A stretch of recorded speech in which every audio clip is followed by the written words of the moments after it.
Hello. The stream has begun.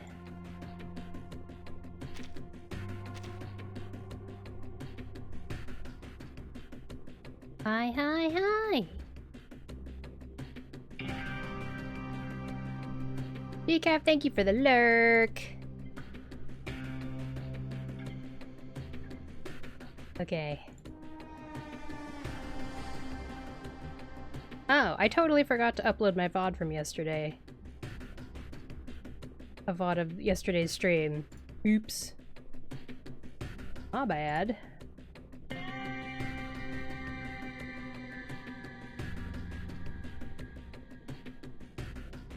Okay. Closed captioning's on. Notifications sent. I'll bring... Oh yeah, I will unmute Discord in preparation for the voice chat. Sturf.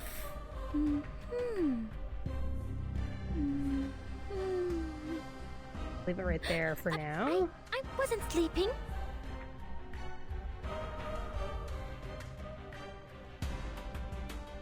Okay. Yay. Just getting things ready. Before the collab stream. With Decaf and Theresa.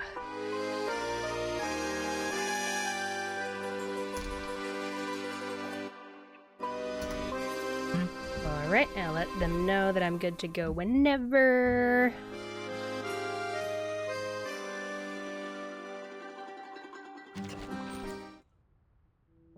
As you can see, this is how far I've gotten in the story.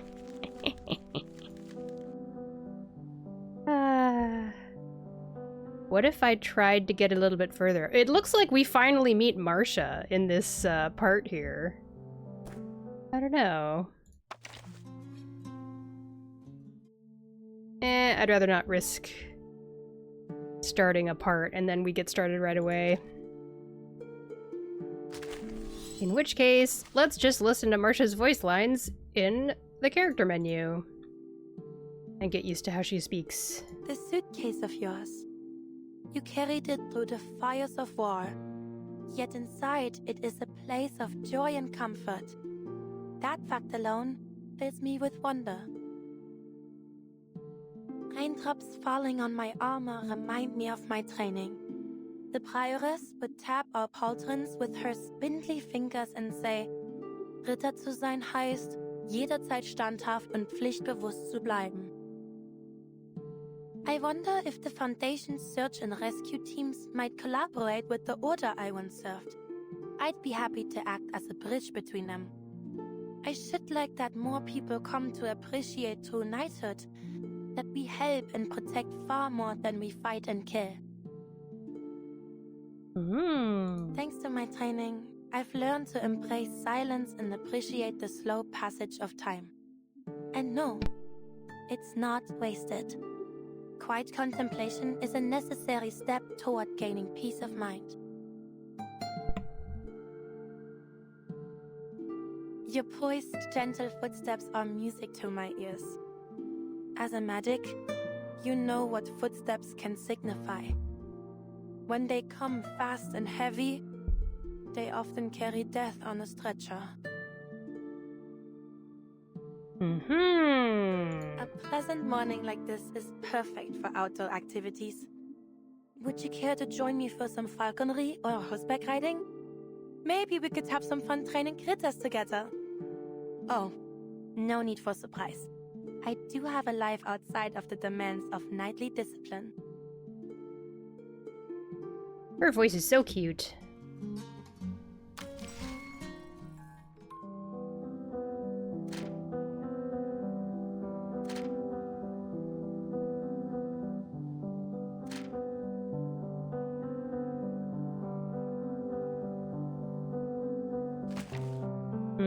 Okay, so this is how it all works. Oh, I just noticed that the little The cinema icon is not lit here, and it is lit here. So this must be a recap of the first year, and this is a recap of the second year, I guess? What if we clicked it right now and just see what happens? Arcana isn't that. Which path do you think the Timekeeper will eventually take, Lieutenant? Soon comes the Sufferer's enlightenment! And return to the one and only home. Elysium. We've also received intel indicating Manus Vindicta's presence in São Paulo. A writer for their teen magazine said to be a blind woman named Irt. She said the latest piece was sent from a veteran's residence in Sao Paulo. Mr. Carson? Could it be that the storm doesn't kill people? At least, not physically. I trust in Vertzen's decision. Kill her. Let go of her! How dare you! My family are not traitors. Farewell, Vera. You made the right choice. We couldn't halt Igor's escape. It's been confirmed that the Dr. Doras he took is none other than Ms. Erd. On a separate note, Moth, our mole planted within Manus Vindictae, has sent us some new information. I am willing to do anything for their return.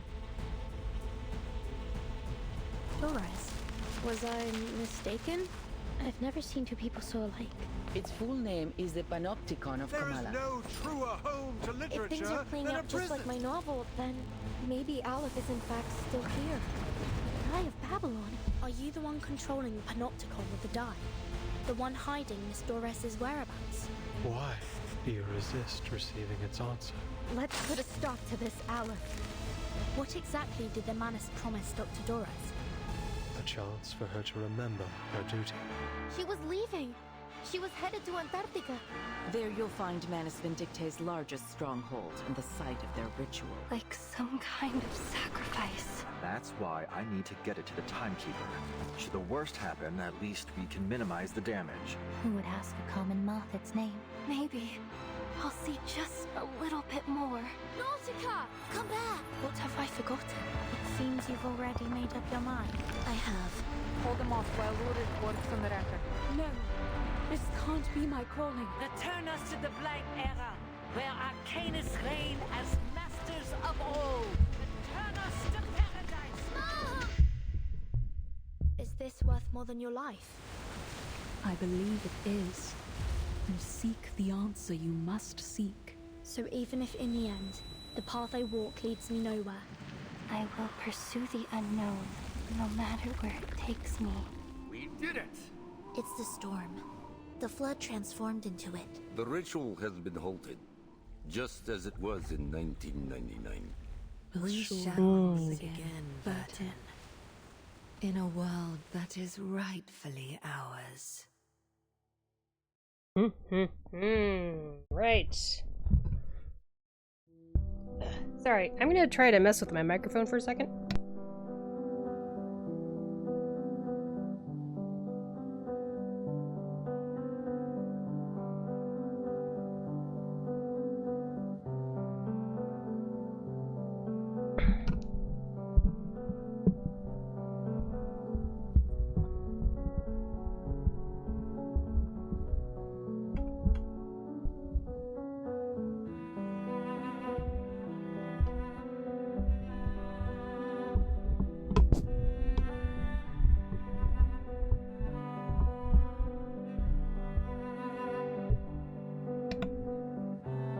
Okay. I was right. I just hadn't clicked on that button before. So year 1 had a lot of chapters, and year 2 did not. 1, 2, 3, 4, 5, 6, 7. And then year 2, we had chapters 8, 9, and 10. And year 3, we have chapters 11, and this is chapter 12. Okay. Back here. I don't know what I'm clicking on.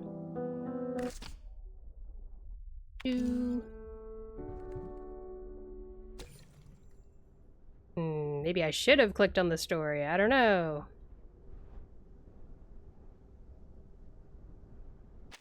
Maybe, if you guys don't mind, I'll just get as far into part 5 as I can. I don't know, it's probably too late, but... Can't decide.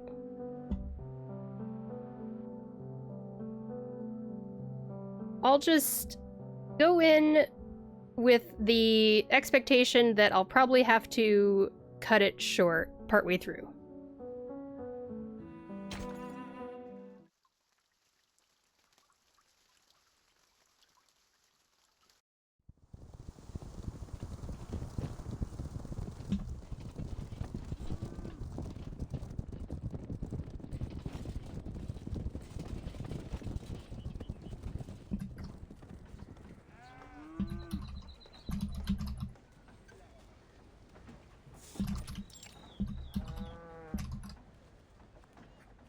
You heard, Meryl?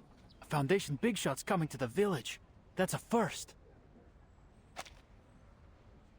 Thousands of warhorses carrying fully armed cavalrymen travel to Tomorovka.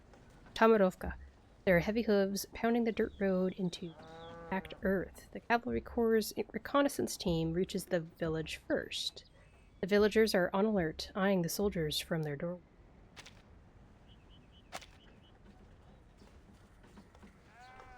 You ever do that thing where it's like you read something out loud, but then you have to read it for reals? Really take in the information? Thousands of warhorses.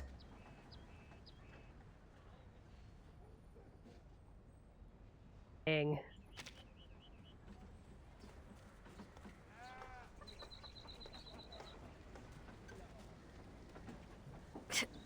Big shot?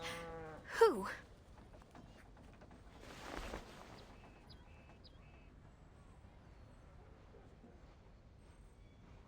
Not sure. But the commander needs to welcome them personally. Forget it. None of our business. Decaf says, take your time, really enjoy Sergei here. Okay, okay. Enjoy Sergei here. I will. I feel like every character in the story has a red flag of death hanging over their head, but especially Sergei here. Natash! Huh?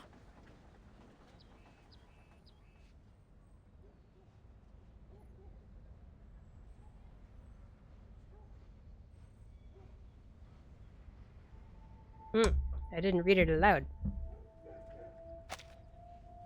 As they pass a nearby house, Sergei seems to spot an old acquaintance in a doorway. He leans forward to greet her, but she shuts the door in his face. The hostility radiating from the onlookers in every direction makes Meryl want to curl into a ball. Sergei, isn't this your hometown? Why are they staring at you like that? I don't know. It's not like I've made that many enemies. Just one or two at most. Anyway, let's go meet my uncle. See that house with the iron sheeting? That's our home.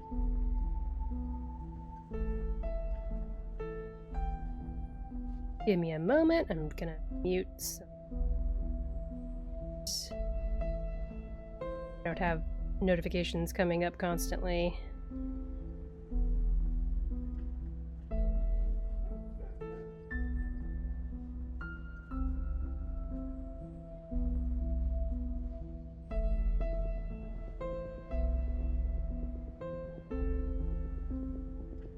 Mute, mute, mute.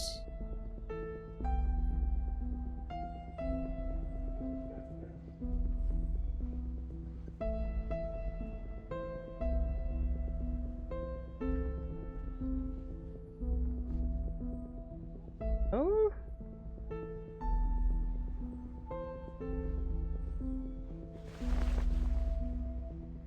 Errol follows his finger to a house with a blue and iron sheet roof. A man holding a cane stands in the yard. Oh. Hello, Duar.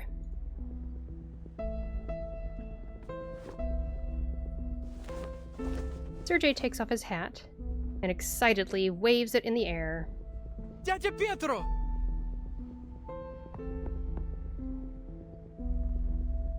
The old man only strikes the ground with his cane. Heavy blink seems to say, "Don't start, boy." What's going on? Maybe something happened. Should we go ask him? Sergei never expected his return home to be so dispirited. His uncle pulls him aside. Meryl follows behind. What's wrong, Dядя Pietro? You tell me, did your commander say you'd fight those bandits or not?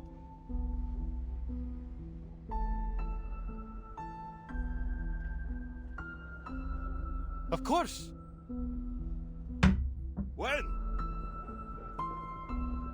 That I don't know. It's a military secret. Word is you're going to the city, the lot of you. So, where does that leave the rest of us, The villagers need protecting too. Oh.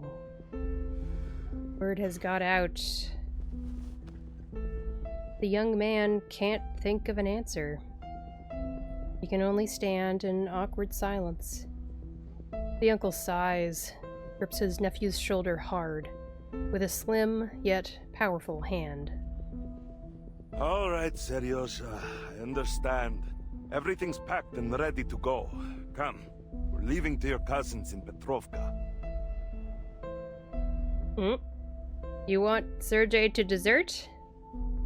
Dядя Pietro, could you just tell me what's going on? I'm not deserting Zeno.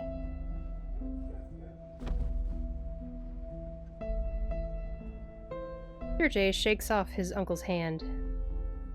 The old man's neck flushes red with embarrassment and anger. He turns and glances at Meryl. It's fine. She's a friend. You don't know her, Sergei. Just saying. The cavalry is leaving us here to die, and the refugees from upstream. They said there are tens of thousands of bandits up there. Fear about bandits among refugees. Depressing. I don't know where they all came from, but your cavalry's nothing compared to that, right? You'll never fight them all off.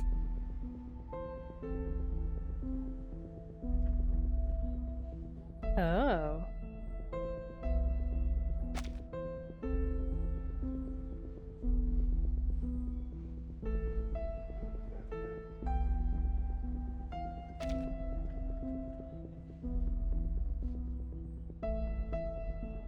So at first, Sergei's uncle was angry that the cavalry was leaving. But now he's like, well, there's like thousands of bandits, and the cavalry can't fight off that many. Tens of thousands. What is going on? It's quiet, but the Kolduni left and joined the bandits. Kolduni? Что? They said they'd punish anyone who stands with the cavalry when they return.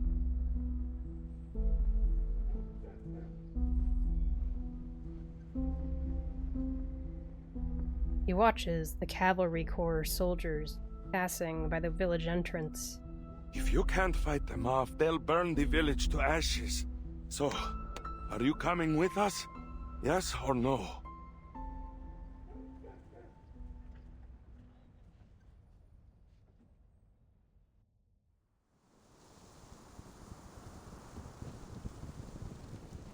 I see Lilia.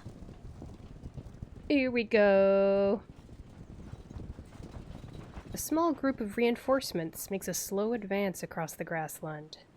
A transport team carrying guns and artillery rumbles close behind. That must be the commander of the Xeno cavalry beside her.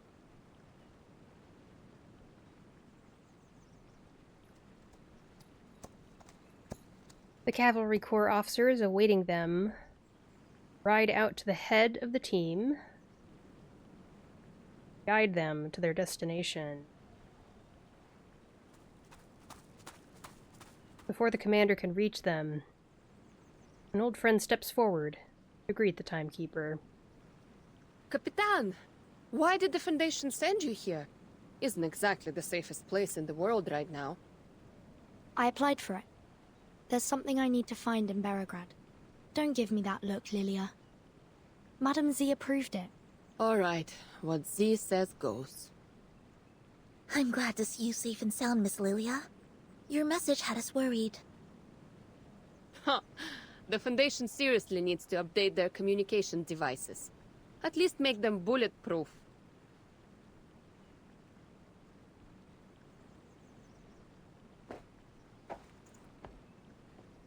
Oh. Dang.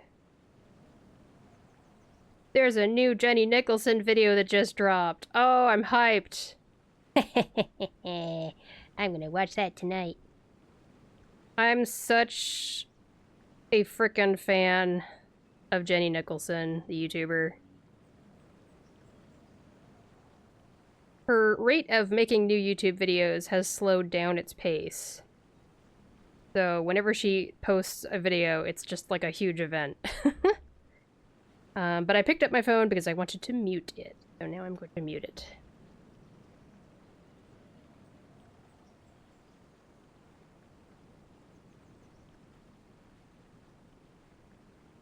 Duar says, we still have a couple of Patreon videos to watch. From Jenny Nicholson. I see.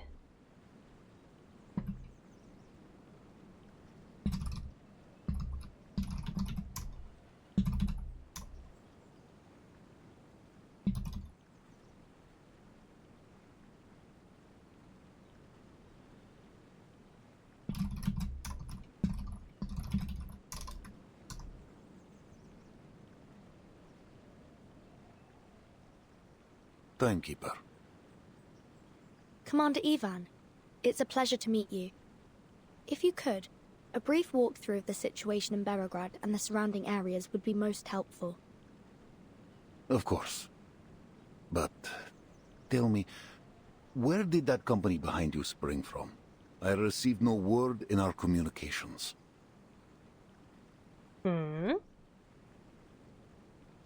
The commander's eyes settle on a small detachment within the reinforcements. About 100 soldiers strong, led by a red-haired knight. Wow! Verton has a... what? Marsha... So, Verton has Marsha with her, and Marsha has 100 soldiers. Okay. I guess the timekeeper is that important. The knight notices him, too. He dismounts and steps forward. And here's the lady of the hour. Vice Admiral Burakov. I am the medic of the Foundation's Special Unit 12. Behind me are the soldiers returning from the front lines, and our field medical team.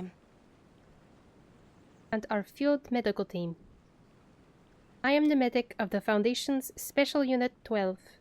Behind me are the soldiers returning from the front lines and our field medical team. I'm trying to just figure out where her voice is. I'm not sure. I think Theresa has voiced Marsha before, I want to say. But we also don't know if Theresa might be leaving partway through. I think Theresa said something about being on call. We shall see. Every one of them is willing to enlist in the cavalry and join the fight against the bandits. Good to know. Go to Colonel Sabina Sternova. He will see your men settled. Yes, Commander.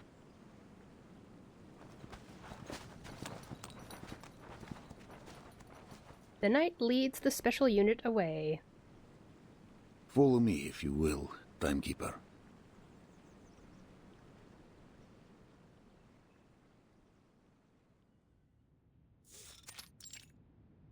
Indoors. Intelligence has spoken. The scattered bandit forces are converging upstream of the Dawn. They carry xeno-weaponry, though their identity is yet unknown. Most likely, this is Igor's doing, though we've kept clear of them thus far, as headquarters ordered. Villages have been plundered. Many have fled downstream, yet most cling to their homes. I wish the map would tell us which direction is upstream and which direction is downstream.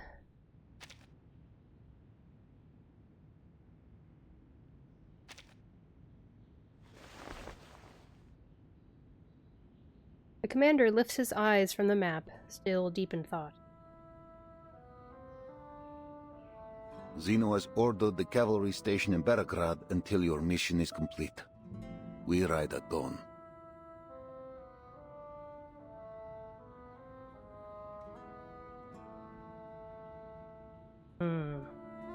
Many of your cavalrymen are locals from the era.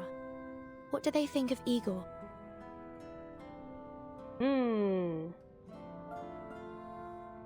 What happened in Sao Paulo is classified. To them, he's a warlord like any other. We do have a controlled route to the city, but, Timekeeper, are you certain you wish to enter? The rebels could strike at any moment. Yes. I'll complete my mission quickly. Hopefully before any conflict arises. I see. Then tell me the details of your mission so that I may lend my hand. There's a place in the city called the Amber Room. It's said to hold an important clue about the storm. Place in the city called the Amber Room. Belgrade. An important clue about the storm. Does it sound familiar at all, Commander? Not the Yantarne Komnata in St. Petersburg, I presume. We're a long way off from there.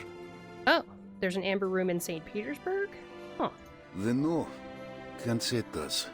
It seems I cannot aid you much in this. Maybe it's a metaphor.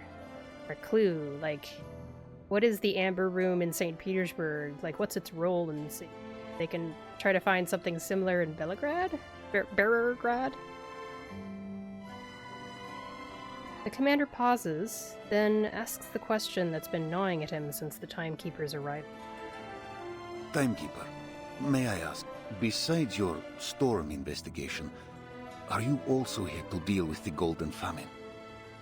Golden Famine. We tried ourselves, but Xeno soldiers have little experience in arcane matters. We couldn't unearth the root. I'm sorry. I didn't receive any information on that matter. But I'll keep an eye out for you. I see. The cavalry will aid you in any way we can. But with our strength as it is, I cannot guarantee the safety of Belgrade. I'm not sure how much it will help. But I heard reinforcements are on the way. The newly formed Flying Witch Company will arrive soon, along with a new broomstick for Lilia. Newly formed Flying Witch Company. Lilia suddenly perks up. Xeno reformed the Flying Witches. No.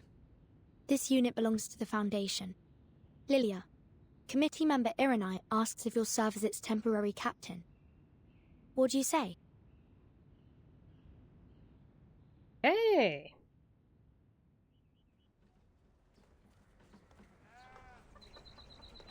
So maybe the outfit we see Lilia wearing in the marketing for this chapter is related to that. Ternova gestures to a lonely, empty house. We haven't seen the owner of this place for 2 years. The elder said you can stay here for a few days. This is spacious. If you ignore its decrepit state, it is a fairly decent place for a short stay. Yeah. The stable and the yard still need some fixing up, so the cavalry will have to take care of your horse, if you don't mind.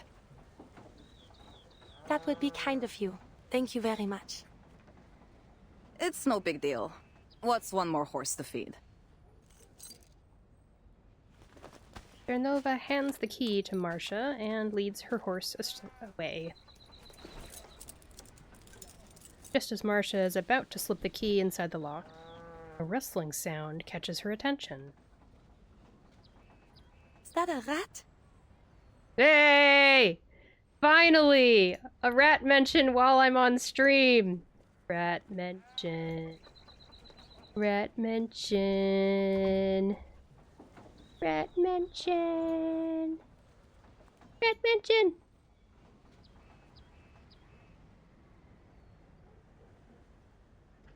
Rat.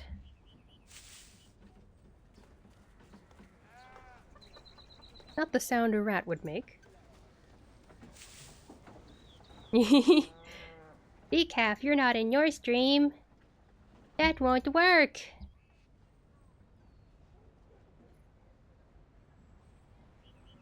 Small black shadow vanishes behind the once leafy elm in the corner of the yard. Or a child from the village? Never mind. I need a rest. She hears it again. She looks over to the same spot. Who's there? From behind the elm, a head peeks out, briefly meeting her eyes. Meryl? Must be Meryl. This time, the shadow doesn't hide itself behind the tree, but disappears in the glow of an arcane skill. Vanished? Just like that? Although I don't know why Meryl would be, like, sneaking around and spying on Marsha. This could be a threat. Marsha draws her weapon and moves toward the fading arcane light. A shadow flashes past once more. What? That was definitely a person. Eee! Marsha has her weapon out! Apparently this is, like, supposed to be a modern mace. I think it's cool looking. A person sneaking in the shadows around the cavalry station. Suspicious, to be sure. A spy, perhaps?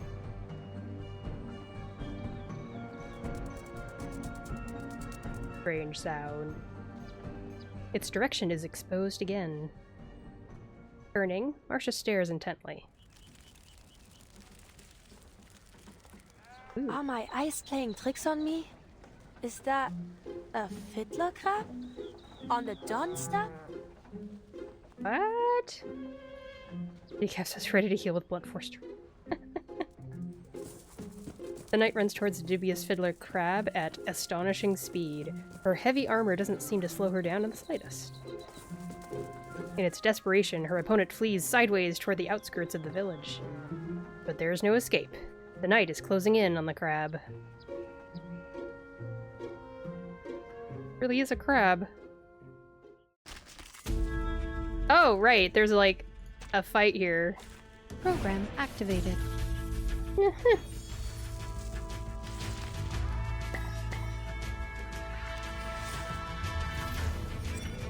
Moon-eyed fiddler mutant. Loading. The dead. Loading. Charging. That's ready to heal. Don't let that fiddler on the roof. Cherish life. Faraday's miracle.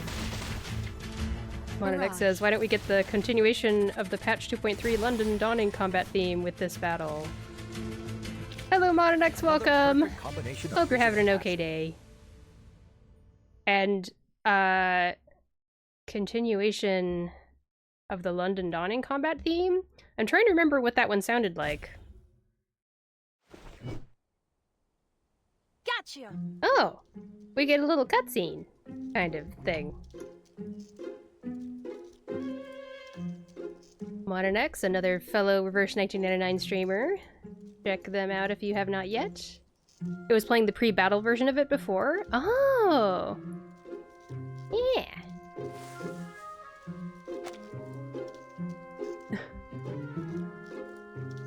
Forced into a corner, the fiddler crab snaps its oversized claws in the air.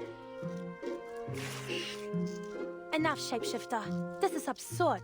How would a fiddler crab make it out here to the plane? Shapeshifter! And might I remind you that you're too big to be a crab. Ah. The same glow returns, the light surrounding the fiddler crab bending and distorting. It reveals the figure of a girl. It is Meryl? Okay. Why? The newly appointed medic of the 12 squad locks eyes with her team's deserter. Hey. Nice to see you again. Oh, she knows her. Oh. So Meryl saw Marsha there and instantly had to hide, basically, and made too much noise when she hid. Oh my gosh, Meryl, you're terrible at your job. How did you... Marsha steps forward. Caught at last, Meryl squats down, covering her head with both hands. Don't hurt me. I'll tell you everything. Monadek says this was spoiled early by the Don't Get Caught by Marsha official reverse 1999 social media short. Okay. I guess good. You mean to I'm glad say I didn't look at that you stuff. plan to stay here until the war is over? Meryl is small and tired and doing her best. Yeah. Well, I don't really have much choice. At least with the cavalry, I won't starve. Hmm. And if the storm comes, what then? I'll be fine. I took an equilibrium umbrella with me. And maybe in the next era, I'll find a safer place to stay. So you stole one? I mean, that's fine, but it's just funny. Oh no! I lost it when the bandits chased me. Oh my gosh. That's such a precious item. This part is really long. The knight grabs her face with both hands, pressing her cheeks tight together. Whoosh. This is serious, Meryl. Do you have any idea what they do to deserters? Do you think hiding with Zeno will prevent the Foundation from finding you? The animation is cute. You may survive one storm, but what about the next? And the others after that? Please, Marsha. How will you know which era the storm will take us to next? Marsha, come on, please. Oh my gosh. She lets go. Decaf says, I took an umbrella to sleep under and eat, and drink if I get thirsty. Honestly, what am I to do with you? Meryl hangs her head, rubbing her ridden cheek. So, why are you here? I was taking a group of Don Cossacks home, and heard the timekeeper was going the same direction, so we met on the road and traveled the rest of the way together.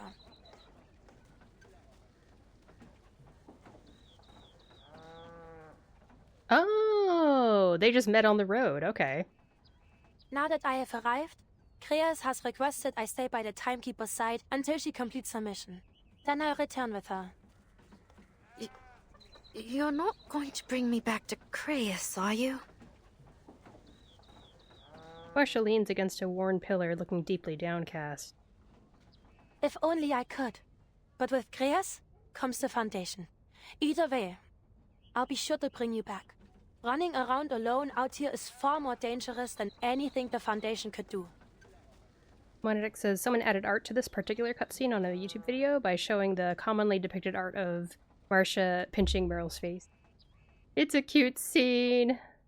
Meryl knows there's nothing left she can do. Does anybody else here know you, aside from me? No. The image of the young Foundation big shot appears in Meryl's mind. The young Foundation big shot. Great eye. What? Is that... Is she imagining Verton? I guess? She shakes her head, trying to erase those gray eyes from her memory. I know the timekeeper and Lieutenant Lilia, but I don't think they know me. But Sonetto, Verton's assistant, I'm not so sure. Oh. We were classmates so for a Sonetto. few years, but we didn't talk much. I see. Stay close with me then, and don't let Sonetto see you. It would be best if we solve this without any interference from a third party. Paravian and I may be able to plead your case, but if we're to have any chance of being successful, you can't run away. Not again.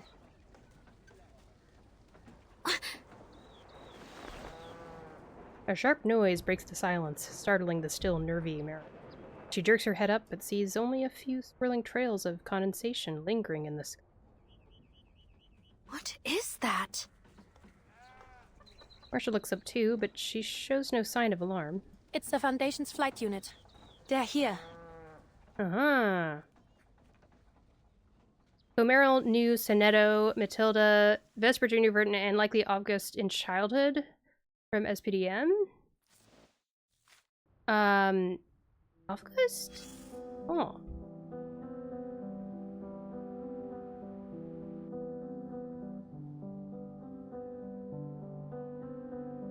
Still no call from the cavalry group.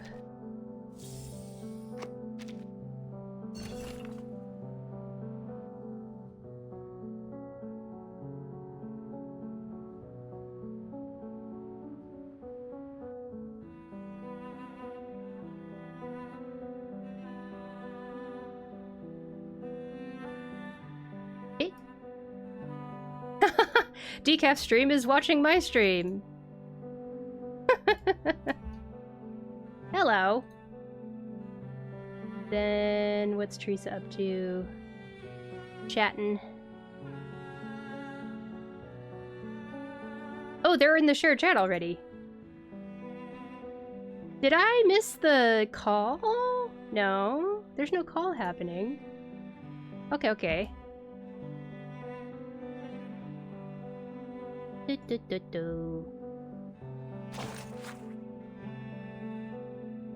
SPDM library card. Fiddler crab shape-shifting for dummies.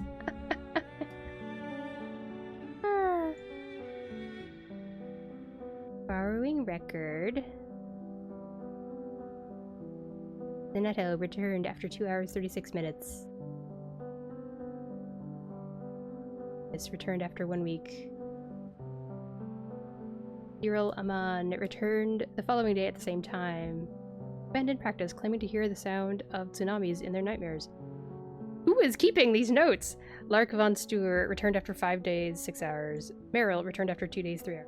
Librarian's note. Aside from Sonetto and Meryl, all returns showed claw marks along the spine and traces of salt residue. Going forward, this book may only be borrowed under teacher supervision. Oh my gosh. Okay, Meryl is just trying her best out here, it would seem. Oh! Here we go. Here we go. Hello, hello. Hello.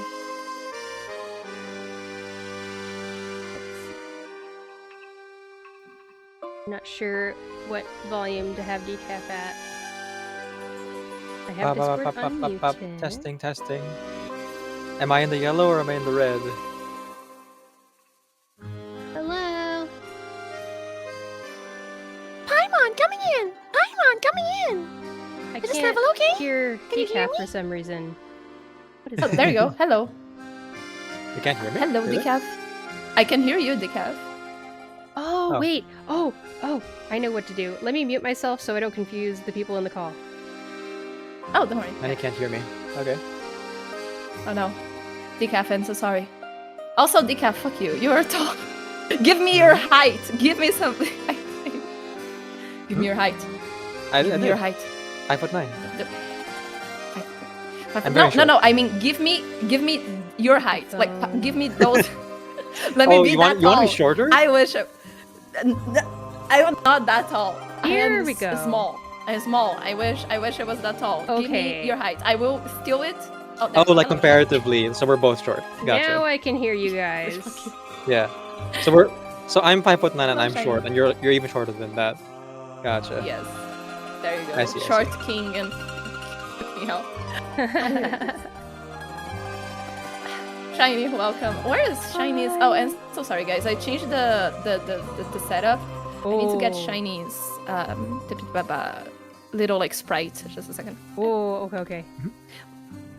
Yeah, welcome. How are you all doing? Sorry it wasn't working at first. I've been having to change some microphone and headphone settings, and I think the sound from the voice call was probably going somewhere that was not my headset, and so I fixed it, and now I can hear you guys. You do sound Oh, softer. don't worry. Oh, it sounds softer. Interesting. Maybe I need to speak closer to the mic. I'm not sure. That's better. Maybe... I mean, the mic setting didn't change, just the headset thing changed. I don't know why. Mononex is in the chat. Hello, Mononex. Yay! Share Hello. chat has I'm doing very well. started. Yes. I am doing very well. I am sure that... I'm sure. I demand that you're well. I hope you are well as well. I demand that you are well. Yes. It's such a wild thing to say. If you're not well... As my friend, you must be good. Yes. There will be consequences. Or this is we have feel vibe. Take your joy. Oh, yeah, right. Take your joy. See, shiny. Give me shiny back. There you go, shiny. You are here with us. I'm here. This is me testing out go. my Fugi tech thing. It's working, hopefully. Beautiful. The rats are here as well. Yay. Awesome. Yay.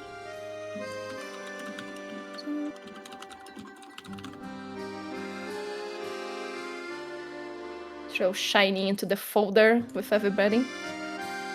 Oh yeah, it's... Man, Decaf broadened my world of OBS by teaching me how folders work. And how, if you have a bunch of things in a folder, that means you can move them all at the same time. It's genius. Much easier. It's pretty good. Yeah. And you can resize the folder instead of resizing like the individual parts. Yeah.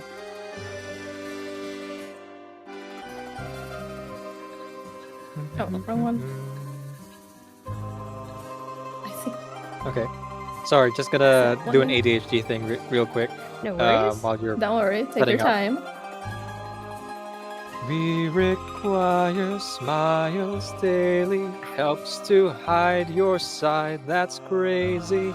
Happiness is not a choice now. Open wide and take your joy. Oh my god. I see. Sorry, ADHD thing. Have I played it? I didn't play it, Have sadly. I played the game? No. What game is it from? Yes. We Happy Few. Oh! Not a very good game. It is not, sadly. I was so hyped with the trailer for the first time, but yeah, it's just like a keep collecting things. It's The not story's that pretty good, but also it's not super great. The gameplay, yeah, the gameplay is kind of... It's problematic. Let's just say that. Yeah. Unfortunate. We have few, yes. Ambitious, for sure. You know what they're going for. Like a stealth game kind of game. But also, it's poorly like executed. Yeah, that would be a good way to say. Yeah, like the idea was interesting, and then it was badly executed in many segments. I mean, not Hello Neighbor bad, of course. Oh, I haven't heard of Hello Neighbor. that is the bar. The bar is very low in that case. Oh. Shiny, consider yourself lucky, and I wish I was you. It's the flip side of like indie games, right? Yeah. Like not all indie games are going to be good, and not all hyped indie games are going to live up to that hype, right? Yeah. So this is one of those cases where the hype was too big for it to actually succeed. And It's one of those mascot horror games for children to sell merch. Yeah. The idea was also interesting, like the the mechanical idea. Yeah, the mechanical idea, but again, they couldn't execute it, so fuck. Indeed, Monex, it is quite ironic. Dan says on YouTube side, classic. Is that actually in the game? I only kept up via JT Music. Joy? Yes, it's a core mechanic. I'm not sure what you're asking, like what's part of the game. There's a lot of things we said between now and when you said that. Oh yeah, it just kept going. Okay, 1 second. I'm just adjusting things. Okay. We are live. We are Hello, live. everyone. Hello. We are live. Starting a We little are bit live. later. Just wanted to give the time to breathe. Mm-hmm. That's cool. Okay, let me just make sure.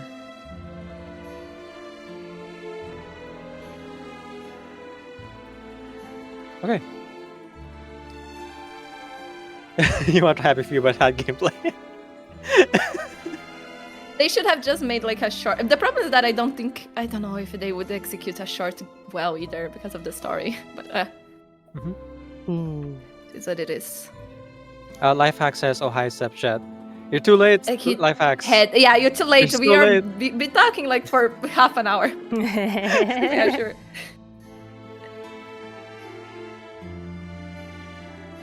Okay, where is it? Ah, all right. Here we go. So let's go ahead and get started here. All right. To those of you who are new to the stream or new to the format, because you are checking us out for the first time or just looking at the reverse 1999 category, welcome in. We are the Cavalry, the cool amateur voice acting lyrically reverse youngins group. We get together about 2 or 3 times a patch to voice act the side story and anecdotes which are unvoiced here on Twitch. And if you'd like to check out any of our past performances of these side stories anecdotes, check out our directory.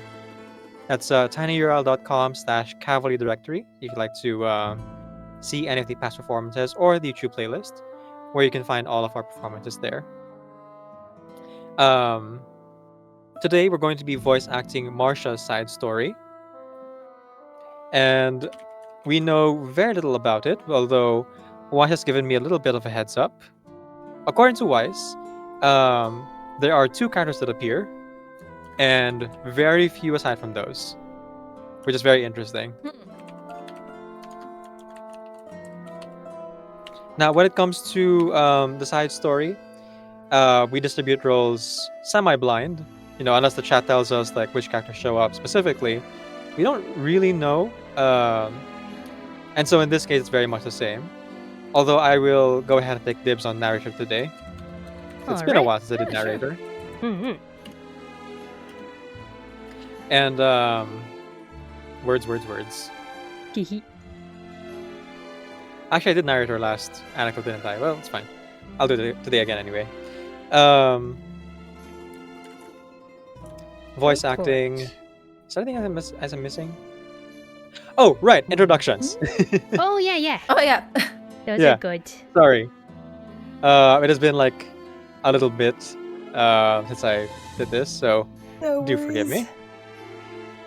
No worries, yes. Alright, so let's go ahead and begin our introduction to the members who are here today of the Cavalry. Yay. Let's start with Theresa.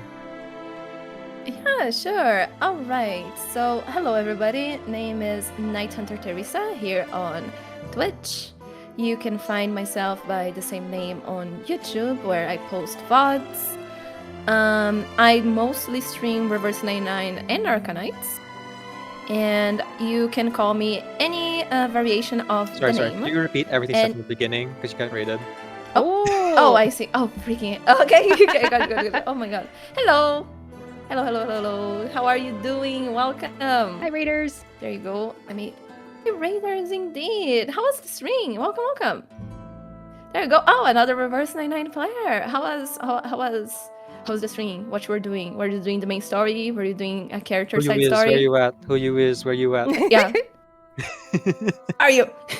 Tell me now. Hi. But yeah, welcome everybody. This is a special kind of stream where we voice act. That is why you see so many people on the screen. It's me, it's Decaf, it's Shiny. Yay. We're just introducing ourselves, so you all came in a wonderful hour. We're gonna voice act Marsha's side story. So if you need to raid and run, please feel free. If you're staying with us, welcome. Let me see. Dreamy Gray. You were grinding? Were you grinding the Reverie? Like the new one? Let me see.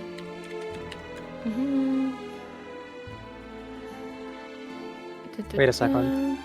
Oh, I'm part of this raid. Yep, I'm part of this raid. Hang on. You're part of this raid? There you go. Once again. In raiding.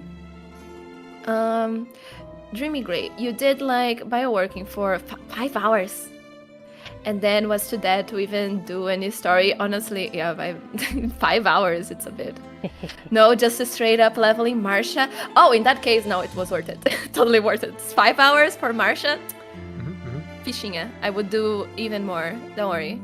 Every single minute that you spend leveling up this woman. Look at, oh fuck, she ran from me. I love how there are people now putting the hyper-artistic lesbian trauma in the stream title for reverse streams now.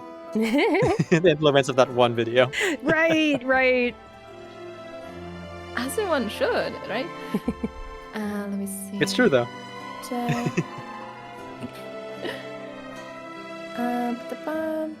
Not much spoilers, don't worry. I see. 5 hours of studying, like, oh freaking, like DNA encoding, and just died forever. Die forever. Thank you very much. But look again, Marsha. So it's all good. It's all fine. But yeah, like about like the story, I only have seen like a CG and heard that maybe there's children in it.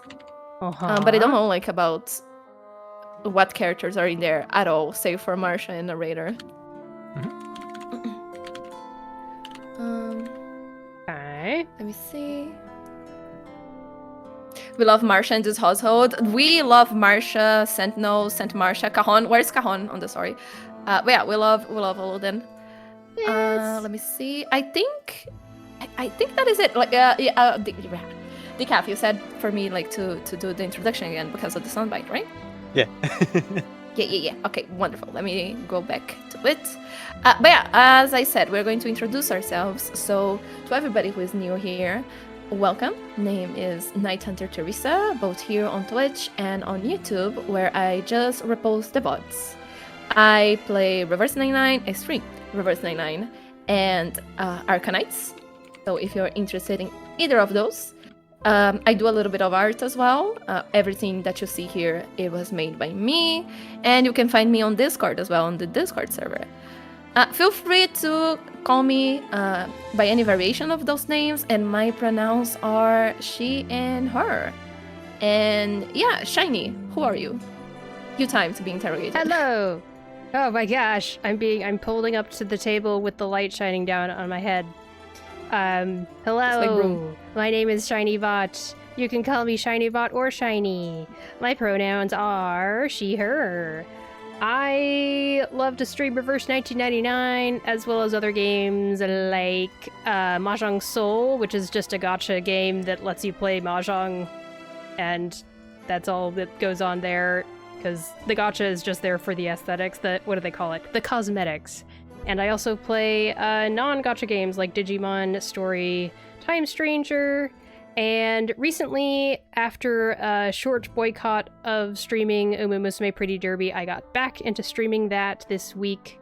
I still have some personal problems with the video game company for creating a AI studio. Boo! All my homies hate AI. But we can still keep the pressure on the company while I stream the game, basically. Yeah, they had this AI studio they started, and then everyone didn't like that. And then everyone hated that. And they made a statement saying, okay, well, we understand your feelings.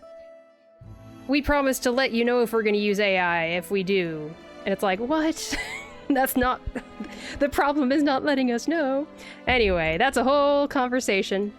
Everyone is welcome to hang out in my stream. I've got a YouTube, I've got Discord, and all that fun stuff. I usually stream on the weekdays, so hope to see you there if you come by. And let's hear from Decaf. Okay. So yeah, you can go ahead and click the top chat right now and follow Shiny over on her channel. And so that's everyone. Let's go ahead and get into the side story. So as mentioned, we're going to be voice acting... Wait, did I forget something? Oh, you have to introduce yourself. Your introduction. Oh. Yeah.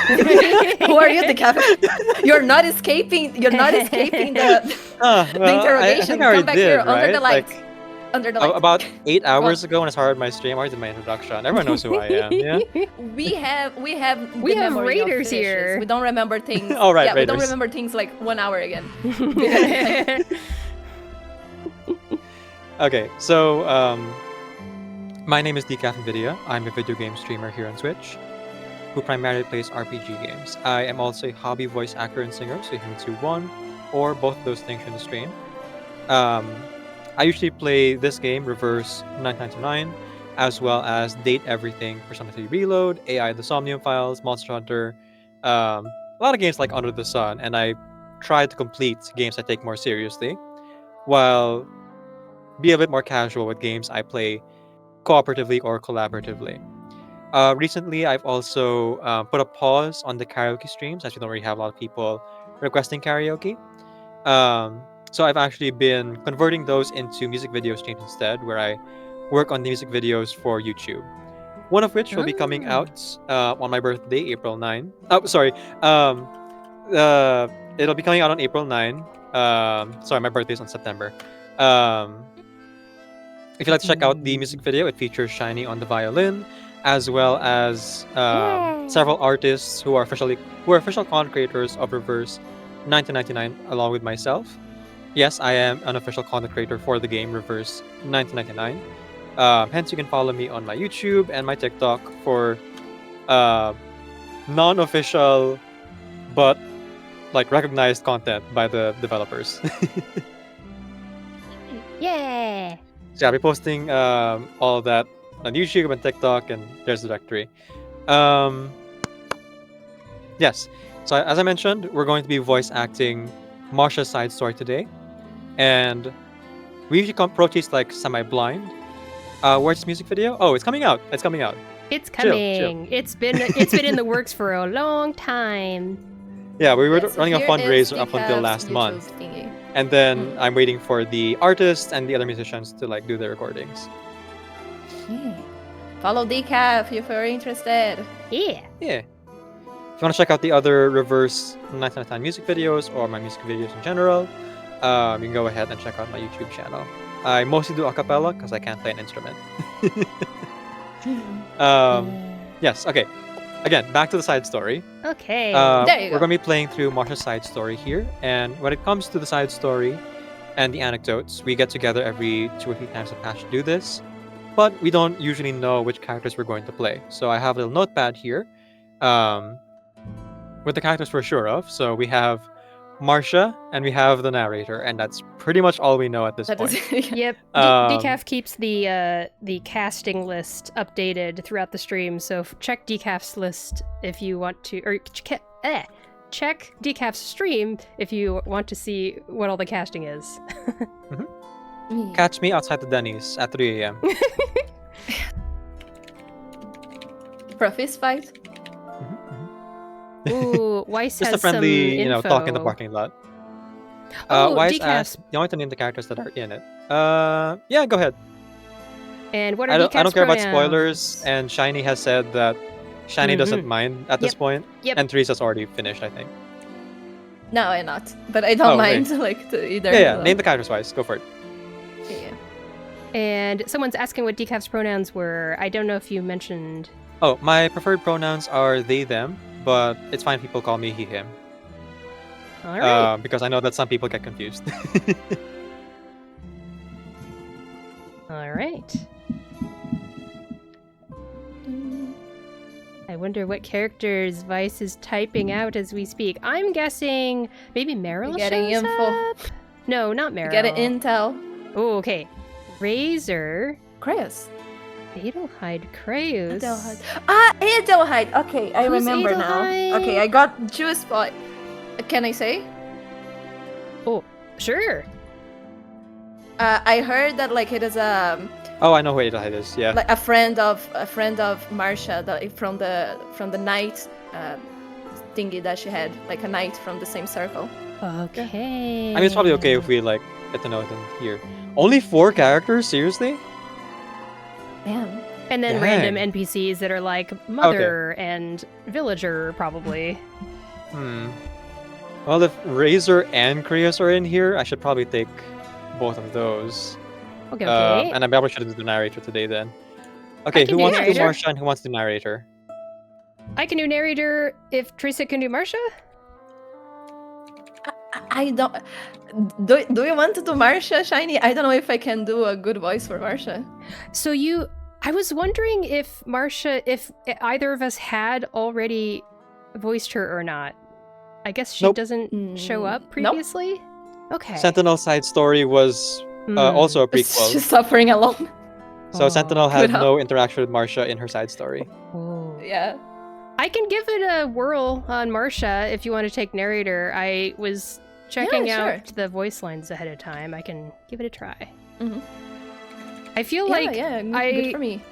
I have this tendency to go German really often, so in this case, it actually works in the favor of the character. Yes, I have a really hard time doing like the German elements of the voice, so yeah, gotcha. I don't think I could do a good word. Let's see. Dan on YouTube side says, I'm wondering if any Marsha scene will top how she went to town on Meryl's face. Oh yeah, in part 5. I just saw Shiny doing that earlier. Yep, I just checked that it part is out. a lovely face. Yep. Funny you mentioned Denny's. I'm cooking up chili as we speak. Oh, heck yeah. Nice. The voice acting director for this 100% game getting more is... German. Oh yeah, German. I'm gonna... The director is German I will as be well. the narrator, so I will have no accent. I can avoid the German. Yeah, Theresa, go ahead and just use your best British accent for the narration. Thanks. Oh my god. Bottle of water. If you guys can hang out for just a minute, I'm gonna take a break to use the restroom, and I'll be back in just 2 minutes or so. Horse. All good. All good. 99s don't get caught by Marsha short on their YouTube channel. Spoil chapter 12, stage 5. That is a lovely animation. I love that. I have played that so many times already. It's so cute.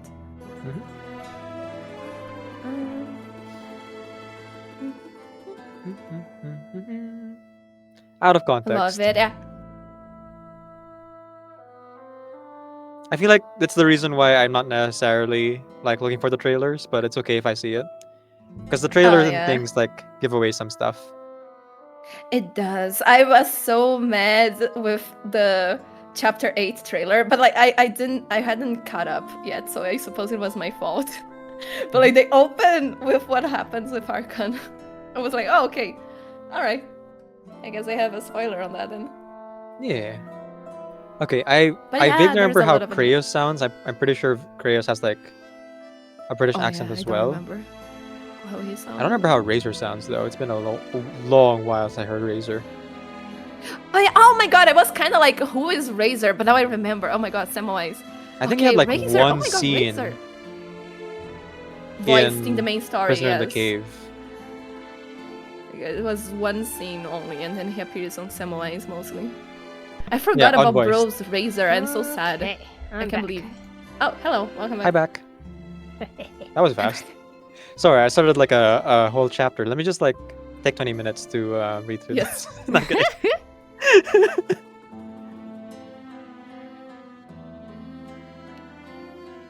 And I should probably just... Huh? Oh, I think you can press the exit button. Oh, yeah. There you go. There we go. Can you share your screen over Discord, Decaf? Oh, yeah. Sure. Most for bar. Let's see. You want the notepad, right? With all the characters and who's playing them, right? Yes. As well, exactly give me all the info. There you go. Okay. I legitimately don't remember how Razor sounds, so give me a moment. I vaguely remember how Krios sounds. Like, vaguely British. Right, vaguely British for sure. Almost mid-Atlantic. Yeah, kind of. Yeah, he reminds me of... It made me feel like he could come from a Hollywood movie. Oh my god. Yeah, that's true. Oh, damn. Some kind of vibe. 1 second. What was the name of that chapter again? It's Did Razor Prisoner in the Cave. speak? In Prisoner in the Cave, Once. Oh my gosh, it's been forever. Let's see. I think it's like part 1 too. Oh, I have ads, right? I've been having issues with my bank, so none of my online subscriptions are renewed. Oh, I see. Yeah. I started a new bank, but I gotta wait for the card to come in. So probably Monday.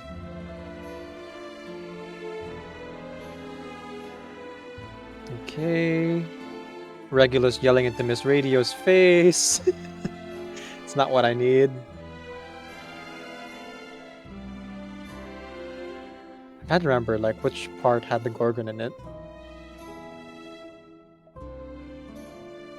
Oh, yeah, I think I found it. There he is. There's Razor. There you go.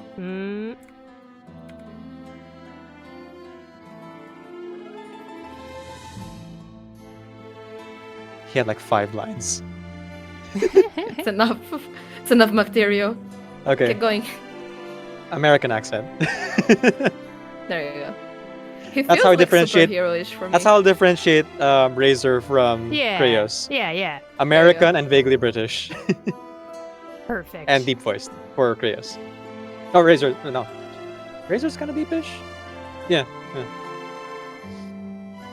Let's see. Last character shows us what happened during the bus ride in Chapter 1. Oh, not about spoiler things. Good evening, Koala. Welcome in. If you notice, Koala, I've already taken down the Genshin emotes. So that I can give them away to the other folks who still play Genshin. But folks, please go ahead and support Koala over on her channel. Oh, on her channel. On her art. Over on the Ko-Fi. Yeah, Koala did the emotes, right? Yeah, Koala did the emotes for Genshin before. And still has a bunch of emotes here on my channel still.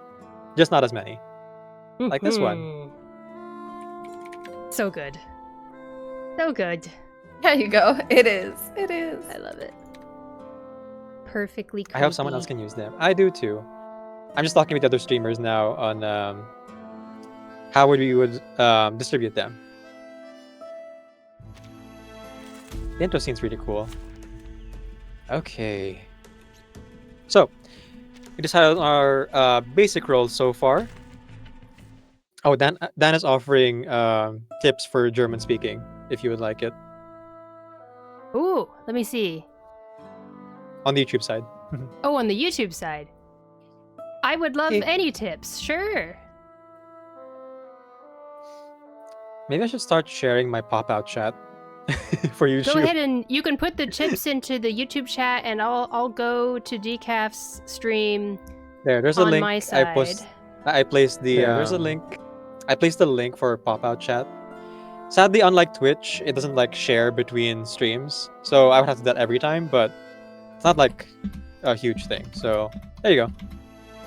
If ever you want to check out the YouTube side on the folks who are over there, there you go. Monex says, you want tips on how Kanya's VA handled the German accent for Kanya? Oh yeah, we'll just take like 40 minutes to check out Comfy Checo's video, Monex. Let's watch together. No, I'm kidding. That is actually a really good resource for learning things. Comfy Checo makes great videos. Just not right now. It is, yes. Okay. So, Theresa, please go ahead and read title and subtitle. And you know the drill. Only read the chapter title when it shows up on the kind of like fancy or black screen. Yeah, sure. Okay, let's start. Okay. In the name of chivalry. Old bandages, the scent of blood, an unescapable gloom. Ancient oaths converge with future duty. Bright light where there is darkness. Bring comfort where there is pain.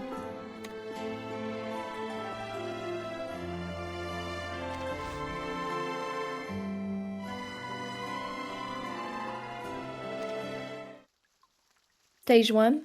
On the inside.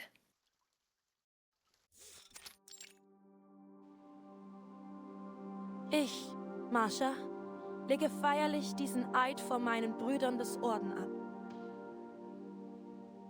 I, Marsha, before my brethren of the Order, do solemnly take this oath.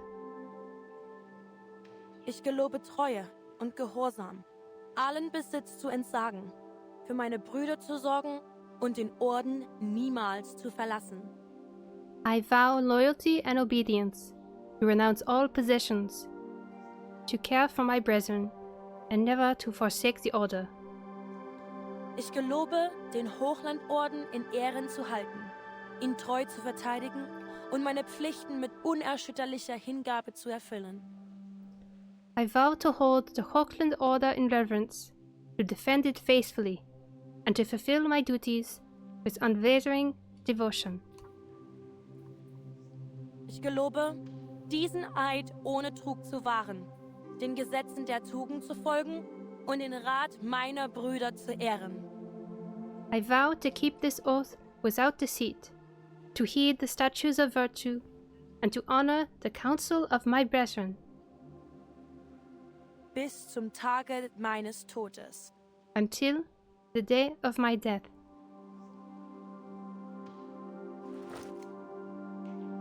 A hand rests on her shoulder, bringing with it the weight of enormous responsibilities.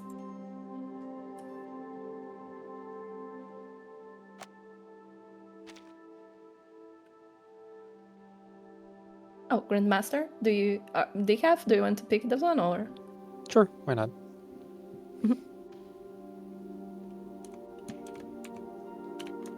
I'll put GM. GM, yes, the GM. In the name of our sacred order, and with the blessings of the Lords above, we accept your oath. We bestow upon you these gifts: bread, pure water, and your robes. She puts her hands together and allows the heavy cloak to settle on her shoulders. Another weight shifts onto the cloak. A hand.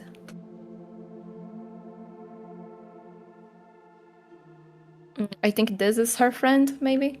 What is her name again? Adelheid? Yeah.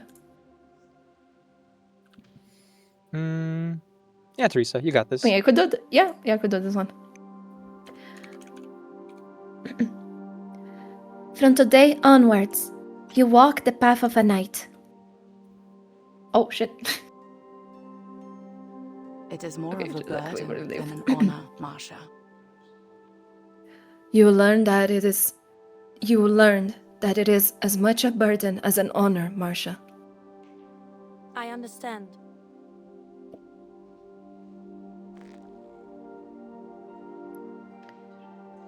She clutches her hands together, feeling the warm moisture on her palms.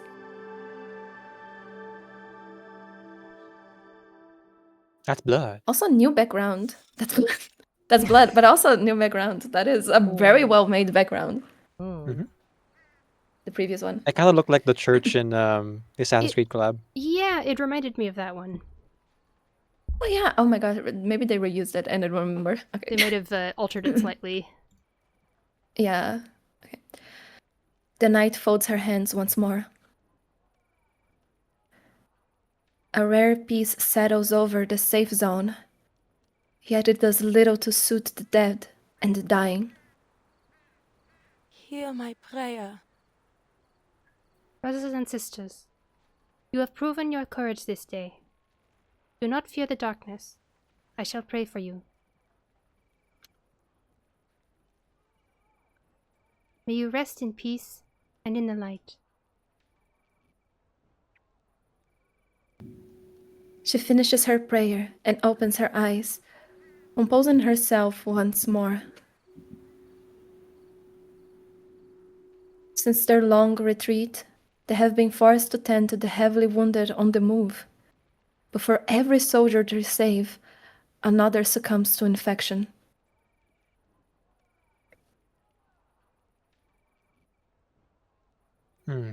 I could take a nurse.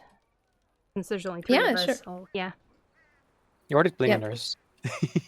Another nurse. Collecting the nurses. So many lives lost needlessly. If only we had proper facilities. Clean bandages. She lets out a heavy sigh. Marsha moves to comfort her.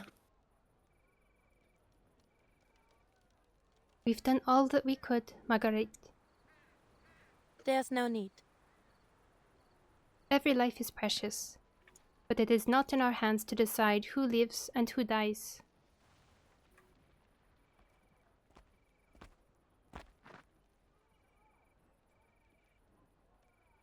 I'll take this one. Yeah, sure. Sister Marsha, Commander Chris is asking for you.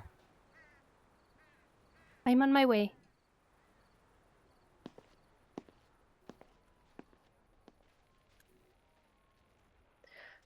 Marsha looks over the dressing station once more before she leaves.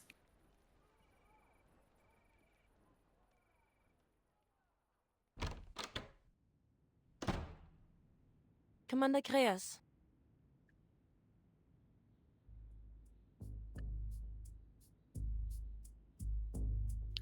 I've received a report from Racer Squad. They say they've encountered a Hawkland Knight in... Excuse me. That's kind of hard to say. They say they've encountered a Hawkland Knight in Sen, not far from the front lines. Do you mean... someone from my order? It seems so. Racer's attempted contact, but she made it clear she has no intention of evacuating. I need you to go to the Sen and find out what's going on. We've temporarily put Manus Vindictae on the back foot, but it is only a matter of time until they come back in force. We can't have these sorts of loose ends blunting our efforts. I do believe you may be able to bridge the gap between the Foundation and your former comrade. I'll do my best. I'll do all that I can. But the dressing station...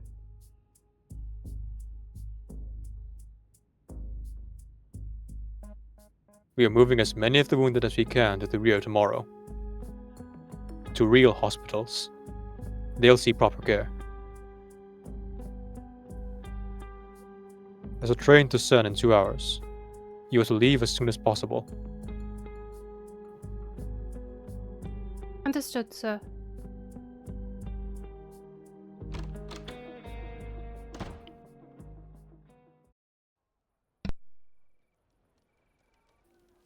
The knight touches her pauldrons as she leaves the office. I'm glad. It's been so long.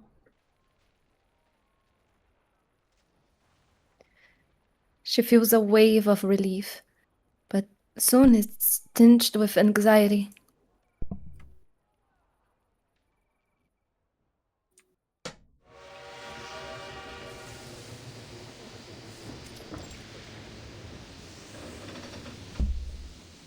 Ah, good. Corvus is here. Oh, yeah, Corvus is gonna help us. Oh, goodness. AI, it's going. Monster. Marsha. There you go. The train pulls into the station with a long whistle. Marsha feels the tension in her neck relax a little as she steps off with the rest of the crowd. Marsha, you're finally here. Razor stands waiting for Marsha. Razor stands waiting for Marsha at the station. A look of pain, helplessness is written across his face. What is it? Mr. Razor, please inform me of the situation in full. You were told about the knight that has refused to speak with us, correct? Well, there's another problem. We've gotten word of extensive movement from Manus Vindictae in the region. An offensive, perhaps. Or at the very least, a sizable troop redeployment. But... Our orders are to clear the area of all civilians. But your old comrade... She refused to budge.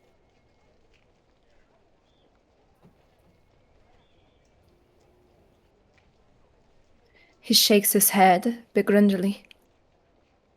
Why? You won't evacuate? Do you have any idea why? I think that's something only you can figure out. But, if her replies are any indication, she seems intent on fighting Manus Vindictae. What? By herself? That seems entirely unreasonable. Exactly. Now you see why we wanted you. We know that the Knights of the Hawkland Order are powerful. You're living proof of their capabilities. But we can't just let her charge out alone against the Manus. It'll put our operations here at risk. I'll try it again. One moment. Yep.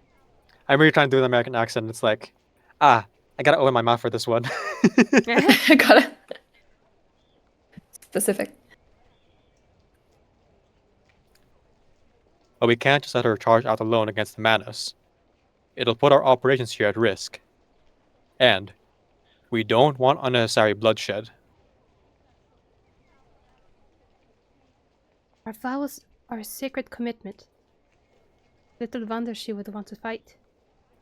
Still, I don't understand why someone from my order would refuse to cooperate.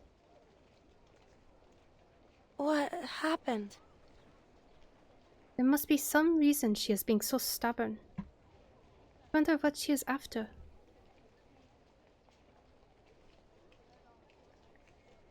Marsha keeps that question in mind as she takes her leave from Razor and walks from the station into the city.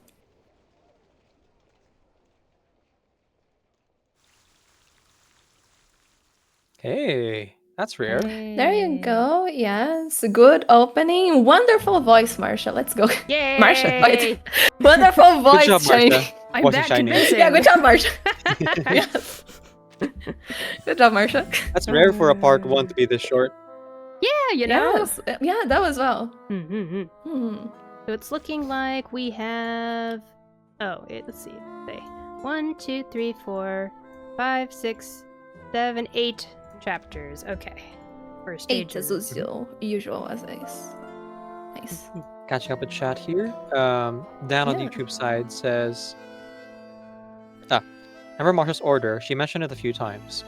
The word hos, hawks, has a long O and the second H is silent. Hawk. Okay, alright. And then in this time period, Corvus, Alma, and Rabuska do seem most likely for cameos, logistically. I mean, yeah, I think so. Right? They could. They would be... I mean, they originally appeared in a previous version of the Storm, right? 1920s as well. But I wonder if it'd be the same versions of them or if they've already left that time period. Let's see. On the Twitch side, Akanya's English VA also voiced Voyager. Yep. Let's pretty good. see. Where else? What else? Oranges. JR asked, have you seen Marsha and Igor's trailers, by the way? Nope, I haven't. Yep. How about you guys? Haven't. I know Theresa. I know Shiny you avoided because of story spoilers. And also, Theresa? I started doing a thing where I'm like reacting to the character trailers for content. I did that recently, and that was kind of fun. Yeah, I will watch Marsha's again. I have watched Marsha's already, but I will be watching after the story. And same with Igor. I mean, Igor I didn't watch, but I will be watching after we voice act his thingy. Maybe I'll do the same. Or sleep. You know, one of those two. Sleep is unnecessary. Who needs sleep? Dan says, so it's actually like the oak in Oakwood. Oh, so Hoke. Oh, Hokeland. Horse. Okay. Probably. And Hokeland. Yeah, Hokeland. Hokeland. I see. Song playing in the background for Igor's trailer is lovely.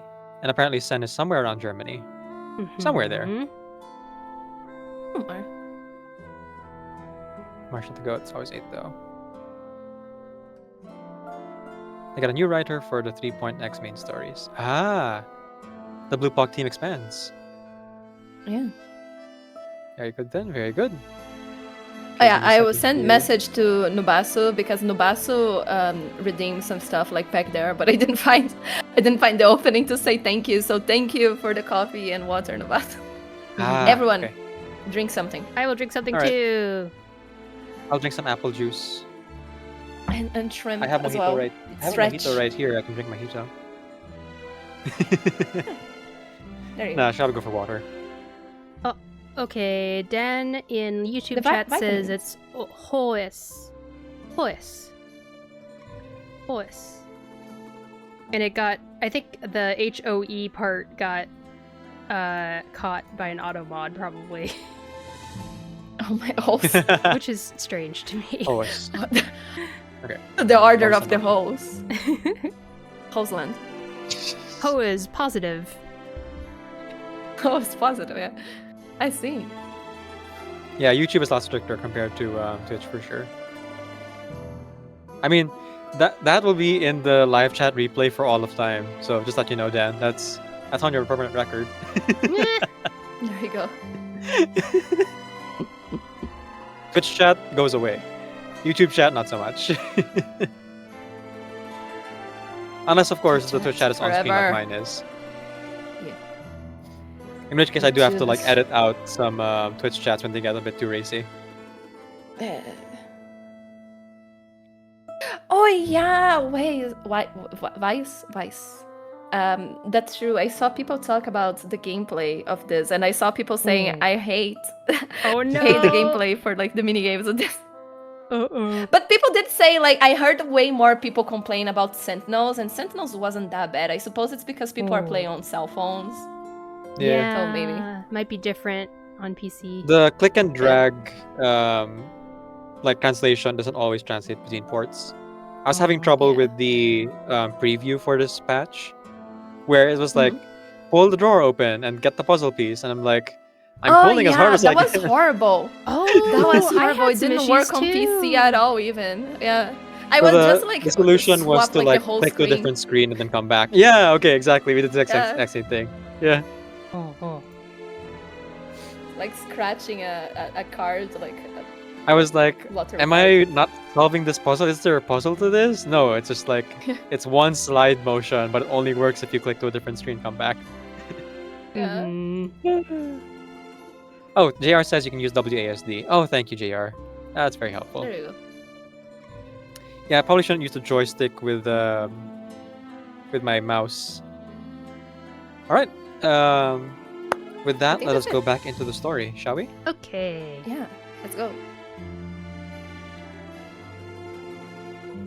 Oh, here we go. No, sorry, Speaking of mini games, prepare to feel. It said. Prepare to feel what? Prepare to feel, everyone. Despair? Oh, prepare yourselves. Oh my God, there's. Okay, Theresa, that's you. There you go. Okay. Achieve the objective within the design time. Stage objectives are shown here. Move your core around with the joystick to absorb negative emotions.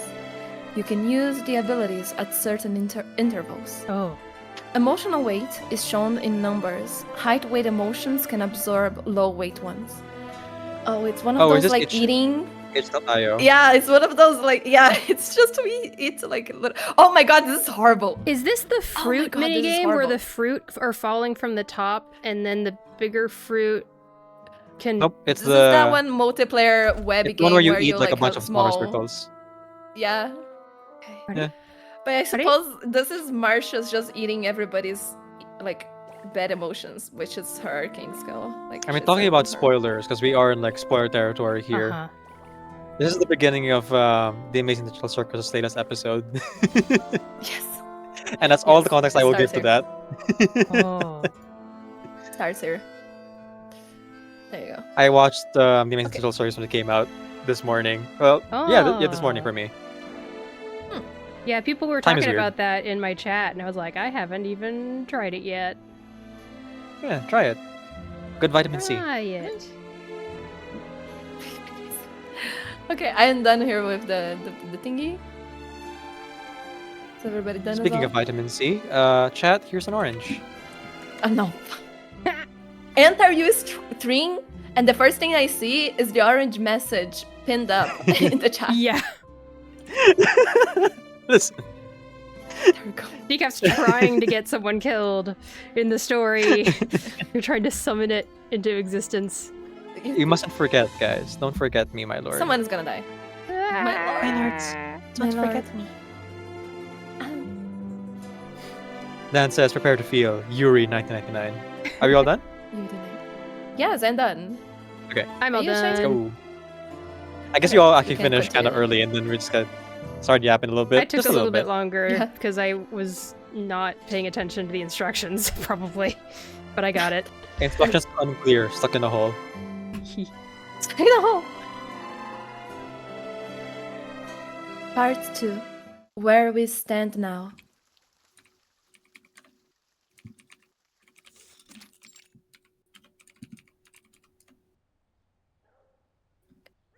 Sen has already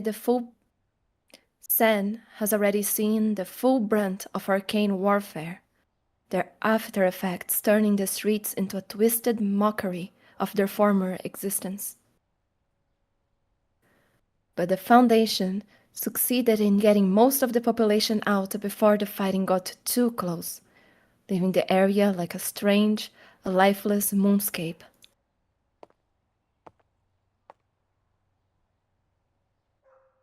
According to Mr. Razor, I should be somewhere around here.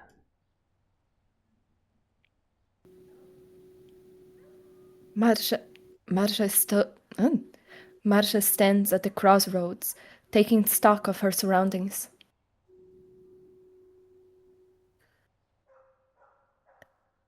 Closed doors, dark storefronts. Occasionally life steers in the form of a passing refugee.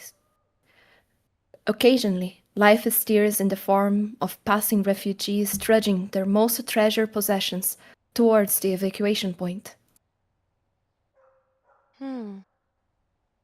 Has she already left?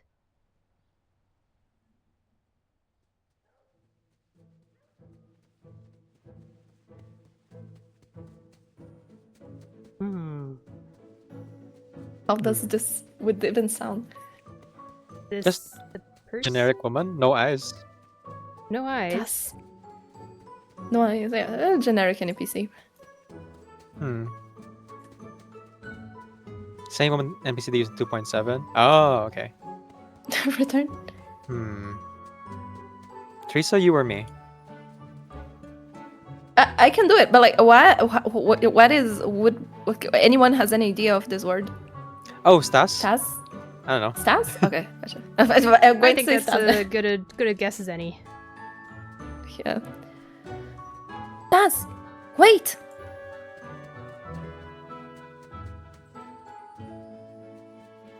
The shout comes from the end of the street.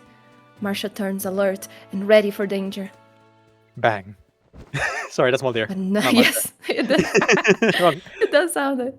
Wrong M name. Oh wrong.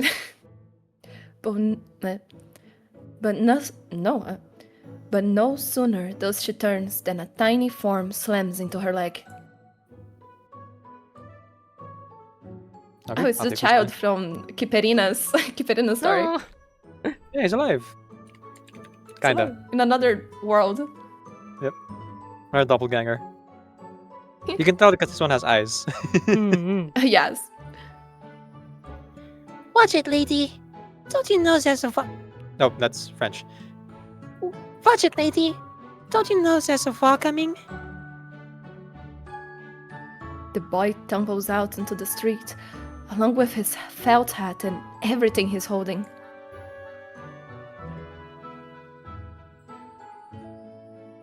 Let me see. Let me look at this for a second. Yeah, sure. We're learning. Oh, I've heard this before. Entschuldigung. That's something that a character in Overwatch says.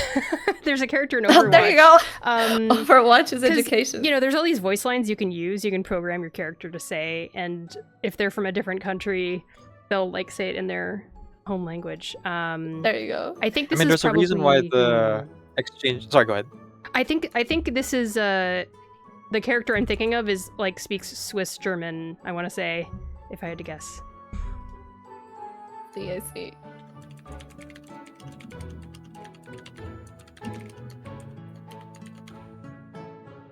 Yeah, you only did like first half of the line. Oh, yes. Okay, I'll continue. Entschuldigung. Is everything alright, young man? Are you hurt at all? Marsha crouched down to inspect the boy.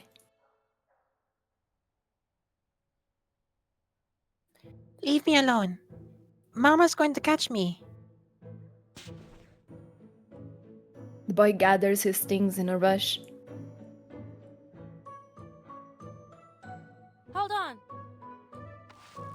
She grabs the boy just as he's about to run, nearly causing him to stumble again. His mother runs towards them, out of breath. What happened? Yes. Can I call you that? What happened? Why are you running around out here? Oh, it's a name. This place isn't safe. You should go home to your mother. So you have a mother? You have a mother, yeah, good to know. The boy twists with all his strength to break free from Marsha, his thin face flushing. Seeing that he can't escape, his shoulders slump in frustration. I just want to deliver a gift. A gift?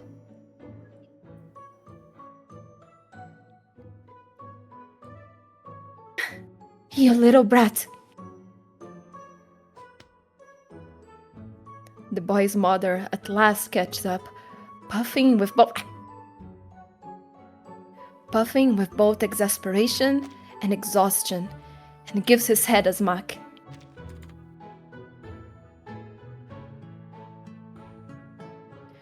Thank you. Was not shot. Oh, sorry. There was a line there. Before. Yeah. Go. Thank you so much, Madam. I swear I look away for just 1 second, and he starts charging to trouble. The narration auto moves, right? I wasn't charging to trouble.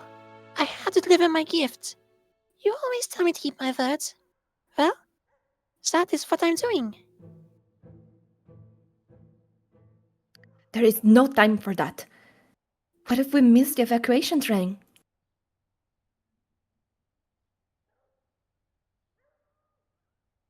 The boy pouts, but he has no argument. Don't worry. Would you let me know what's going on here? Please, don't worry. I'm on a mission from the St. Pavlov Foundation. Marsha points to the badge on her chest. I'll do my best. If it's something as simple as delivering a gift, perhaps I can help.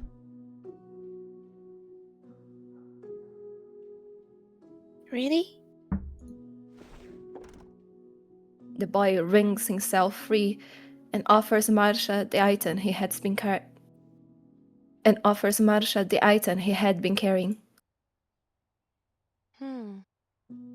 Is this a shield? The construction is somewhat rudimentary, made of welded steel with an old belt for a strap, and is on the smaller side, only as long as her forearm, but its purpose is unmistakable.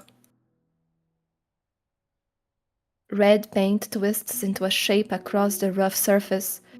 It is difficult to make sense of, but it seems to portray the silhouette of a building on a hill.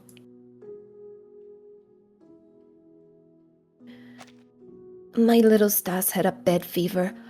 With the way things were, we were worried he wouldn't be able to get him to a doctor. But then we came across this woman.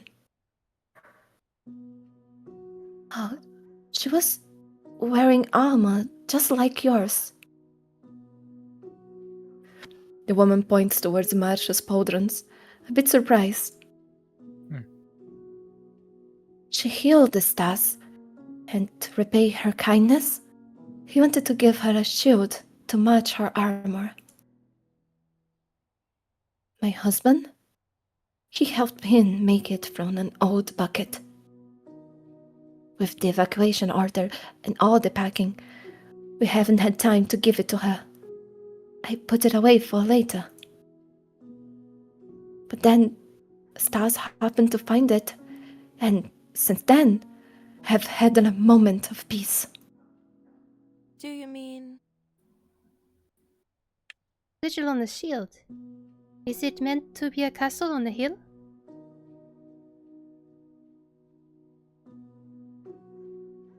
That is right. That is right. Are you? Yes, a fellow member of her order. I'm looking for her. Have you any idea where she is? And did you happen to get her name?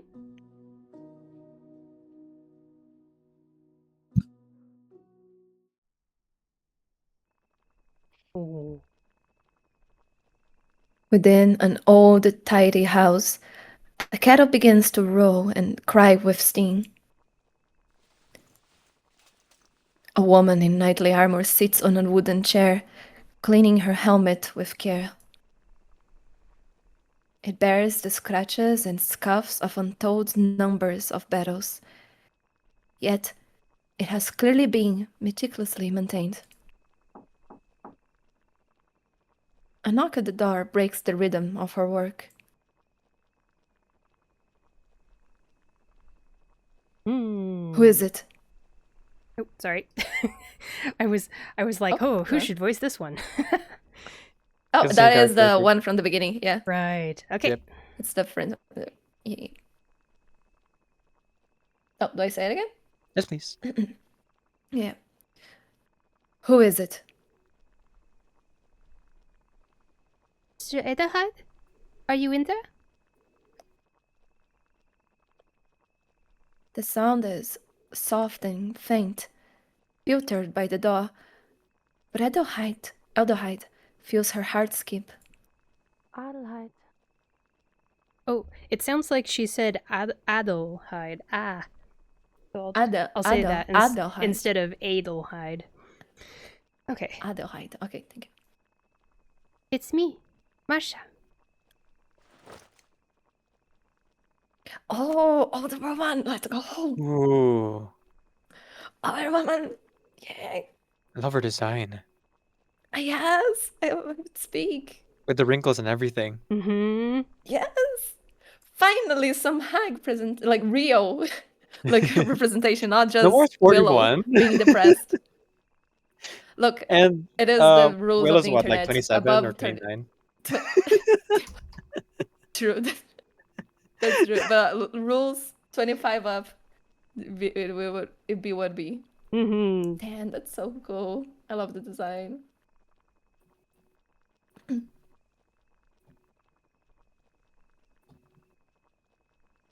It is a voice she could never mistake. Her palm feels numb as she moves towards the door. She almost involuntarily jerks it open. The face she sees behind the door is both everything she feared and hoped for. A face she once thought gone and buried. A face that elicits grief and sorrow in every reflection. But now, all she feels is joy. I'm glad. Adelheid. It's really you. I'm so glad. The woman in front of her is tired, maybe from a long journey, but radiating warmth. Not a skeleton, not some revenant or nightmare. Living, breathing, at her doorstep. Marsha? It's a miracle! Marsha, you are here! You're alive! She nearly leaps towards her, her hands stretched outward, but she freezes in place from shock and But she freezes in place from shock or ill or fear. She can't say. Actually, that word is pronounced awe. Awe? Oh, fuck. Okay. Ah, fuck, it's going. Ah, a second. Awe. She nearly leaps towards her. Her hands stretch outward, but she freezes in place from shock or awe or fear. She can't say. Yet Marsha reaches in and pulls her into a warm embrace. Aww. Adelheid. Yes, Adelheid. I survived the Dead Man's Hill. I'm so glad you did as well. It is a true blessing, being able to reunite in these times of war. Adelheid lets out a long, drawn breath and nestles into the hug, before breaking from it with a reassuring path. Yes. Come inside. The winter has come early this year. I'd rather not let you chill in.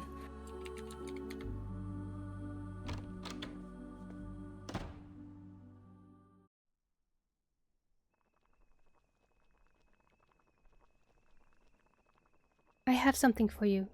A gift of thanks from Stas. The rough shield is delivered to the knight as promised. Adelheid takes it and turns it into her hands.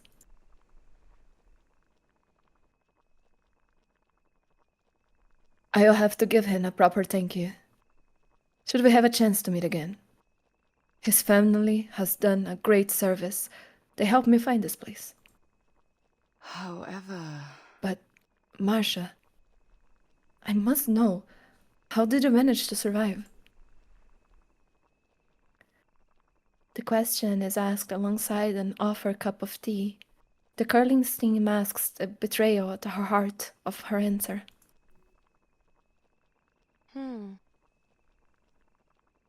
I was injured during the fight. When I went down, I thought perhaps I would die. But my armor had saved me from the worst of the damage. I used my training and waited. I just lay still, sealing away every thought and pain in my body, until a medical team from the Foundation discovered me. I recovered under their care.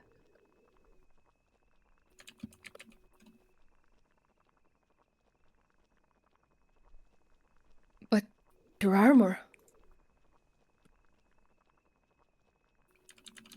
This was all that was salvageable after the medics cut me free. But I could never fully part with it. Not that it matters much. Armor is more of a hindrance than an aid on the battlefield now.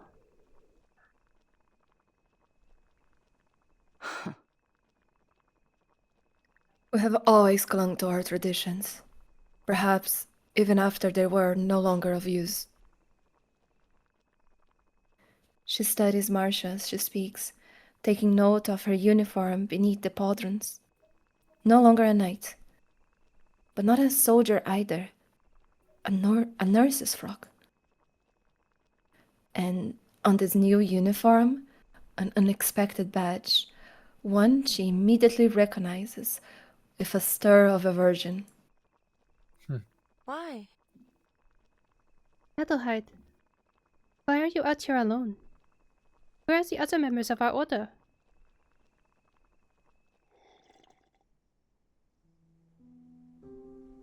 Adelheid takes a long sip of her tea, as if trying to swallow down questions she hasn't yet found the courage to ask. The order... A lot has happened to the order. I suppose, first of all, that I know it now it's acting Grandmaster.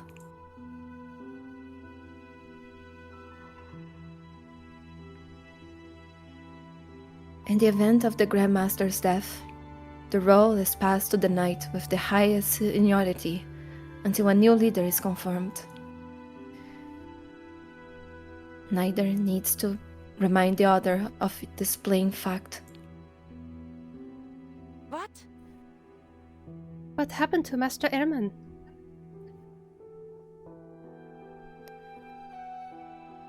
It is as you fear. His death.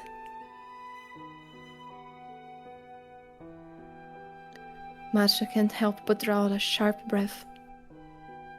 What happened? How? When did that happen?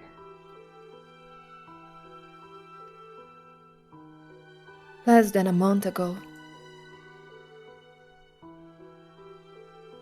I heard nothing about it. Back then. Surely you know that Manus Vindictae rose out from the shadows. That they have unleashed this war on all of humanity, rather than face the consequences of their manipulation. But their early infiltration was deeper even than anyone had known. Every communication network has been compromised or crippled, including ours. You have been away from the Order for far too long. It's only natural that you wouldn't know.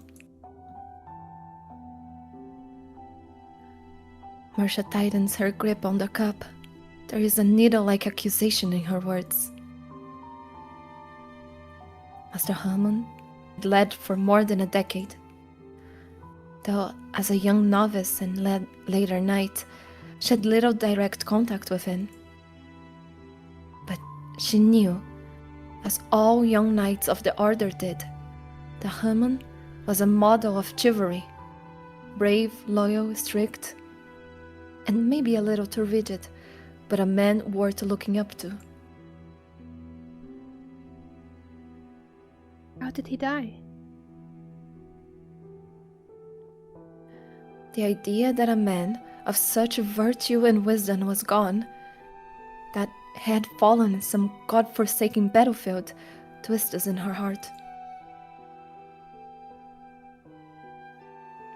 He was killed in our very castle. Whoever did it framed things to look like a suicide. But I saw this scene with my own eyes. There was a struggle in that room. There was a struggle in that room. Yet, the Order was under pressure from the government. The others decide to brush the investigation under some rug rather than face the possibility that we have been compromised, like the army. I went through his letters and diaries. He already noticed the shadows of Manus Vindictae operating in our ranks.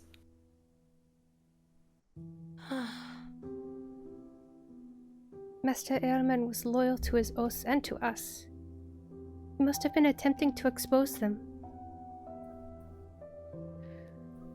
The Order. But even so, once the military's involvement with the Manus was revealed, things started to fall apart. There was only one thing that all of us realized. We had been betrayed.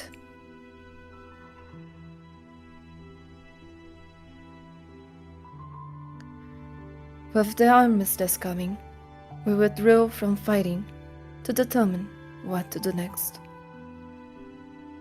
But even as we left the front, the divisions began to show. Some wanted to return to Hoes schools? Schloss. I think it's Schloss. Schloss. Hoes? Schloss. Yeah. Hoes Schloss. Thank you. Some wanted to return to Hoes Schloss and build it into an independent state, to carve out our own personal kingdom as it was in the ancient past.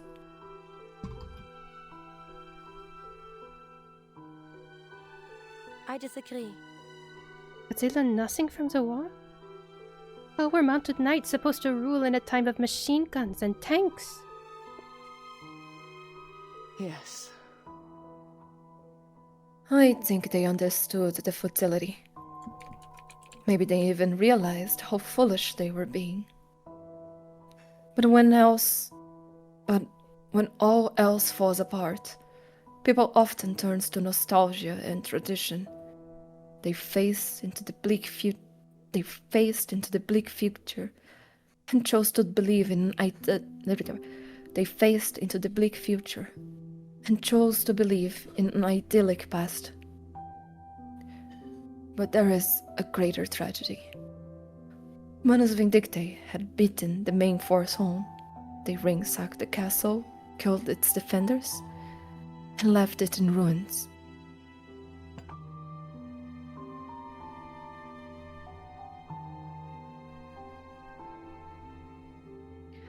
Adelheid puts down her cup. Its bottom clings as it hits the table. Centuries of war accumulated by our order, and all the rewards of its glory were gone. Our treasures are doubtless being melted down to fuel their schemes. Marsha closes her eyes. She knows every room, every corridor, every pillar of that castle. It was her home.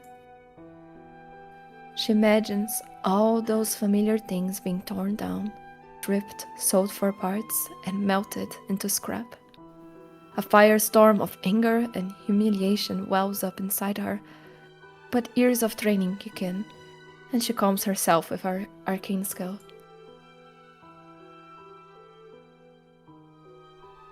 I hope the castle itself will be restored. The emotions fall away and reason takes over. Something clicks in her mind.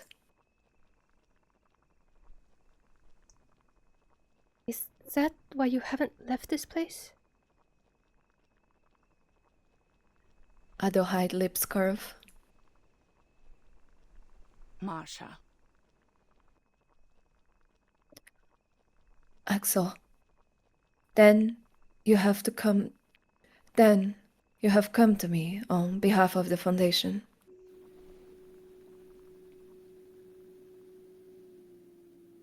We continue. That was very long, compensating for the first one, I suppose. Yeah. Yeah. I saw like 2 ads run and I was like, okay, snooze my own ad. Yeah. Some people have an option to like avoid those ads. Right. Reminder, folks, if you get hit with the ad, you can jump stream. Yep. Your view the ad still revenue still gets counts. paid out. Yeah. Your views still count. The ad revenue still counts because the ad revenue is based on average viewer. And with shared chat, Twitch actually shares Twitch counts it based on the average viewer when an ad plays, not on what the like actual eyeballs on the ad is. Right. Because they have like a very hard time tracking that. Yeah. Multitasking. So anytime you see like an ad come up on one of the streams during like an important cutscene, feel free to like jump around a little bit. The average view count will like is still shared between 3 of us, so it's all good. Yep. So you're still supporting the stream, and thank you for doing that. I appreciate everyone who like watch the ads. Yeah. Good job, JR. Okay. Yeah, let's catch up with chat here. Dan says, prepare to feel you're 99. Yep. That is the game. Reverse. It's all about the lesbians. All about Man, the they're so lesbians, cool. baby. I wish lesbians Suffering were real. and the lesbians. I wish lesbians are real, so true. Today, beauty was real. Adel still means nobility, but Adelheid is an old High German name meaning of noble nature. Dang, it's even in her name. Nobles, indeed. Big knight build. She knight maxing here. Shiny asking about the pronunciation, Dan replied, keeping us on our toes, I see. With the German words in the middle of the story? Yeah. This will be on the quiz. German word. Please take note that this German word will be on the quiz, so pay attention. Hohe Schloss, right? Right. Alright, gotta keep that in mind. Hohe Schloss. Now, Oh, was slush. there was Rush. another word that I Schloss? said, and I was like, oh, I heard this in Overwatch, but now I'm trying to remember what it was. Because I think I'm a little confused. Oh, excuse me? Yeah, it was excuse me or something? Where have I heard that before? Oh, yeah. Because I was imagining Brigitte saying it in Overwatch, but she's Swedish, so that doesn't... Maybe it's Mercy? Maybe it's Mercy who I was imagining. Let me look this up, because I can't help but be distracted. Yeah. Go for it, go for it. Entschuldigung. That is Mercy! Yep. There you Entschuldigung go. is how she says it. Yeah, So just a reminder, folks, that Going no for the mercy. nurse again. Marsha's code for this patch is no mercy. Definitely not a reference to Mercy from Overwatch. No. It's Karate Kid, obviously. That's a reference. But the amount of memes that I have seen of Marsha in that meme, like I also saw a lot of Mercy's like, I am a medic, but Cox gun. Yeah. On purpose. JR says, maybe Marsha needs to eat better so that we are not forced to play this terrible minigame. No. Marsha needs to, like, continue eating her trauma. As you do. Yes. Ignore Emotional it. eating. Just consume all the trauma from everybody and then you ignore it. That is Yeah, it. there you go. Why says, I totally want to play those fake games they advertised to me on mobile. I actually have a whole Steam game that is just those fake games. It's called You Want Those Games, Right? Or something like that. I have both the sequel and the original game. It's fun puzzles, you know. I found Sophia the voice is line. Turkish. Oh, you found the voice line? I Okay, found go the for it. voice line. You can hear it if you hear right here. Entschuldigung. I mean, I'm not sharing my browser audio on Discord, so you probably couldn't hear that. But my stream could hear Mercy it. saying Entschuldigung. There you go. Entschuldigung. Ooh. Sometimes I'm not sure I even got it. Ash says, by the way, Shiny said it like Mercy does, sound like a Swedish, or do you mean Swiss? I think probably Swiss. A Swiss lilt with the tone going up at the end. So I get the confusion. Uh-huh. JR says, same women NPC they use in 2.7. Marsha sure loves slamming into people. Right? Marsha hates little kids. Pass it on, JR says. The Marsha stander. And then we got our Pop Nemo emotes. Marsha as you do. Slender in my stream. Yeah, Ben. Pepper just like doing the thing. Let's see. Yeah, it is Gentle Hope that was playing. That's the one. Yes. Whenever you hear Gentle Hope and that one other song, I think it's Sotheby's Mansion. I forget if it's what the specific song is, but you know that's gonna be a bittersweet scene. Yeah, because they prepare your feels every time. Prepare your feels, yeah. Very cute, indeed. Like the videos of parents embracing the soldier children. Oh, that's me. Yes. Rune Knight. Rune Knight? What's Rune Knight? Teresa? Rune Knight. Well, What's Rune Knight, Teresa? Ash said Rune Where did Knight. Rune Knight. Yeah, it was R-E-U. Ash. Reuniting. It's a pun. Oh, I see it. Okay, I'm dumb. No, it Ash, took me a Ash second. is the pun person in the Very chat. good, very They good. have a quota every stream, so you get used to it at some point. Yeah, we're talking about when Sentinel almost killed her. Which, by the way, Right. up until this patch was the best way to get metal. You just kept farming that same level for metal. Really? And you could only bring one character, so I decided that my auto character would be Sentinel. So I just like reliving of the course. memory of Sentinel, like stabbing Marsha with her bayonet to get that metal every time. To farm I my love characters. putting my favorite characters in the Tormenton Nexus and making Yeah, them yeah. go through their personal hell. It's so fun. Nice little hell loop, you know. Yeah. I'm grinding, One does. they're grinding. In character, she is kind of like having a lot of hallucinations with hell and stuff like that. So I suppose that is some dream of her at some point. I think that was a dream too. Like that particular sequence was a. Oh yeah, that's flashback true. or a It was dream. like, there we go. There we go. PTSD, but like express. Yeah. Yeah, you got the ads. Sounded best here. Twitch new update literally makes it so you can change tabs and just stops, but yeah, keep switching. Oh, cool. I mean, not cool. It's kind of Not cool. I have extensions to like counteract that, but no. Yeah.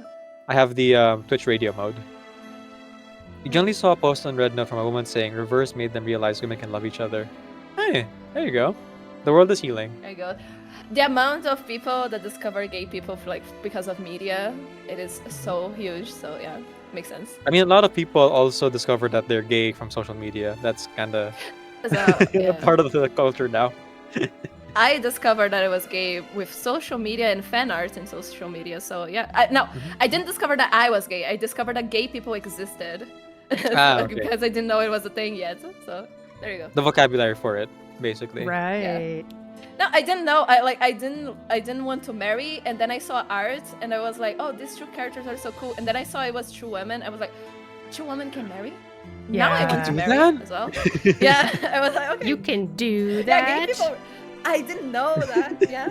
Yeah. Gay people are real? Amazing. Yeah, it's in the water. The water that we should drink should be more gay. The rats, they are making the rats gay. There you go. Yeah, none of my subscriptions are like renewing right now, so it's half complete for the rat command, but there you go. It kind of works if because I don't have like Chinese sub working right now. Once I get my thing fixed on my bank, I should be able to like get all my commands working properly. Yeah. To all those folks who discovered they were gay through whatever media, you are real and you are accepted. 100%. There is not a single unique experience in life. Yeah. A lot of people did the same. Here's my gender command, just because. Gender. Are you confirming my gender? But alas, the fool hath no gender. Okay. Reverse 99 doing the thing. Even if it was Sasunaru fanfic. Monarch's not going to rest. Good night, Monarch. You discovered you were a soft misandrist after reading too much visual novels.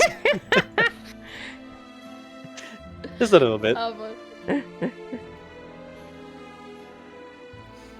Okay, I'm just running the ad here manually so it doesn't happen during the cutscene again, like later. Manual ads, folks. Manual ads. Better now than during the cutscene for me. I'm gonna get up and use the restroom real quick, and I'll be back if that works. Okay. Sure. Right. Gifted says, bless you. Visual novels is Did someone sneeze? Oh, bless. I have no idea actually. But yeah, visual novels are really not a very good reference for the real world. I will be right back as well. Get some coffee. Be right back. Thank you, Okay, Vassal. see you soon. Everybody gets coffee or shrimp or get some water. Yeah. Let's see. What do I do while I wait? Take over the world? Monarch's gonna take a nap. I see. Well, hey, Monarchs, if your nap isn't too long, you can hop back in anytime. Let's see here. Ads are currently running. See, there are good visual novels out there. Just don't go out there reading dating sims.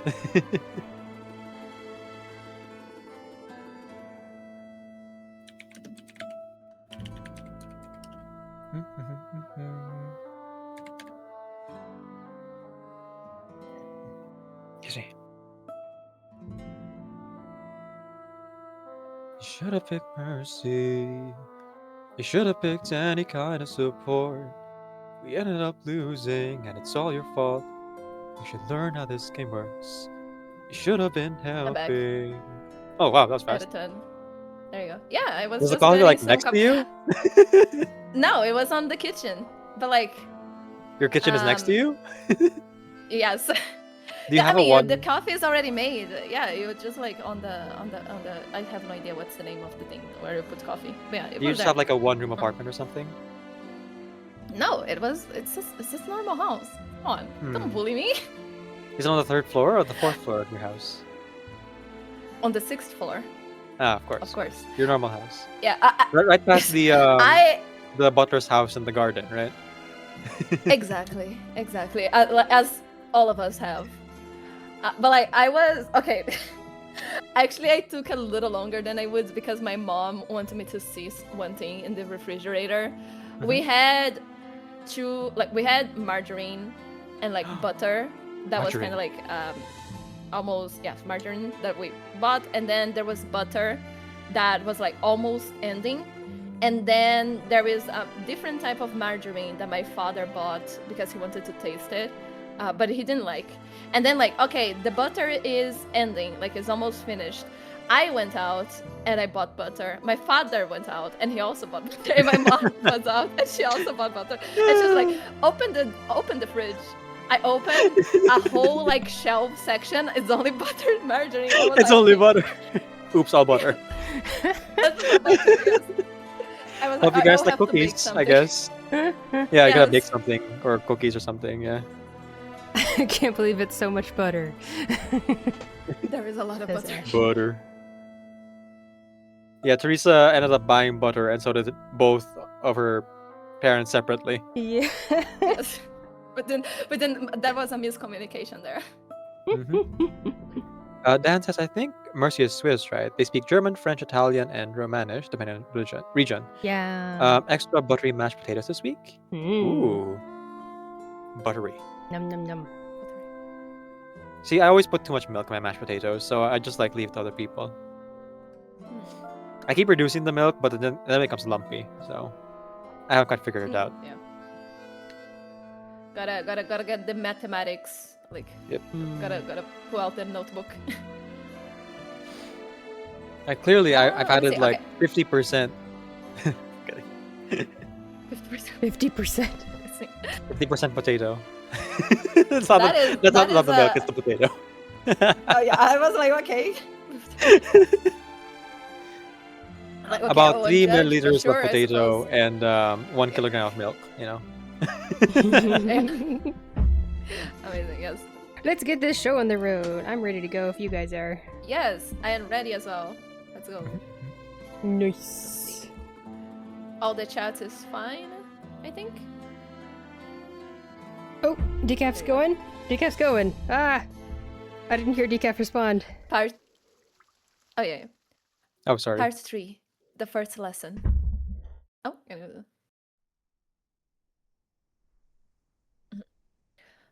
Marsha falls silent.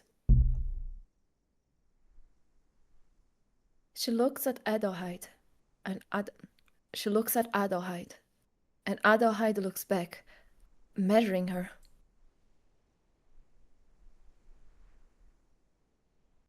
I won't deny that I was sent here by them.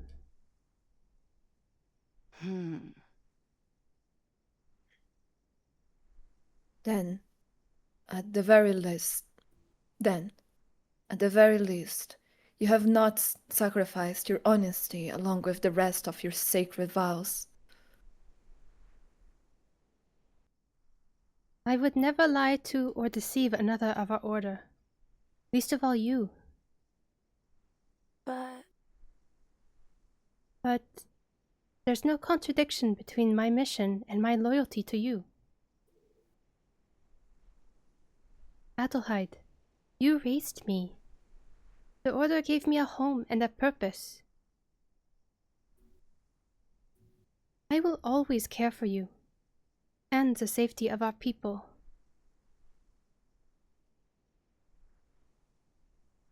She chooses each word carefully, but sincerely.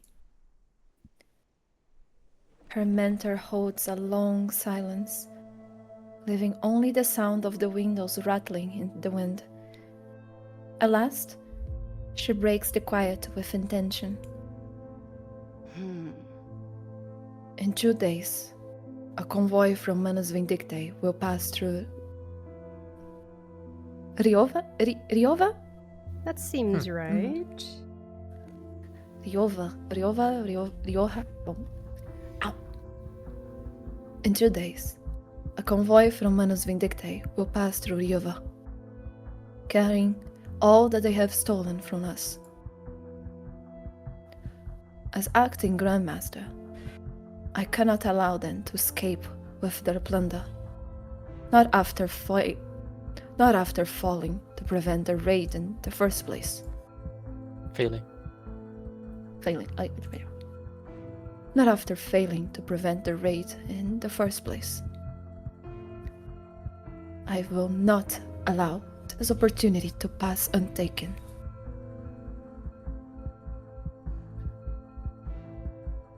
But Manus Vindictae has weapons enhanced with arcane skills. You're only one knight. You can't do this alone. The danger is too great. Maybe you can work something out with the Foundation so that... Danger.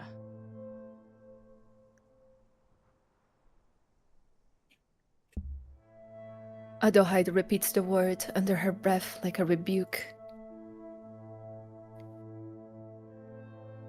They killed Master Hammond and violated the sanctity of our home. If our vows mean anything at all, I must answer these transgressions. To live without avenging it. Dies ist die schwerste Gefahr, der sich ein Ritter stellen kann. This is the gravest danger a knight has ever faced. The order may be much diminished, but we are not so base as to ask bureaucrats to fight our battles. Adelheid words land with weight. Her expression is cold and point of fact. The warmth and joy she had just shown to Marsha is gone. Now, she speaks to her as she would, and certainly has, to any other St. Pavlov Foundation employee. Sorry. I shouldn't have brought it up.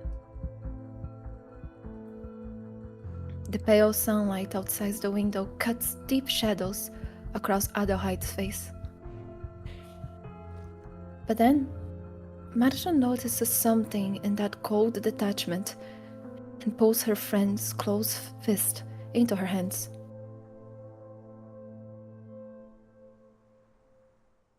Marsha. Anger, sadness, and disappointment begin to pass through their interlaced fingers into the young knight. The older woman exhales, relieved. Her emotions, too long dimmed up, are now passed into another's hand. Marsha, stop. That is not healthy. Ooh, prepare to feel. Prepare, There you go. everyone. Oh my god. There's a lot to read. Do we read this? Yes, please. The 5 things? Yeah, shit. Okay. Core. The sole emotion type that is under your control. You can move it around to absorb negative emotions with a lighter weight. Emptiness. When absorbed, add its weight to your core and lower your speed. Guilt. When absorbed, deplete the same weight from your core. Okay, avoid guilt. Emotion fragment. Yes, avoid guilt. Emotion fragments. When absorbed, adds slightly weight to your core. Amenity. Cannot be absorbed. Collision can knock your core away, causing temporary loss of control. Meltdown. Beautiful. Cannot be absorbed. Collision can destroy your core, resulting in immediate failure. Anxiety. When absorbed, deplete the same weight from your core and accumulate 1 stress. Diminishes over time. You fail when stress reaches 5. Anxiety can absorb emptiness, guilt, and emotional fragments. Oh, it's an enemy player, basically. Anxiety is Oh my like god, it moving is! around. It's moving! It's moving around and eating moving. our like emotions. It is just that way. Anxiety is all consuming. Anxiety is all consuming. What's this? Oh my goodness. Okay, so basically just avoid everything except emotion fragment if you can. Pretty much. Yes. Okay. Basically, yeah. Yep. What's this do? Oh, I can speed up. We have boosts. We have nitro. There you Excuse go. me. I'm normal. Okay. I was gonna say I'm not normal. seeing hidden Mickeys, but there's like a bunch of hidden Mickeys. Disney. Yeah, it's the Disney in my shape of game. the thing. Reverse 99. Oh, wait. Emptiness. I'm dumb. I didn't let me read ask you the fucking... I was just getting things. I didn't read the objectives. I'm stupid. Oh, what is Oh, the I'm supposed to eat. objective?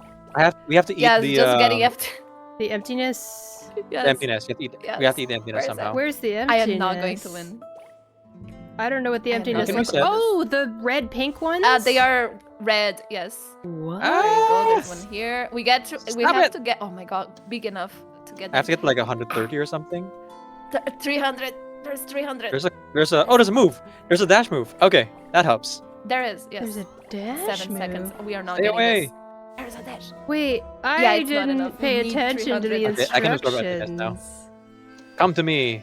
No. You need to get like fragments to grow stronger, so So you can need to be a eat higher the number than emptiness. the stress, or a higher number than the emptiness? Yes. Yep. Yes, and Okay. the bigger one is 300. It's a lot. Stop it. Okay, where's the biggest? come Where's here. the last emptiness? Where is it? I'm too big. It is around to the north, to the middle Okay, of the well, screen. I can't get it. I'm gonna reset. Oh, yes. All right. Okay, I saw a 51 though. There was actually a 51 that's easier to get. Now I know what I'm doing. All right. Reading is Now you're is playing an with interesting thing power. that you do in The video reading games. was whatever. Just talking to my friends helped me. There you go. Yeah. That's true. Who needs tutorials when we Doing this have by yourself is friendship? not ideal, I don't Yeah.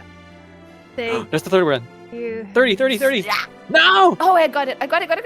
You guys mentioned that there's Oh my gosh, you special get so heavy. skills, but like I don't actually. Yes, there is on the button right. On the bottom right. So you have to let go of the. fast. You have to let go of the joystick in Just tap order it. to do it, I guess. Oh, I'm using that. I use my mouse. I don't know what you're using. I'm using my mouse to move To around. move, and then I use the mouse. Yeah, no, to move around. I Okay, I gotta be did careful. it. And then you click with the I mouse. did it. Who said we could do this in one turn? Are you crazy? This is my third try. I got it. Are Gosh, you doing this on insane? cell phone must be a torture. Oh yeah. Wait. Like we No, I had enough. Oh. What do you mean? I didn't The maths see. didn't matter. Oh, hang on. It's okay, Decaf. I will watch Decaf's screen and. I had 31. I guess I need to be like a little bit bigger. Oh. Yeah. Remember the bugness of the game.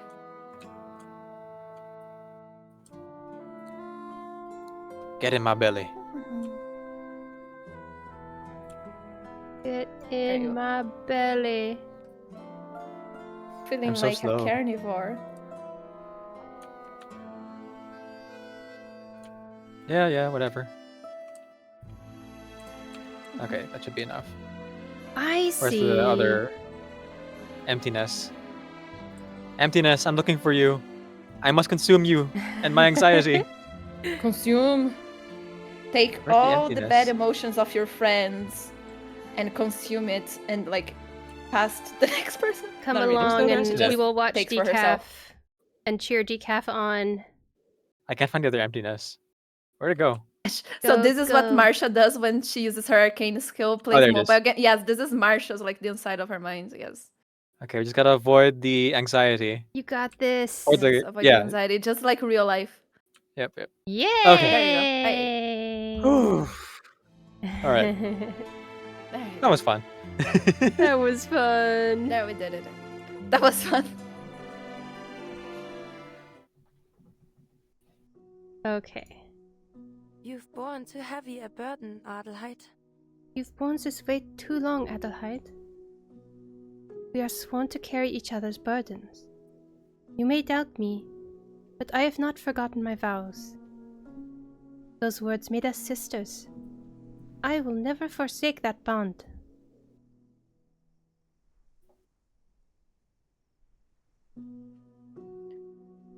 She can feel Aldehyde's. She can feel Aldehyde's emotions spin over the words. A rush of anger, pain, and sorrow floods between them. Well then. You say you remember our teachings. Do you not remember the danger in taking in another's emotions? Oh, is this like an It is arcane arcanist thing that she's doing? I wonder if Yeah, the it's Night Marsha's Order can arcana actually... skill. She can absorb other people's emotions, and that's what she does as a nurse. She Yeah. like She cuts off her takes people own. pain. Or she... Yeah, she cuts off her own. Yeah, she can't control her own emotions, so she can like ignore all her own emotions and pain. And she can take other people's emotions. So as a nurse, she just takes everybody's negative emotions. Yeah. And then on her voice lines, she talks about how like in the night, she feels like all these things like it comes out and she can't control it. She needs to take painkillers and stuff to sleep. That's why I love her. Wow. She is literally an empath. Holy yes, shit. I was wondering if she was like that character from Guardians of the Galaxy with the black hair. Yeah, that's the one. Yeah. Mantis. Mantis, there we go. There is a lot of ways that this could go wrong. But I should be doing it. Fine. Just take on all the burdens of humanity. What could possibly go wrong? She can. She could take her like any pain as well and send to other people. So she doesn't do it because I mean, it's only anxiety. That's fine. And as long as she can avoid the anxiety meltdown, and it's totally fear fine. and rage Yeah. and everything. Just absorb all the physical pain empty as well. feelings. Yeah, that's one does. Shelby. Let's see. Oh, well then. Okay. It is a last resort, one used in times of great peril. Did I fail to impress that lesson on you too? Marsha smiles, feeling like that clueless young novice she once was, with a rush of embarrassment, then guilt, but also affection. But you taught me to put the needs of my comrades above all other things. That includes sharing their pain and their duty. So, allow me to fight with you. If we stand together, we may stand a chance at succeeding. I won't leave you to fight this battle alone, sister.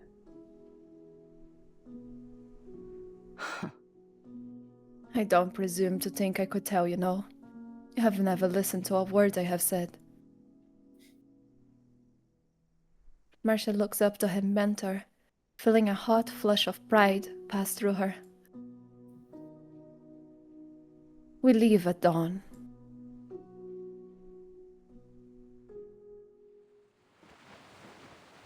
So Adelheid would here just like raise her sword.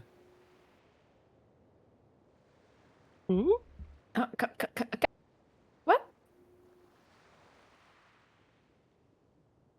What's up, Theresa? You good? No, I was like, what do you mean? Oh, she's gonna fight the Manus Vindicti with her sword. Oh yeah, just her. Against all the bullets. Basically. Yeah, she can defend those. It's fine. She slices the bullets with her sword, guys. Trust. Yes, trust. The crashing of the waves on the rocky shore does its best to drown out the little whimpers below.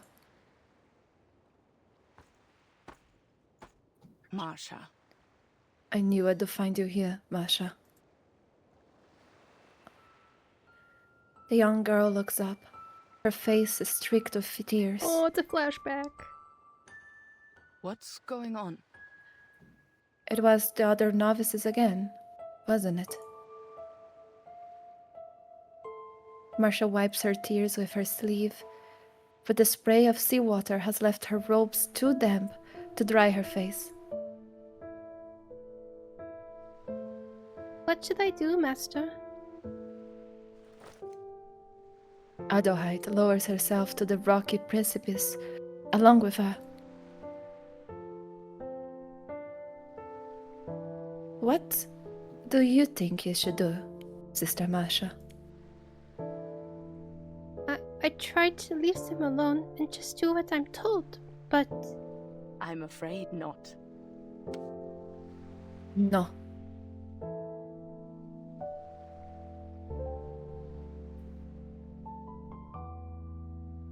A warm, broad hand brushes the girl's tears. She looks up at her caretaker, confused. They upset you because you allowed them. You showed them fear, and they seized on it. wolves do not strike a standing deer. They hunt. The hunt begins only after they put them to flight. Then Be as a stag in the forest. When they push you, show no fear. Turn your antlers on them. Fight back. but you're taller than me and stronger. Strength will come to you as you train. Height too, as long as you remember to eat your vegetables. Show everyone that you won't be trampled underfoot. You must show them that you want to run. They may howl and bark. You may even lose a few battles. But you must show them, above all else, You have the courage to fight back. that you have the courage to fight back. And you ought to be a knight, Sister Marsha. A true knight does not falter, nor does she pout.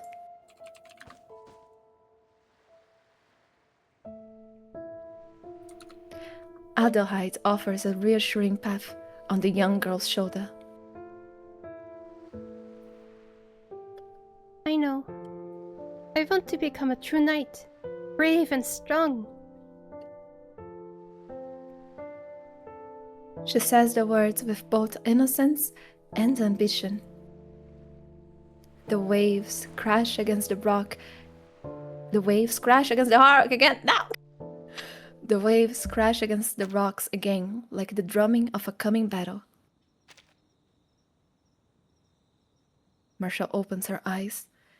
In the dark room, the only thing she can see is the faint metallic shimmer of light gleaming off her pauldrons.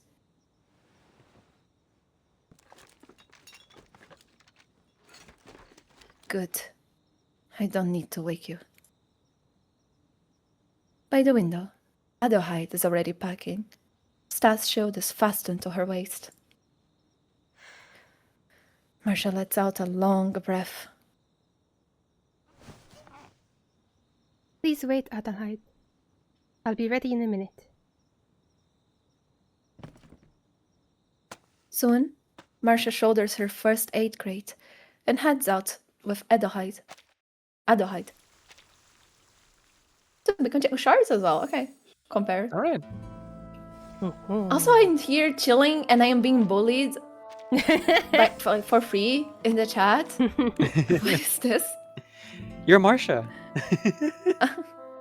No, that is Shiny. Shiny is the one that should eat her Oh, vegetables. right. So we should bully Shiny then. Got it. No, do not bully Shiny. You have to go through me before bully me. It's Right, fine. so that's what we're doing. Yeah, so, okay, I will accept my fate. It's okay. It is what it is. Oh, goodness gracious. What are you gifted? I'm going to fucking. You know what? Where is it? Uh-oh. Uh-oh. Where's the thing? There we go. What's Theresa Let's doing? see. JR says, poor It's just Marsha. the usual. Minigame, you are cooked. For Marsha, indeed. Let's see if we can do it in one turn. No, definitely not.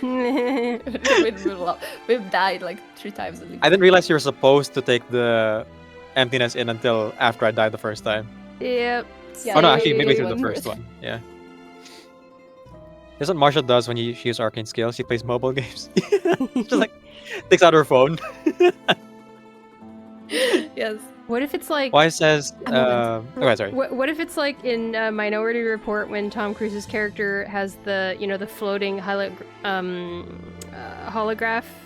in the air? Mm-hmm. So it's like, just imagine like this like holograph screen in front of Marsha, and she's like, I understand Adelheid, and then she does the thing on this floating hologram thing. Or the, what do you call this? Just like the Mind Palace things, where you have like the visuals that only appear to the main character and no one else. So you're just like watching them wave their hands in the air. Yes, that Sherlock Holmes like edits. That's just the ABC Sherlock, that was so bad. Yes. Nothing against Benedict Cumberbatch for any of the actors. They did a fantastic job. The writing was so bad in that show. Oh I goodness, didn't watch, but I had heard things. I suffered for years before I was finally allowed God, to I'm like. so sorry. I know I finished it actually. Yeah, I finished it. Well, I finished it. Years of my life Look, wasted. at that point, you were already invested enough. I suppose I should Yeah. as well finish, but yeah. Every time they were coming out with new twists about Moriarty, I was like, yeah, sure, this might as well happen. Dan says test and time for R.io. Nice symbolism. Sentinel's game was much easier on PC, while Marsha's is much easier on touchscreen. Look at that, separated even in technical. Even in technical mechanic. Technical Let's affairs. see.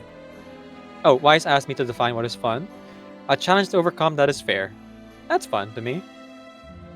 That's fun. As long as it's fair. F is for friends who do stuff together.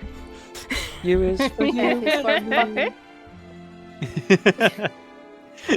I heard something else different there. N is for no survivors. There you go. I never watched the show, but I know that one. Yeah. That's one of the U classics. is for Unk. SpongeBob spawned many memes, for sure. Many. And then gifted bullying Theresa. Hey, gifted. Oh. Okay, now I see it. Goodness gracious, Theresa. Oh, no, not Theresa, Ash. It's Ash did that. That is Ash. That is Ash. It's, that, again, you get used to it. It's okay. Yeah. America says, hi, gifted, Decaf, Shiny, Theresa, Ash, Emmy. You forgot Emmy Dan here? as well as Mononex and... I missed Emmy. Yeah, Emmy's here. Next that is sleeping. Emmy reacted to Yepperstepper's doing the thing. Oh, I see. Pop Nemo thing. I gotta say, when Gifted responded with the tweak emote, which is like shaking the head left and right, at first I thought it was just Gifted denying that they did anything, like shaking their head no. But then I looked closer and I realized that it has its tongue wagging out, and I was like, oh, it's not so innocent. Never mind. It's just he's not so innocent. No. He has problems. Don't worry on that one either. Let's see. I can do this for free in my own Gifted didn't stream. realize that stating facts was bullying. Look, I ate my vegetables, okay? The reason I didn't grow is because I didn't sleep. That is different. I think if I slept more, I would have reached my desired height, maybe. Yeah, Who same. knows, but Decaf, that I rat didn't sleep emote enough, is so I'm very cute.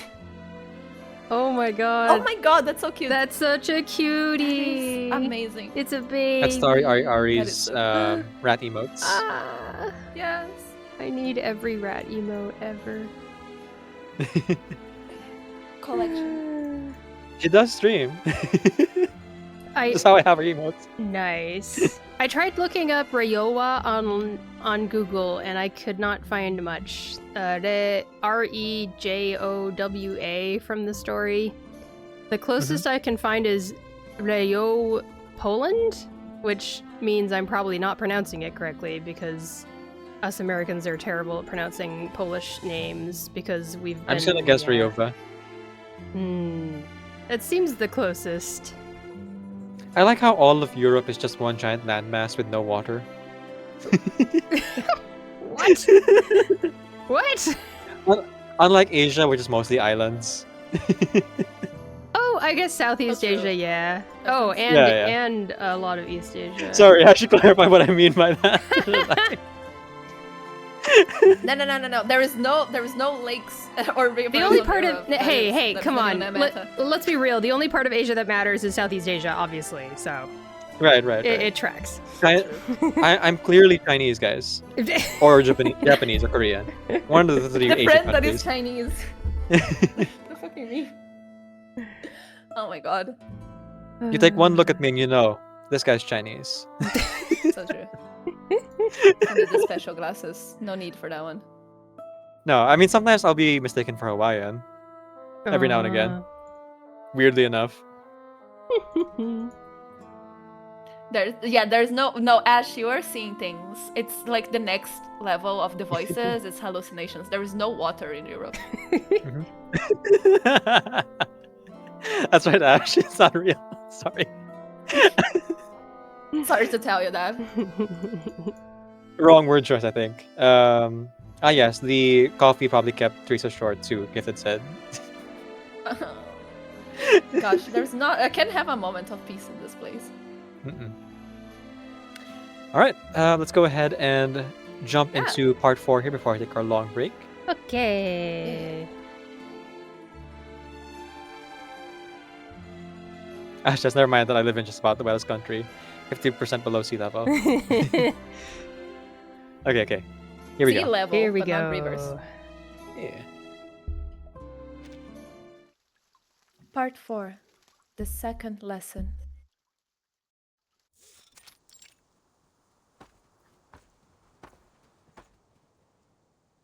The two knights begin their journey across the war-torn countryside and reach Ryova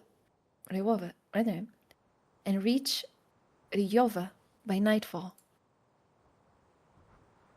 They stopped at the outskirts of the town, already dilapidated before the war, a maze of husked-out ruins and empty buildings.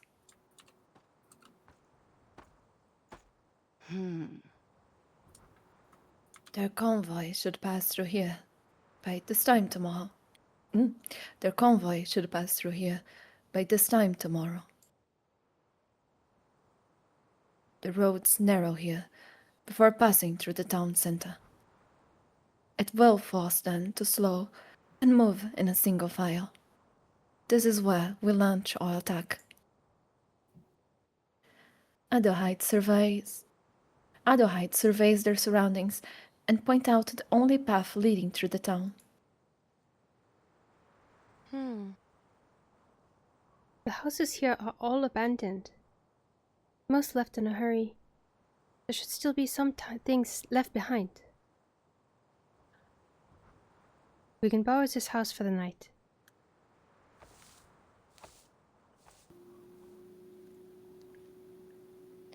Marsha walks to the back of the house and examines it carefully.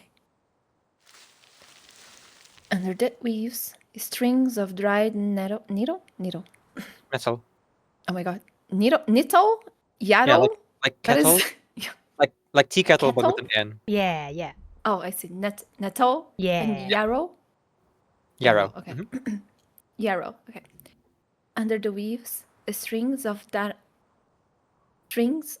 nettle and yarrow sway in the wind. Marsha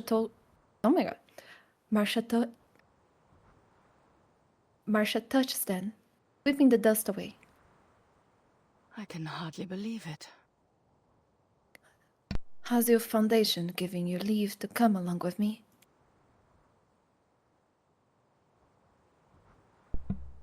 I've reported back to my commander and to Mr. Razor. At any rate, my task was to convince you to leave Sen. I would say this is an interpretation of those orders.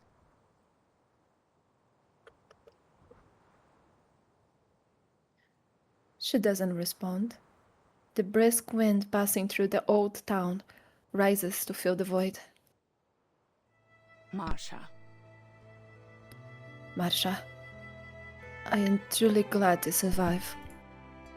You've broken your vow. But I still don't understand your decision. Why did you ever attempt to contact us? Why would you want to leave our order?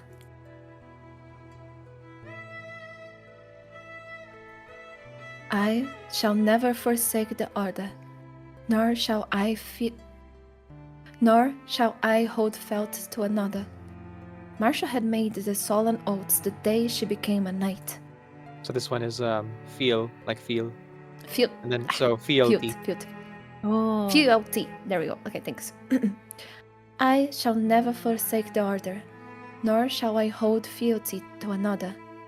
Marsha had made the solemn oaths the day she became a knight. She had been waiting for these questions, accusations even. But when they arrived, she found that Adelheid's tone was far gentler than she expected. I could not bear to take another soldier's life. The path of knighthood should not be one of endless slaughter on the battlefield. If I returned to the Order, if I had stayed a knight, I would have been forced to fight, kill, die.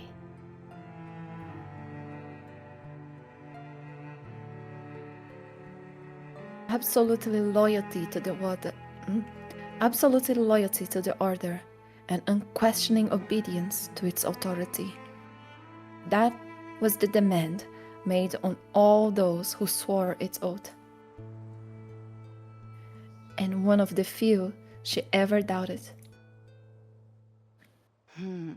I have dealt with this foundation of yours.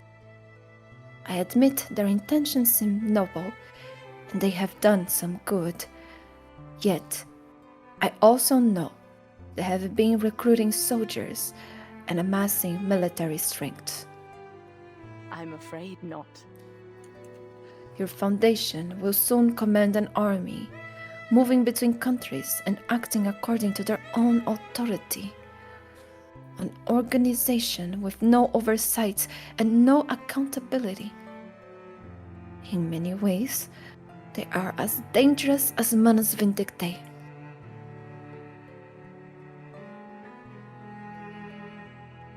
I agree entirely.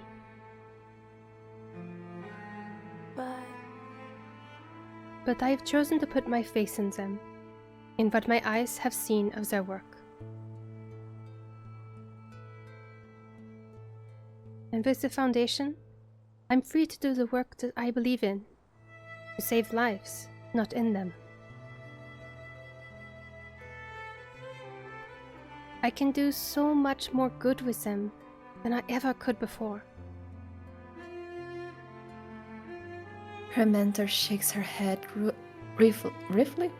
ruefully. Thank you.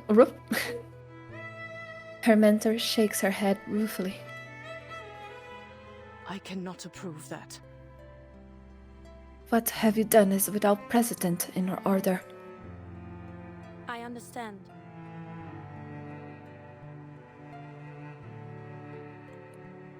Marsha doesn't rush to persuade her. She only focuses on what would matter the most to her. I never truly abandoned my vows as a knight.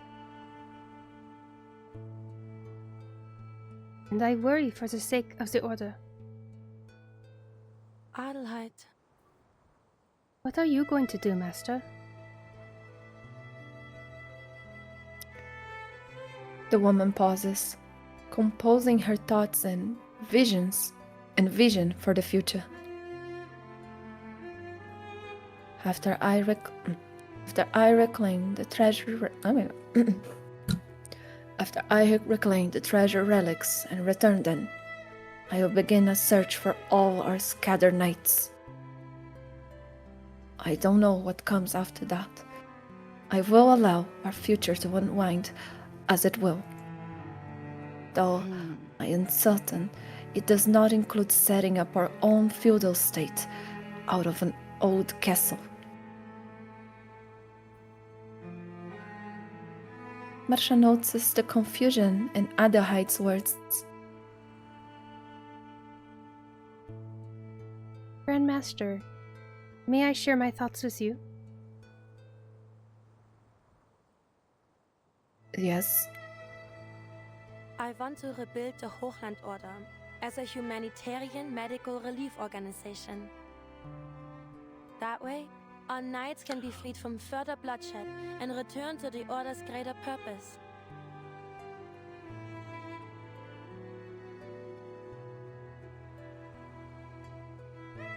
She gives weight to the young knight's words, whether out of respect or genuine consideration. That is not who you are, sister. I cannot approve that. Marsha had expected her mentor's reluctance, but she purses her lips and doesn't back down. Adelheid, please consider the possibilities. I have given this a great deal of thought. I still remember. Since joining the Foundation and assisting people as a medic and a nurse, I've had a chance to reflect on the things you've taught me. You told me yourself that our order was founded as a place of healing for wounded soldiers and victims of war. Couldn't that be true again?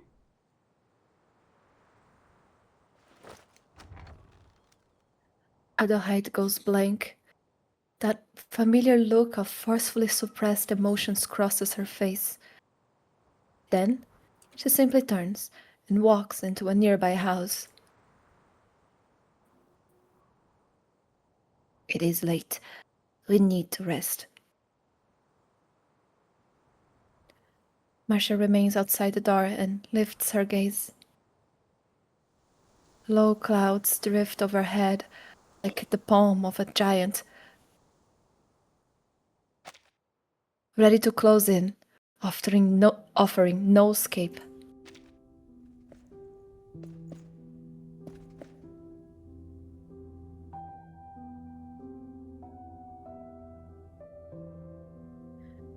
Marsha limps into the castle. Her figure looks small beneath the towering columns. A shadow falls over her, swallowing her entirely. Adelheid? The knight wears a stern expression. She seems to have been waiting for some time. I watched your training today. You were ordered to fall back, yet you choose to stay behind and hold off the pursuers. Yes, ma'am. What was your reason? They were wounded. Someone had to buy them time, or the whole team might have been caught. And you believe your sacrifice guaranteed their escape? Mission accomplished. Is that correct? Yes, ma'am. And did you buy them enough time? No, ma'am. After I died, the pursuers caught up with the rest of the team. Her heroic sacrifice ended prematurely. Tapped by a blunted spear, she was declared dead and put out of the fight. You stay behind alone, without any cover, without a plan. All you end up doing was throwing your life away. The young knight is struck by her master's criticism, but she stills herself and defends her choice. Problem was our choice of evacuation route. But we had attempted the other mountain pass, but the pass was narrow. I would have been able to buy them enough time. this is my choice. A knight, a true knight, is never afraid of death in the service of duty. She looks up at Adelheid, staring straight into her eyes, her lips pressed into a hard line. What if... And if there is no narrow pass next time? What if you cannot guarantee your sacrifice will mean anything at all? Marsha. Do you think I don't know you, child? It wouldn't have made a difference. You have always acted recklessly. You volunteered to man the battering ram without even knowing how it works. You are the first to the front in every shield wall, and the first to leap into every fight. You were too bold. It seemed as if you would not accept any fate except that of a martyr. I have been too effective, I fear. I turned a scared little girl into a would-be martyr. Her tone is self-critical, but she softens as she leans towards Marsha. I understand. I know you are eager to prove yourself. You want to show you're worthy. You want to show you are worthy of our vows with some great act of sacrifice. You want people to forget that you are just some lost orphan discarded in the snow. Marsha. That you are, indeed, a valiant knight, a fighter worth celebrating through the ages. Isn't that right, Marsha? Marsha freezes, her face flushing hot. Her deepest desire has been laid bare with complete precision. Yes, it's true. However... You have replaced your fear with bravado. You haven't learned to use your courage effectively, making you foolhardy. Adelheid turns and motions for Marsha to follow. Adelheid. Where are we going?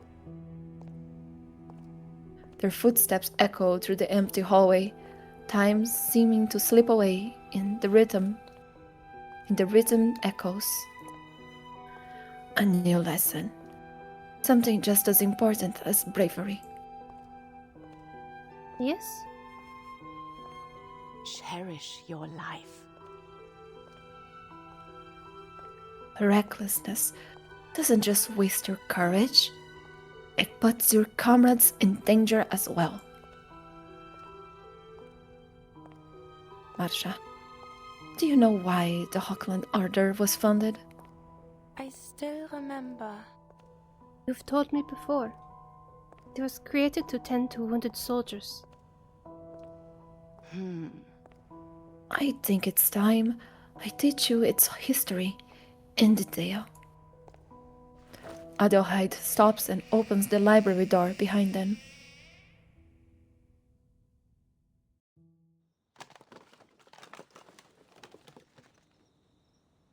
The night is dark. Not a single light, nor a star illuminates the space beyond her view. Marsha listens to the rustling that pulls her from her sleep. Someone has slipped inside in the middle of the night and is rummaging around for something. All but invisible in the darkness, you can spy Adelheid steering awake. Without exchanging a word, they both continue to feign sleep, waiting for the intruders to come closer. Shoot. Decaf, do you want to finally voice something? It's been a while. Yes.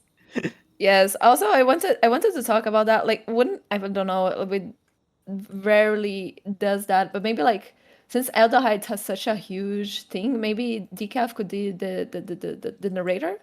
I can take over narration, yeah. Yeah, sure. that works for me too. Yeah. Mm-hmm. Let me take Adelheid off your hands here. Oop. Or is I thought that she suggested Decaf do narrator. Yeah. Yeah, I'm the narrator. Oh, yeah. okay. Got it. Yeah, this is. Words are hard. Because you said that you were going to do a narrator at the beginning, but we thought Kratos was going to be more. We thought Kratos would have more of a role for sure. Yeah. Or Razor. No, but this Adelheid actually has a lot of things to say. Yes. In the best way, of course. Ah, damn it.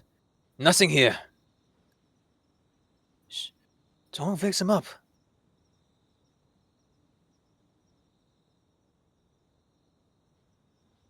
Oh, we already changed? Yep, yeah. I'm taking over. Okay, there we go. I'll just put men. Men. Men.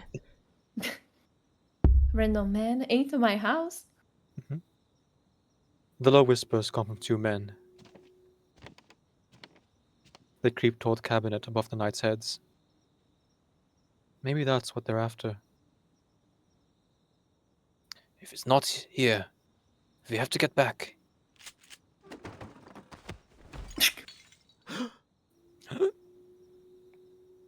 Before I can finish the sentence.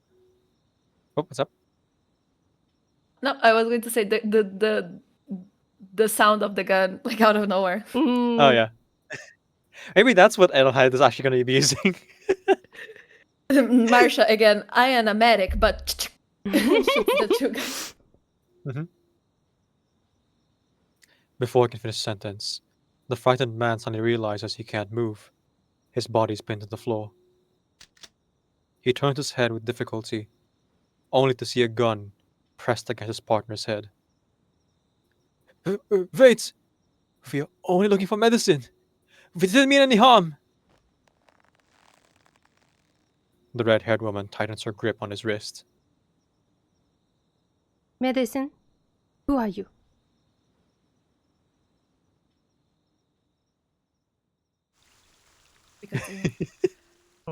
Get this knighthood.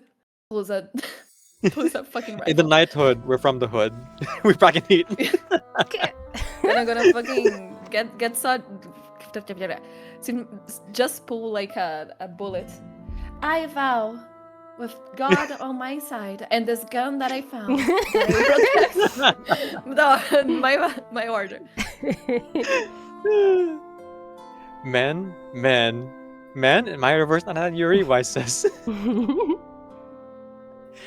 Hakatanga says, I heard that men's are banned in reverse 99. Whereas JR says, I heard men writer I heard the new writer loves men. Welcome back. Hakatanga coming back from rest. Yeah. Yes. Motivated. Let's see. Truk sees supremacy. Let's see. That's pretty much it for Twitch side. On the YouTube side, Dan says that in real life, this evolution of knights into medics or doctors actually happened in many countries. The Johannifer Order operating in Germany, for example. And then Dan says, so many great ideas. Tales from the knighthood. Oh my goodness. Gonna keep. Marsha, I pity the fool.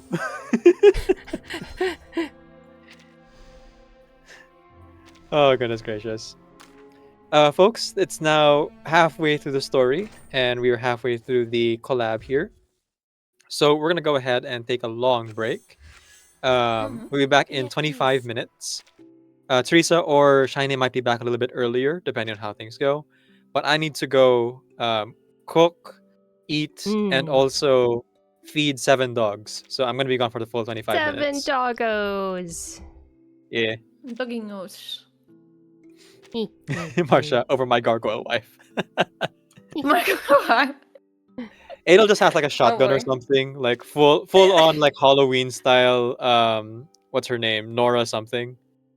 Played by Jamie Lee Curtis, I think. I forget who the actress was for Halloween. Shotgun. Yeah. To make like extra damage. Amazing. What's the? Do I have a command for it? I forget. Be prepared for this honorable battle as knights. Throw the sword away and pulls out a Glock. Back at 25. Perfect. It's actually 7:25 already for me. There you go. In the morning. There is nothing more satisfying than playing Mercy in Overwatch and just deciding to go gun only.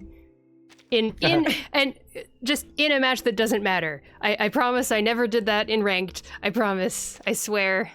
Look, the best kind of medicine is not getting sick to begin with. Yeah, so it's your fault if you're getting hit. A good medic. Yes. So if you really want to be a good medic, you just defend, like you kill the enemy before they can hurt your. That's right. You know? Best defense is a good offense. There you go. Exactly. At that point, why not just play Soldier 76? Because Soldier 76 does not look as awesome. That's true. I need the character in front of me. Yes. Maris is the best. All right. I'll be right back, folks. All right. Yeah. Me too. Be back problems. soon. I'll give a little pause as well, and then I'll be back soon. Bye bye, guys. Yeah. All right. Be back.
I was muted on on Discord.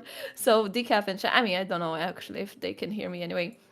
The people on their stream, but hey, if you can, hello, I am back. I was just saying hi to the people because we had a raid. We had a raid of Nuclearius, which is someone that I enjoy being there on his streams. I recommend Nuclearius a lot. It's a Theresa. Oh no, Theresa, in your stream. I'm so sorry. It's a pest. You need to call like the professionals. But yeah, I really love Nuclearius streams because he's just a chill dude and like I have a nice vibe there. I feel welcome. I feel like it's my people there. So yeah, if you like Girls Frontline or Ace Combat adjacent games, DCS World, and also Toho, please do check out Nuclearius stream. He also plays Vintage Story, and recently Nuclearius got a new model. Nuclearius finally like ditched the non-disclosed M16 lookalike model that he was using before, and now he has like an original design and like a little PNG that he commissioned. So if you look here, I will like do the shout out again. You can see that like his icon changed. Look at that. He has a new design. So yeah, if you want to see that, please do check out Nuclearius. Let me see. What else? Oh yeah, I got me dinner. I will be eating later, like between things, between pauses. What else do I do? I guess I would just be chilling here. Why not? Let's hear Marsha talk about her.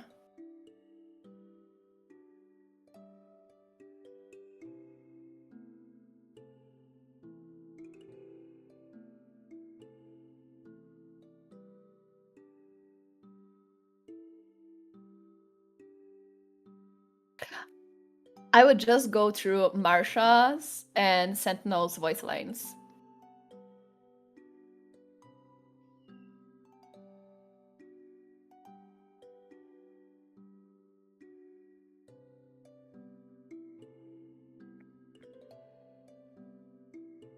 Clap, clap, clap, clap. Cow, cow. She's so... Oh my god, she's so cool. And again, her little cow here is so cute. Look at her. Look at Marsha. How cute. So cute. Her so much. I love her. I love this woman so much.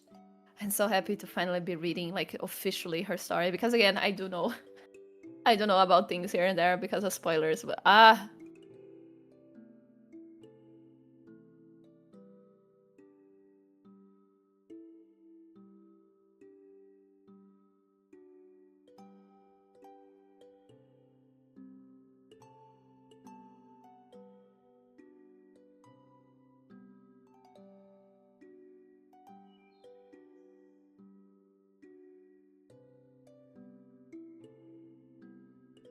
I see. I need to see the translation of the German segments of her voice lines. I haven't seen that yet. Gifted, you kind of want a stuffed cow now. You're Marsha Pelt. Why don't you already have one? That is the question. I have a Lacta. I love plushes a lot.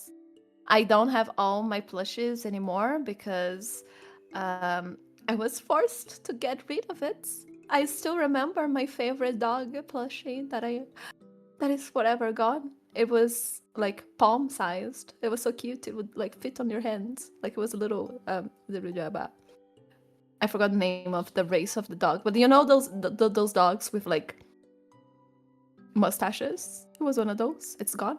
But I still have the Lacta the Lacta cow ones. You were forced to get rid of them? Yeah, because I can't with dust. It was making me sneeze a lot. So my parents were like, when I was really like young, I was what, 8, 9? Around that? They were like, okay, this is not working. Like, he was sneezing too much. It's making you sick. We need to get rid of it. I was like, ah! But it is what it is. It is what it is. And slowly building it back, I guess. Let me see.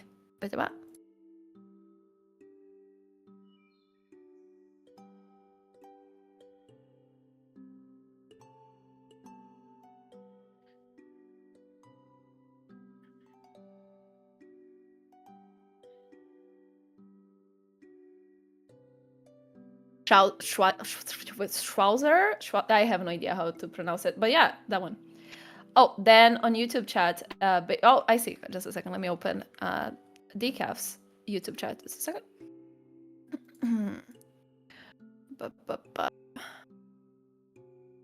Oh, they said they could translate. Let's go. Let me get just a second. Let me open the chat so I'm not rude and forcing Shiny to be like the messenger.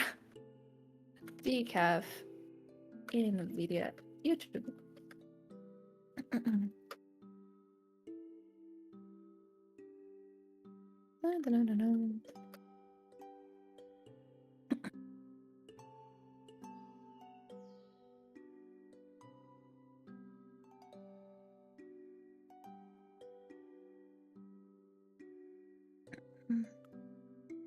Hello, YouTube chat. Hello, YouTube. How are you doing? Press that like. Okay. Let me see. Dan. You can hear the VA on YouTube. Which lines do you mean? You could try. Okay, I am going through Marsha's lines. The first one is, I think, at the end of. Let's see.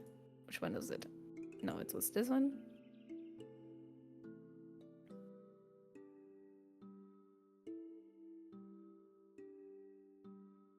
Yes, at the end of the suitcase climate line, there is a segment in German.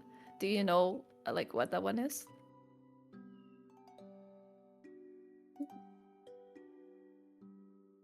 Let's see, and which other ones? Let's go.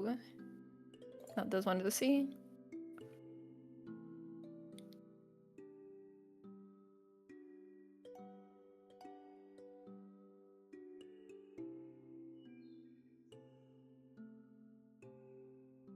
Let's see. Dan said, suitcase climate. Being a knight means to always be steadfast and being a knight means to always be steadfast and dutiful. That is what Dan sent us here. So, which is this segment here at the end.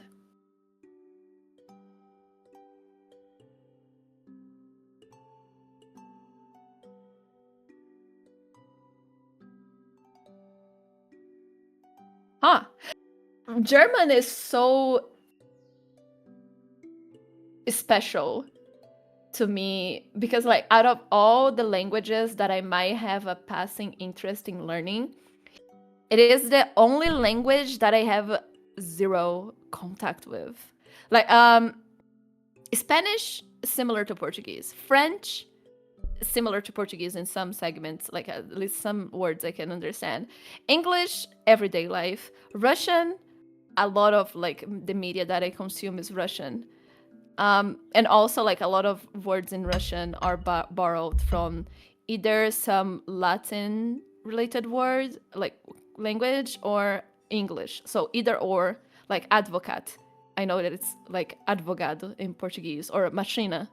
Machina is not a machine, it's actually a car. But you know, like it's kind of like you can kind of pinpoint a computer.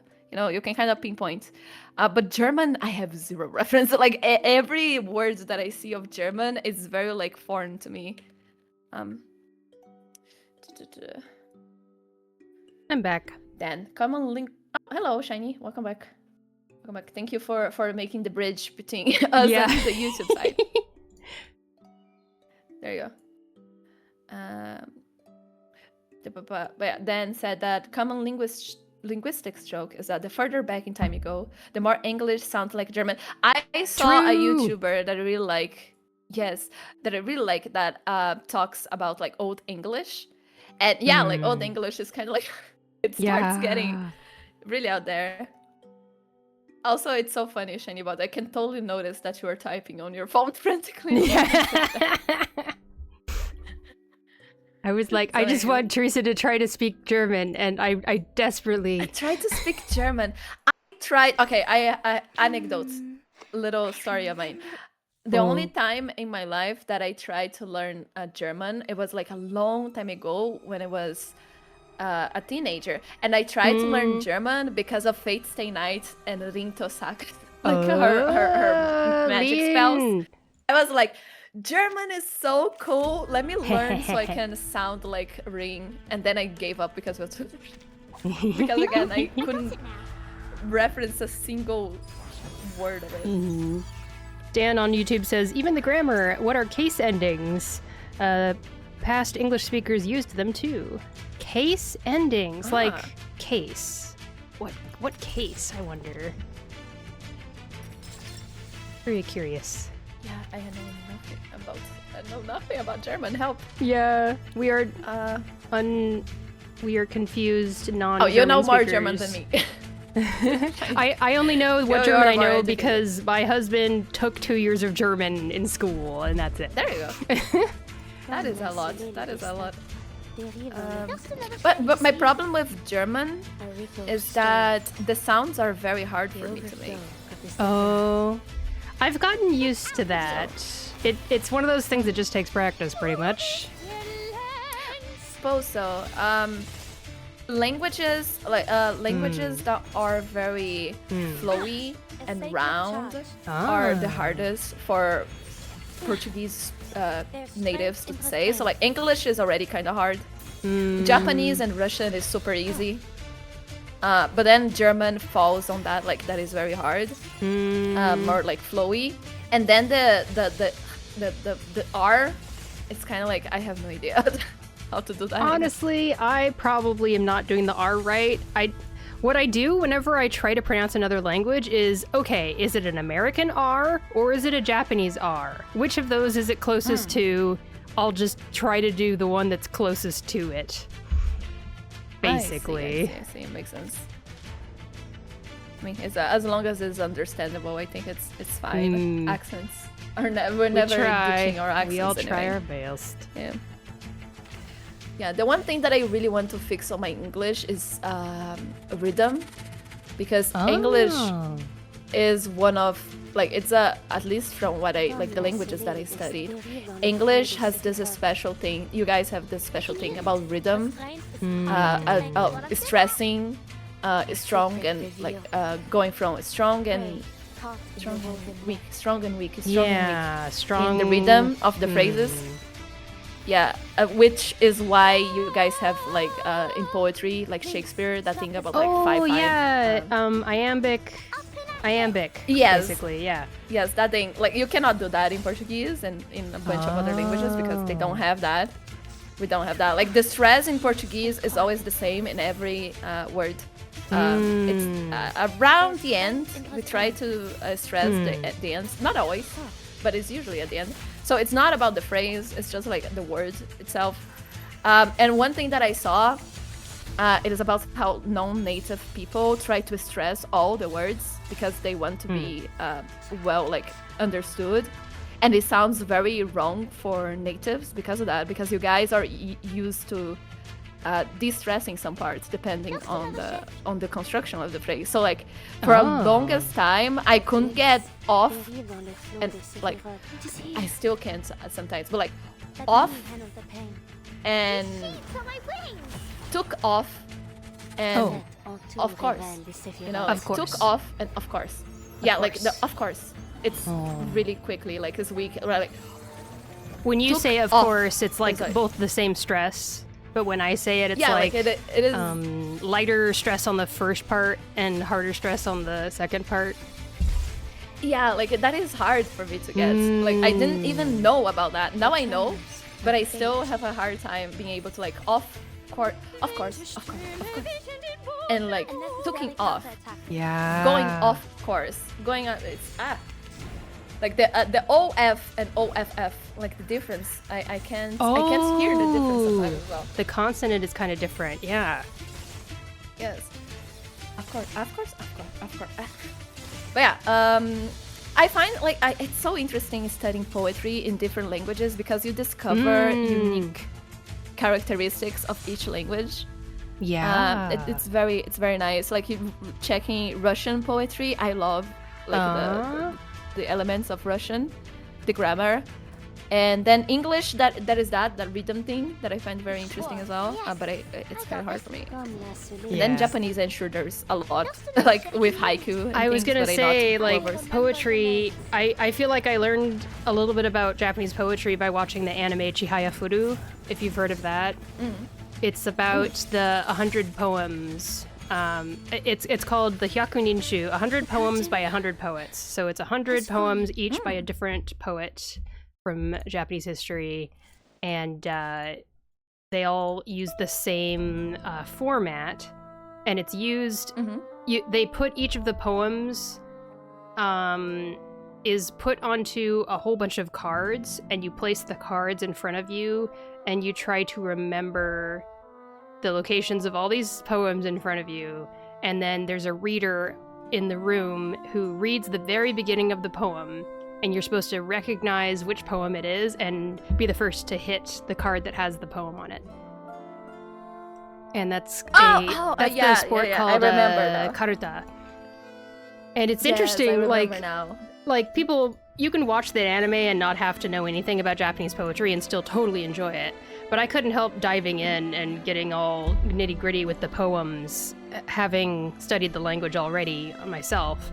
And it's interesting to see like Japanese ancient Japanese style of writing, in terms of they write the poems all in the script that's not Chinese characters. They use the phonetic script. If you know about that, like there's hiragana and katakana, which are phonetic script, and then there's the Chinese characters, which are like tons and tons of strokes and very complex looking. But the poems are all written phonetically, and you're reading it, and it's like, I think I know what this is. It's like, oh, actually, no. This is old Japanese. It's completely different from what you're used to. And it's interesting stuff. Yeah. Yeah, I remember you kind of like brought memories out of from like, because I had like kind of an idea of the anime by name. But then I remember like the scenes of they actually playing it out. I was like, oh my god, yeah. But it's been a while. It was really like deep in my mind. Gifted says that anime. They couldn't hear me on your stream for a while, but they could hear me on the YouTube stream from Decaf. I fucked up. I was with the Discord off. Oh, okay. I opened it back. I will in the VOD, I will edit it. I just saw Dan said something in YouTube chat a while ago. When I watched a video about American diplomats learning languages, I learned that German is in a category on its own. Category 1, Germanic and Romance languages, very easy.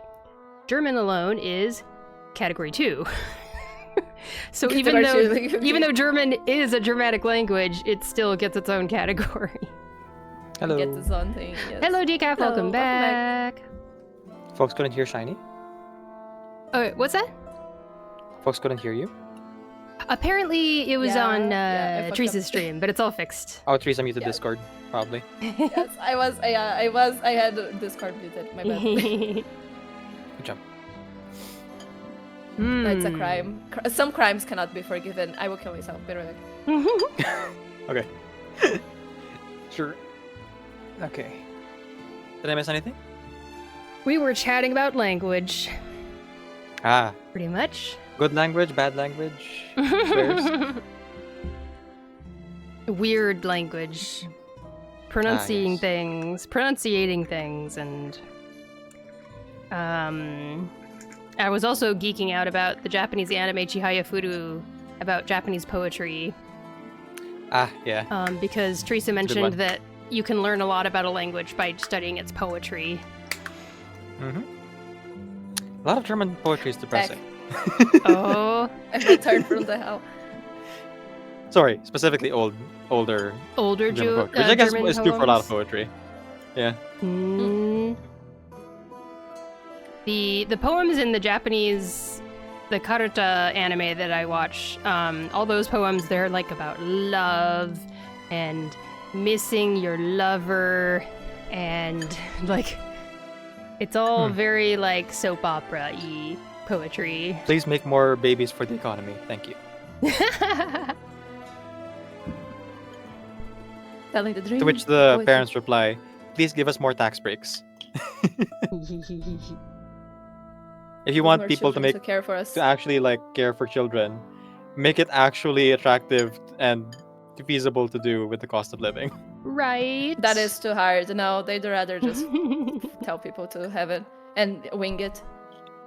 To be like that. Oh, look at that. Can afford childcare? Just have a living family member who doesn't have children of their own. Yeah. Easy. No, but they should have. They can. Oh, but they should also have children. They can dual task. Care for all the children. Also, Decaf, Dan in your YouTube chat was saying that if they hear Marsha's German in the voice lines, they can translate it into English. But there you go. They didn't have access to it because they can't hear our games. You see, they are saying that Marsha pre-battle. Let me see. Battle inside. Blah blah blah. Deployment. I go wherever I am needed.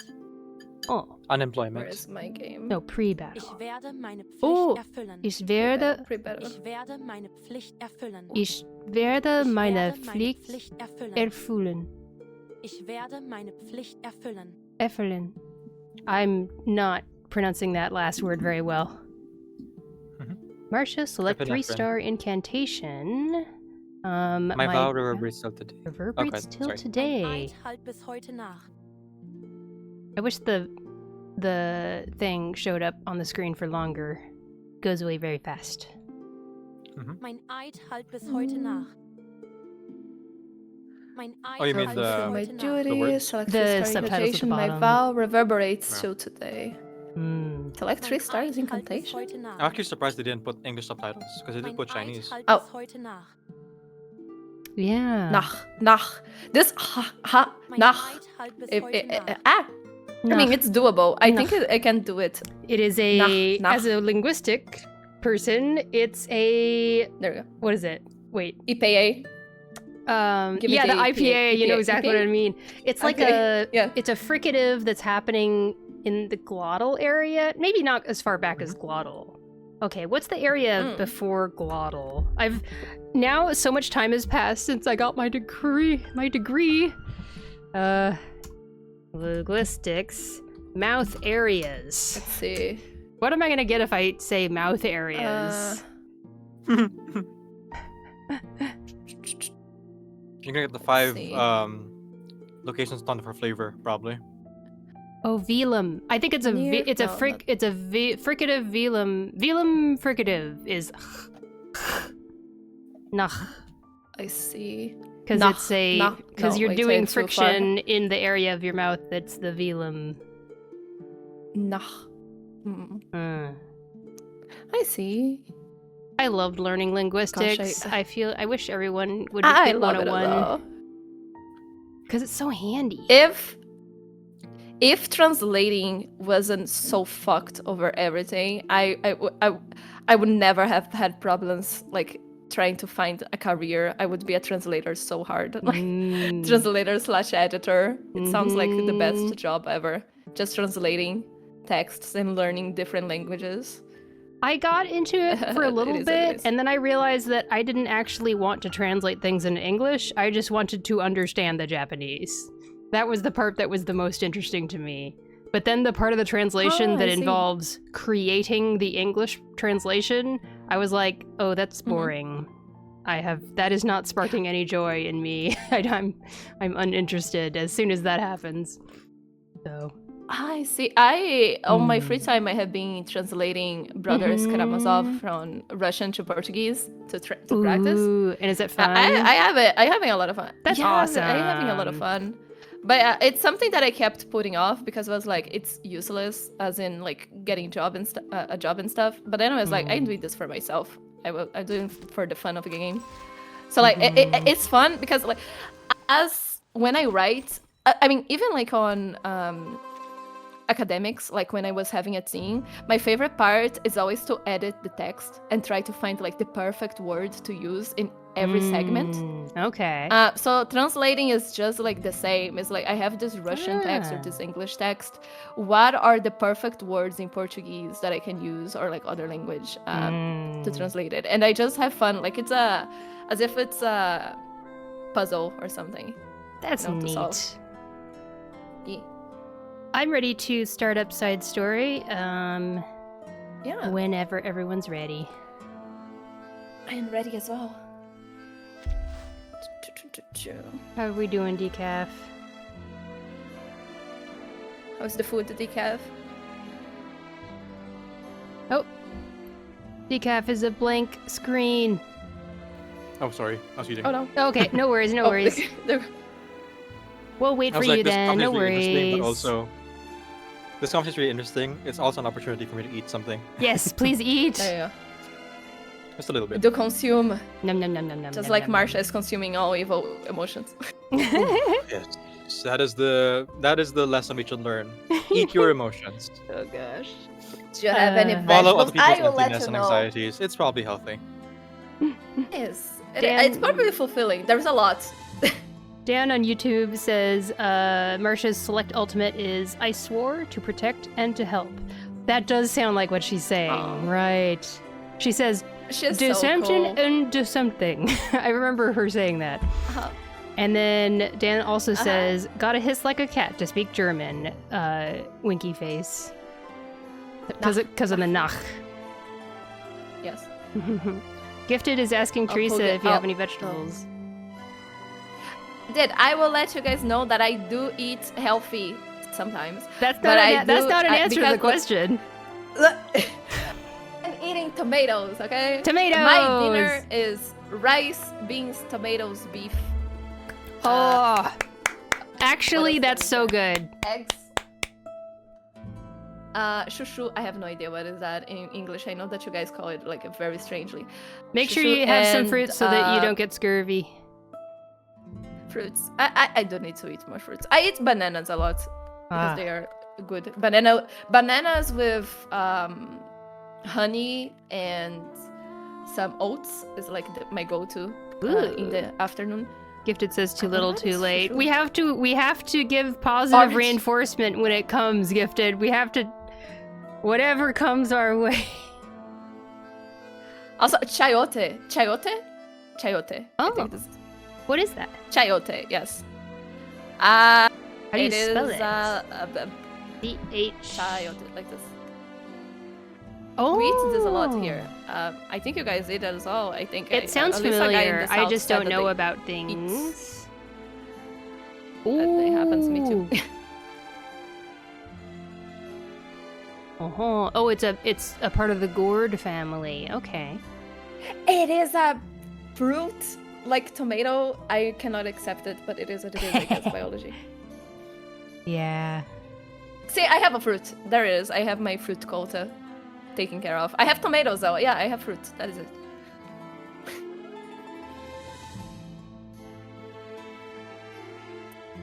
Oh, in Louisiana and Haiti, it is known as mirliton. Mirliton? What? Also spelled mirliton or merliton in the United Kingdom. That's news to me. Also known as Christophane. Christophane? Who is calling a plant Christophane? Sounds like an anime character. Like a... It does. It sounds like a Honkai Star Rail character. Blonde hair. That goes like... or something like that. It does sound like a Honkai Star Rail character now, I think. Holy shit. Christophane, new character. New 6 stars coming, guys. Is it so no vegetable? I have carrots, okay? That's good enough. Oh wait, not epistemology. I forget what it is, but when it comes to what things count as vegetables and what animals count as fish, the Mother Earth is confusing and not consistent. No matter how we try to categorize life, it always finds a way to make things complicated. Something, seed in the ovum, flowers, the birds and the bees.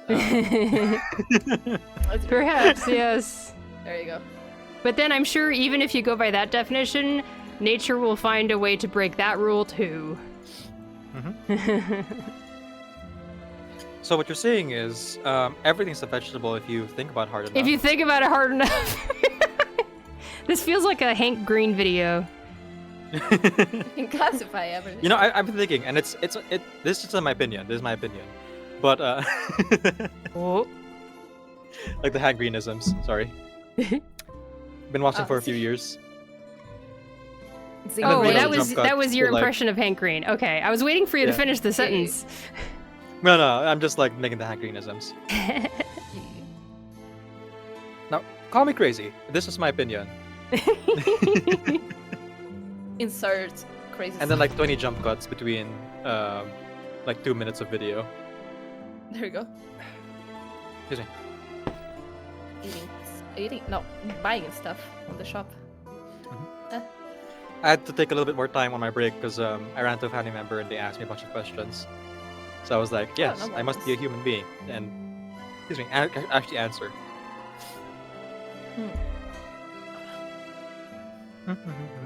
Mostly about my hair. Oh, yes, Decaf's new hair is so cool. It is. It is. Guys, do take a look. If for some reason you're not checking Decaf's stream, take a look at Decaf. Decaf new look. I just remembered I was gonna do a thing, so I'm gonna do a thing. Here we go. What's the thing? Do the thing. Do the thing. Let's see here. You'll see in a second. There we go. Do the thing pokes with a stick. Do the thing. The thing. It goes through. It's crazy how easy Twitch makes it to do these things. Oh, there we go. Are you blowing up Twitch? I'm blowing up Twitch. Are you killing Amazon? I'm killing They did the thing? Amazon. Oh my God. No, I'm giving Amazon money. Oh, what's the thing? I don't get the thing. It should show up in a second. Oh my god. Here we go. Here we go. I'm confused. This is some like... Ah, okay. Yeah. Yay! There it is. There it is. Oh my god, 3 months. 3 months. Shiny, thank you. 8 months. Isn't that crazy? You're premature. I'm premature. Oh, look. Ah, my god. I do need new emotes to the people who subscribe. Ooh. I do need new emotions. My current ones were expired. New emotion? That is Don't we all? Changing. I have to stop by CyberLife and get some upgrades. I've been sitting As here and everybody I've does. had no subs to any Twitch channel for 2 days, and it's been torture. I was like, what's going on? And so I had to fix that. And I was like, oh, it's the perfect day to fix that. Here we go. Yeah. Oh, thank you. I would have Thank paid you for for trusting the money. September. I would say shiny just Remember. wait until September and then get the discount. Get the discount in September? Yeah, September. I can't wait that long. Yeah, no. Someone is gonna be there. Don't worry. Oh, you can do it just for me, and then everyone else you can like continue. There we go. There you go. Yeah. Go ahead and unsubscribe right now, and then subscribe again in September. Cancel. Decaf is trying to keep their emotes away from me. You can't take your emotes away from me. They're mine You now. can just make Koala for them. You can make Koala directly, and In what? hang on, I have the thing. The point thing that you can buy. No, but this one. Okay. Yeah, there. Happy There's all the list of my artists. You can just like pay them directly. Amazing. I'll do that too. It's worth it. Look at that. Yeah, that's dominate. And yes, it is misspelled. That's on purpose. Oh. It's the look at dominating pose. And then the hard one. Yay. You spin me around. Yes. I currently am unable to do the same as, again, issues in my bank. Yeah. It's really been bugging me for the past 2 weeks because, like, 2 people need to weeks pay. of that? 2 weeks, I'd be going crazy. Well, the first week I was trying to like work it out my current bank. Yeah. But they are not going anywhere. Like the last message they sent me was like, we just checked and it looks like there's no issue, so check with the merchant. And so I wrote like a passive aggressive like message back being like, yeah. Oh, okay, thanks for Deserved. trying. I'll go ahead and just like move my money to a different bank. Yep. And they're like, wait. We'll keep Yes, investigating. Can you give that's us what more you time? do. Listen, everybody, that's what you As they gotta do. do. You gotta do that if you want something to happen. Yes. Well, yeah. I understand. You guys can't really help, so I'm just gonna go somewhere else. Yep. Or try to, at least. Gonna take my money somewhere else. My business. But yeah, even if the old one gets fixed, I'll still use my new bank for online purchases moving forward. Good girl, welcome in. Ciao, hello. Bom dia. Bom dia. Boa noite. Good night. Good evening. Good evening, Gurgel. Hello. How are you doing? Happy to see you around. I hope you're having a wonderful weekend. I'm sorry, Theresa. Is that how you say his name? Gurgel. Gurgel? Okay. I've been saying good Gurgel, girl for yes. like Gurgel. a year. The more you know. The more you know. But yeah, happy to see you around. Yes, if anyone, so the Brazilians here, Gurgel is like a fantastic gacha player, and like when I mean gacha player, it's like gacha player for real. He makes like almost all of the guides in Portuguese for Reverse 99 and other games like that. So, and like he's a very fun streamer to be around. So, if anyone, do take a look at Gurgel's channel. Awesome. There you go. Yeah. You can find them on YouTube and as well as Twitch. Yeah. Why did I choose spicy noodles? Goodness gracious. Oh boy. For the pain. For the pain. It reminds you that you are alive. I had regular. I just forgot to like grab that one because I was in a rush. Oh well. Okay, sorry for the longer wait here, folks. You know how it is. No problems. Life. Boy. Right, we're gonna go ahead and continue here. What do you got? Part 5? Yes, part 5. Yes, part 5. Sorry From for here the on, sudden I'll be voice taking line over here. as. Oh, no worries. Just apologizing to my stream. I think you guys didn't hear it, so. Okay. We'll be continuing on from here, and I'll be taking over as narrator as we realized that Edelheid maybe has more things to say than we thought. Yes. Just a little bit. Slightly. Just the Hang on, I'm trying to finish. the protagonist. Figure out how I want to sweep my hair down. Right now it's straightened, so it's like hard for me to like shape it the way I usually do. Right. I'm learning. I'll just put the hat back on. He's fine. Hat on for now. I was playing But I voice think- lines from Lucio from Overwatch, who speaks Brazilian Portuguese, but only so much because they cast the actor before they were like, oh, we should cast someone who actually speaks Brazilian Portuguese. Canadian? Oh no. I think it's probably a Canadian actor or somebody. I'm Yeah. not sure. I should take a There's a look. thing- I there's a never thing paid about, attention to his lines. There's a thing specifically about Canada and video games and taxes that makes it more enticing Vancouver. to hire people for Yeah. video game work. I see. It's why there's so many lot Quebec of- studios in Valeu. Montreal. Yes. Obrigado. A lot of Fala movies tu. already as well, Oi. moving from Hollywood to Canada because of that. Yep. Which is actually good for the Canadian government, but Mm. not so good for the people Yeah, who yeah. want benefits in the US. Yes. I have to ask the Brazilian Portuguese speakers in chat, is EIE, does that mean what's up, or is that not correct? It is correct. It E is correct. E aí, pessoal. Ah, What's okay. up, guys? E-I-E-I-O. E aí? That's what they said, yeah. EIE. Yeah, yo, we have kill someone. That was the whole meaning of the song, right? Yeah. All right. So let's go ahead and continue, guys. All right. Just reading the big Evotar while you're here. Yep, I just noticed I hadn't done it yet, and it's my tradition.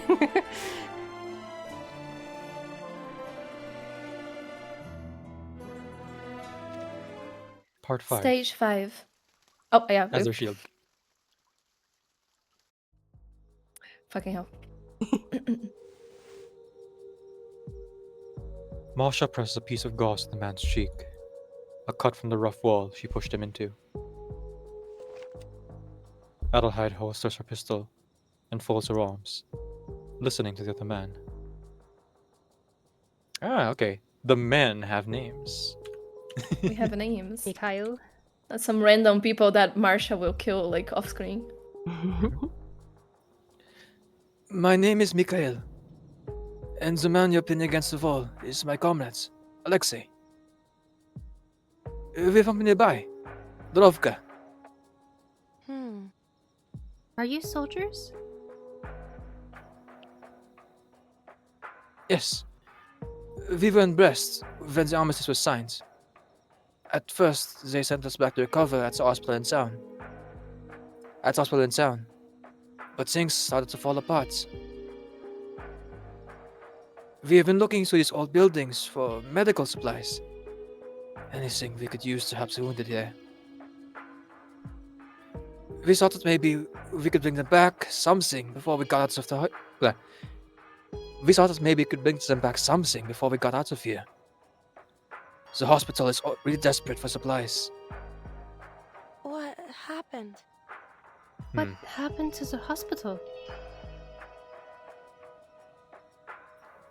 Mikhail glances between Marsha and Adelheid, and his eyes brighten when he notices the badge on Marsha's chest. A few days ago, there was chatter that... Oops. I guess let me back to French.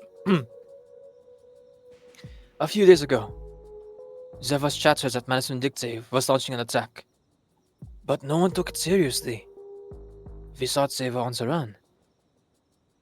Then, they hit us in force. In just a few days, they overran what was left of the army and seized control of all the supply routes. Now they are squeezing the life out of every last pocket of resistance. We know they will hit Torovka any day now, but there's no way to evacuate the wounded safely. Ma'am, you are from the St. Nadler Foundation, aren't you? I recognize your badge. Mikhail's pleading gaze on Marsha says what he cannot. That's correct. Mikhail, do you know how many people are still in the hospital? About 100. Most of the wounded are too weak to move, along with the doctors and nurses. What will happen if Madison Dictates runs the hospital? The scenario plays out in Marsha's mind to its inevitable end. Don't worry. I will contact the Foundation in Sen, explain the situation, and request immediate support. But they won't have time to get here before the Manus. Or then.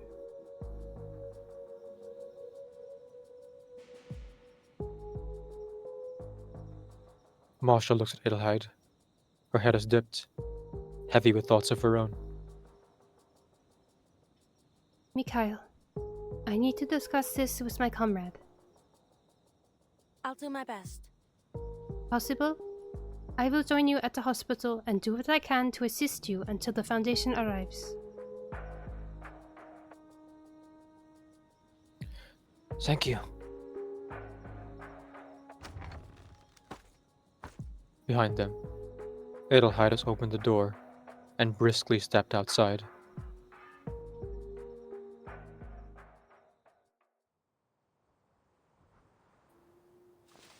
Outside the house, Adelheid removes the little shield hanging at her waist. Thin sheet metal with a rough weld.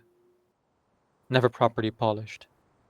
Its uneven edges sting her palms as she turns it in her hand. What if... And by this time tomorrow, we may have reclaimed our stolen relics. All the wealth and history of our order lies just out of grasp.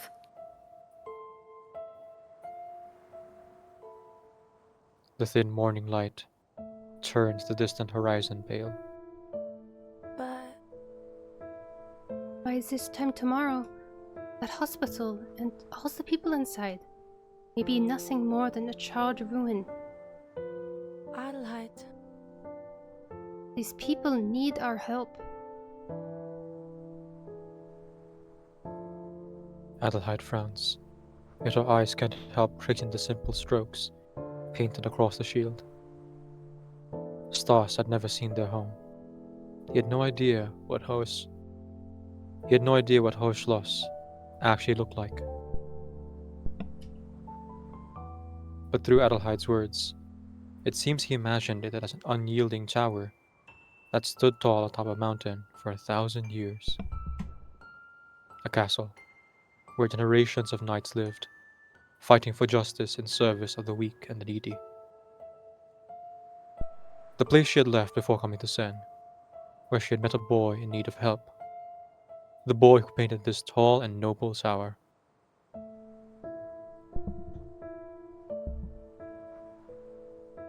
Losing those relics has laid our shame bare to the whole world. As an acting grandmaster, I failed to stop them. I was derelict in my most sacred duty. Now, I have a chance to right this injustice. I cannot allow them to escape. If the Order is to survive, we must reclaim those priceless treasures. Adelheid looks down the road toward town center, conflict tightening her expression. He shall be the shield that protects the weak. Adelheid replies with a dry, bitter laugh. We always recite the words from the Code of Chivalry and the knight's vows before we march. Whether to defend a knight's honor or save precious lives, such things ought not be weighed against one another. However... Yet, here we are, forced to decide. Marsha walks up to her mentor and comrade in arms. Adelheid. Remind me, Sister Adelheid, why did you receive this shield? She replies with a sharp glance deep with turmoil. Back then... A boy, lingering death's hands, sick with deadly fever. I cured him. In turn, I suppose he wanted to protect me.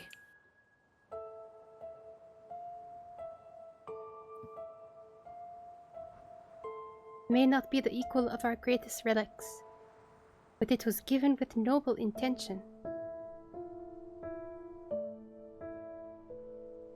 Neither need say the obvious. A bullet would pass through that thin sheet metal like it was paper. But Adelheid planned to carry it into battle all the same.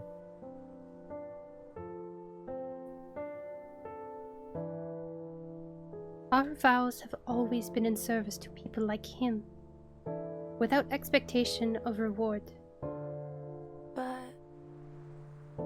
that single act of mercy is more worthy of our vows than 1,000 gilded relics and chests of looted gold. That shield is proof of your honor as a knight.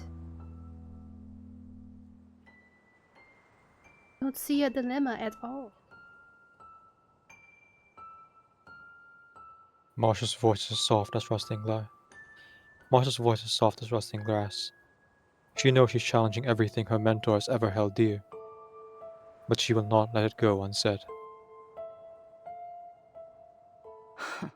If we miss this opportunity, there may never be another chance to reclaim what we have lost.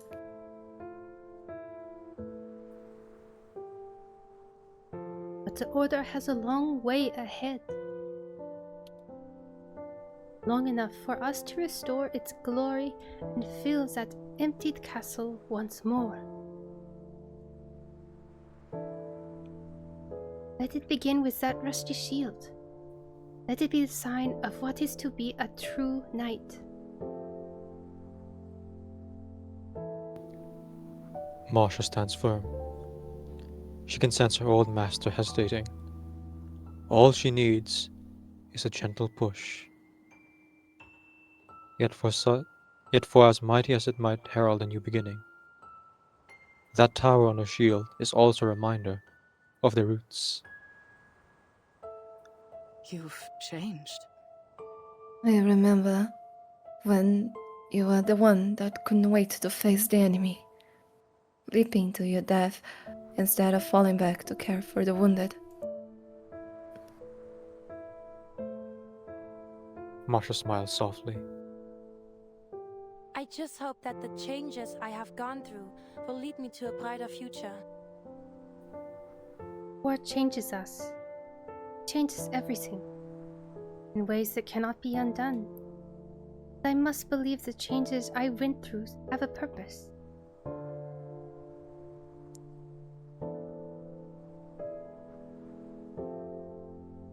With 2 Hockland Knights in the defense, the hospital may just hold out until the Foundation support arrives. Marsha exhales in relief. Thank you, Ahide. She smiles, and then takes out her communicator.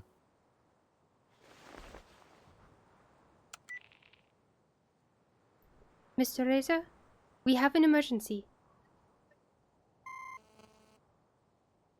Shoot. Adelheid gives the shield one last glance, before fastening it back to her waist.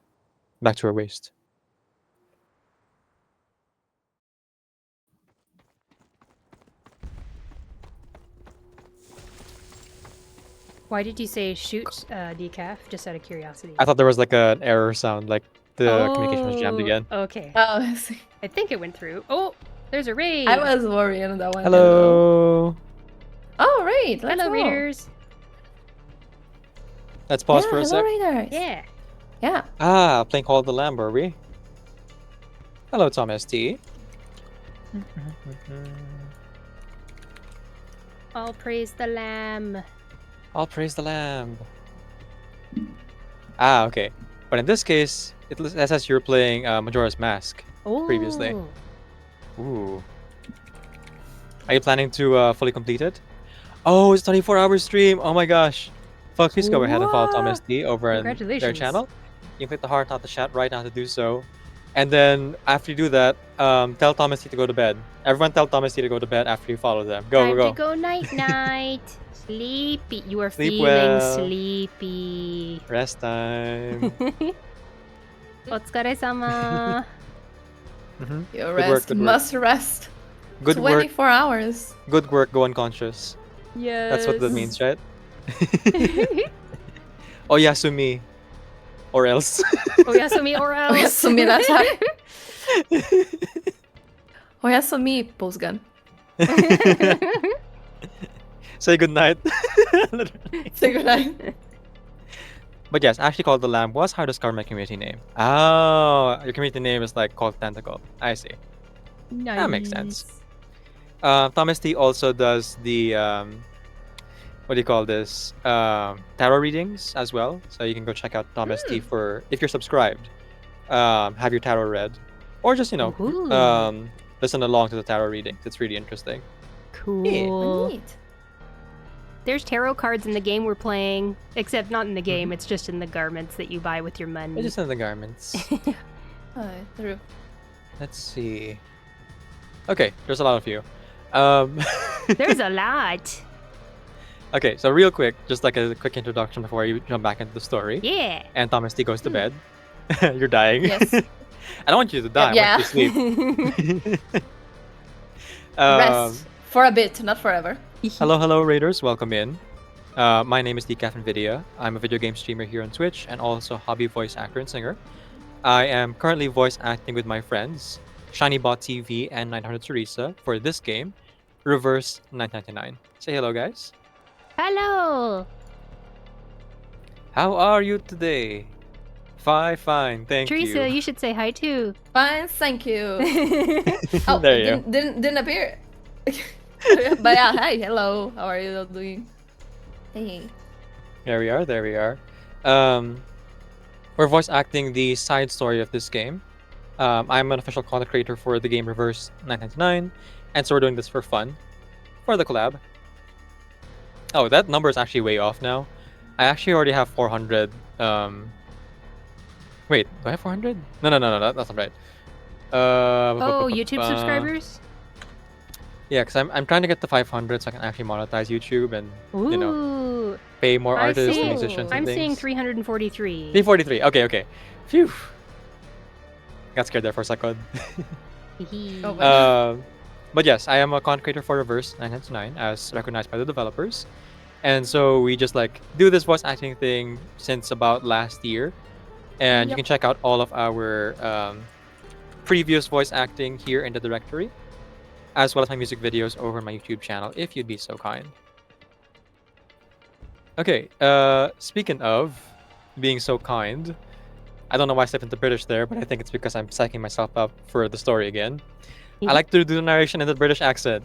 It's not for any logical reason, it's just for me to practice and speak slower. That's what your heart tells you to do.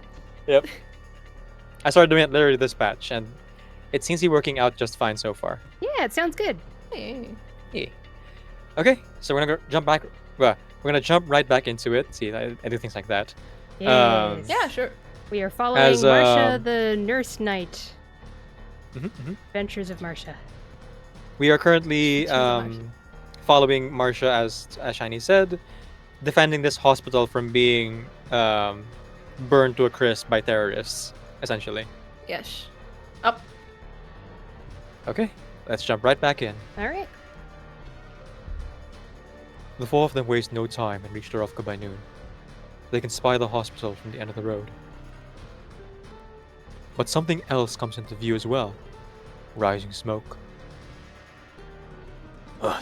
Damn it! They are already here! Hold on! Wait, Alexei. Marsha grabs a soldier just before he begins to charge. She fixes her focus on a distant scene. The smoke isn't coming from the hospital. It's ringing outside. They're still fighting. What's that?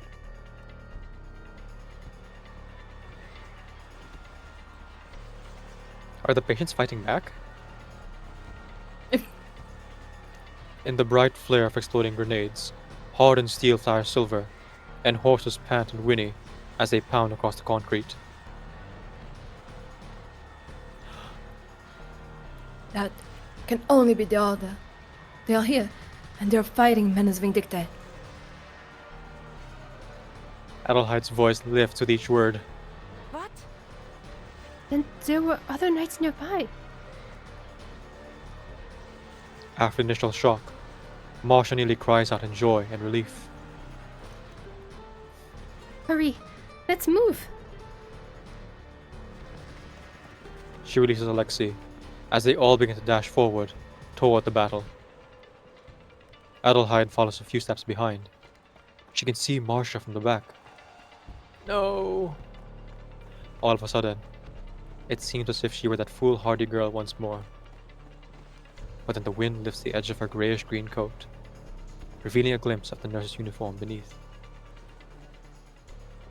I'm so scared for the scared. Death flags! Death flags! I see my child! Grown and a true knight. My work here is done. Get shot. The unexpected arrival of a dozen knights of the Hawkton Order. catches the splinter force of Manus Vindictae completely off guard.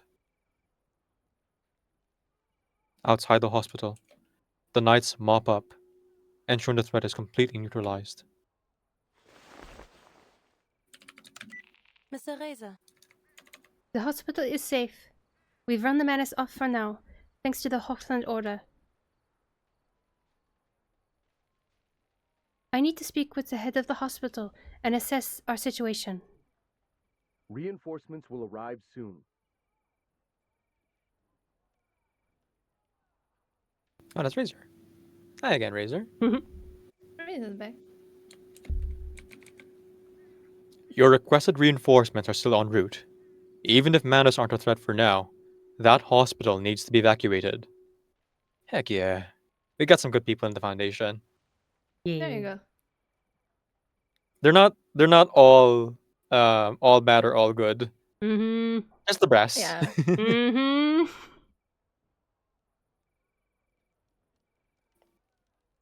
Understood.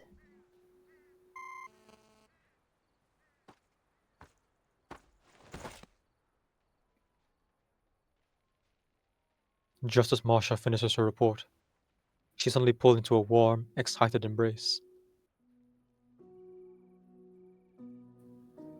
Oh, she's Okay. cute. Oh, this is the one I saw. This is the portrait I saw. Go ahead, Theresa. Yeah. My dear Marsha, you are alive. A familiar face brightens on her, like a golden sun. Her childhood sparring partner leaps toward her with a beaming smile. Marsha hugs her back, just as tightly. I'm glad. Yes, Hilda, I'm alive. I'm so glad we found you here. But why are you here? It was an accident. We weren't supposed to come this way, but we heard for some of the evacuees that the hospital was in trouble. We rode as fast as we could. God be good. God be good. We made it in time. Thank goodness. And on top of that, to find you and Master Eldohide together. It is truly a blessed day, sister.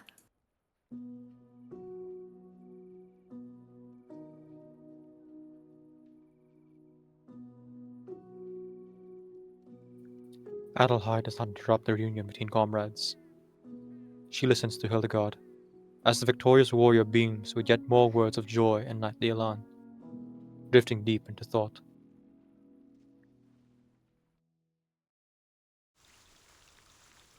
To be good, this is man. so worrisome. That's so good. So I guess I got confused by something there. So the part of the scene right as it was about to go down and right before it time jumped to things being okay, there was that scene where Marsha's like, "Oh, the order is here. Let's go." And she, gets ready to move and allow Alexei to move. And then the narration says something about Adelheid, I don't know. Like looking at Marsha's back and seeing the nurse uniform. Yeah. And then the scene goes to to cuts red. to the post-battle. Okay. Yeah. So, I don't know. For some reason, I read that scene completely differently from what it ended up being. I thought that Adelheid was like lying to Marsha and going to betray her for some reason, but I completely read it wrong. So basically, it was like Adel was, for a moment, really worried that Marsha was just playing the martyr again. Like, yeah, okay. Like she was looking back at the child version of Marsha who kind of ran headfirst into reckless charges, but then she sees her with the nurse uniform and she realizes, oh no, she's different now. She has changed, and I can trust her. Yeah. But she kind of does doubt her a little bit, but not because she thinks she's doubting the mission or anything, but rather she's doubting, can Marsha actually follow through and keep a level head? Mm-hmm. Right. But yes, she can. Oh yeah, I guess, yeah. But I wanted to say something. Shiny, I remember some time ago that you commented on Marsha's weapon. Oh, yes. And I said it was war mace because I thought it was a war mace, like the medieval That was like one, Morning Glory or something? Knights. Yeah, like you see knights use. But actually, I discovered that no, that is actually a proper World War I weapon. It was a trench mace that a lot of people used to pummel people to death. Oh god! So yeah, like if you search for trench mace, it is the exact same model, as Marsha uses. So no, it's not like an adapted version of a medieval mace. It's just World War I, World War I equipment. World War I. That actually existed. Yes. I am now looking up Mercy's mace from Overwatch. What? If it's the same thing. I mean, her staff doesn't use it like a mace. Then again, she does. Her staff is a Caduceus staff. Okay, it actually is a Caduceus staff. I have to be like, but what if? What if Mercy just like bonked people on the head with it? Actually, she kind of does. If you have her staff out and you do melee, she hits with the staff. So. Oh yeah. That's what I was thinking of. Emmy says it was often improvised. The mace. Some were, yeah. Usually the main weapon used in World War I for trench warfare was the spade, because it doubles like as a tool, and also it was the best one to kill people by accounts. Like the knives and all of those things were all like not that useful, so everybody just kills everybody with a spade mostly, especially the Germans. But the Marsha one is based on that one. Yeah. You know, there's a reason why they're called Shovel Knight. Shovel Knight, yes. The real Shovel Knight. The spade that we use to dig the trench and then kill the French guy that appears. I haven't been able to find the thing that looks exactly like Marsha's, but let me send. I'm finding various trench maces. And they all are very depressing to look at. It's just they are. But like they're kind of thrown together. For example, maces and clubs used by Austro-Hungarian army for trench raids during World War I, for example.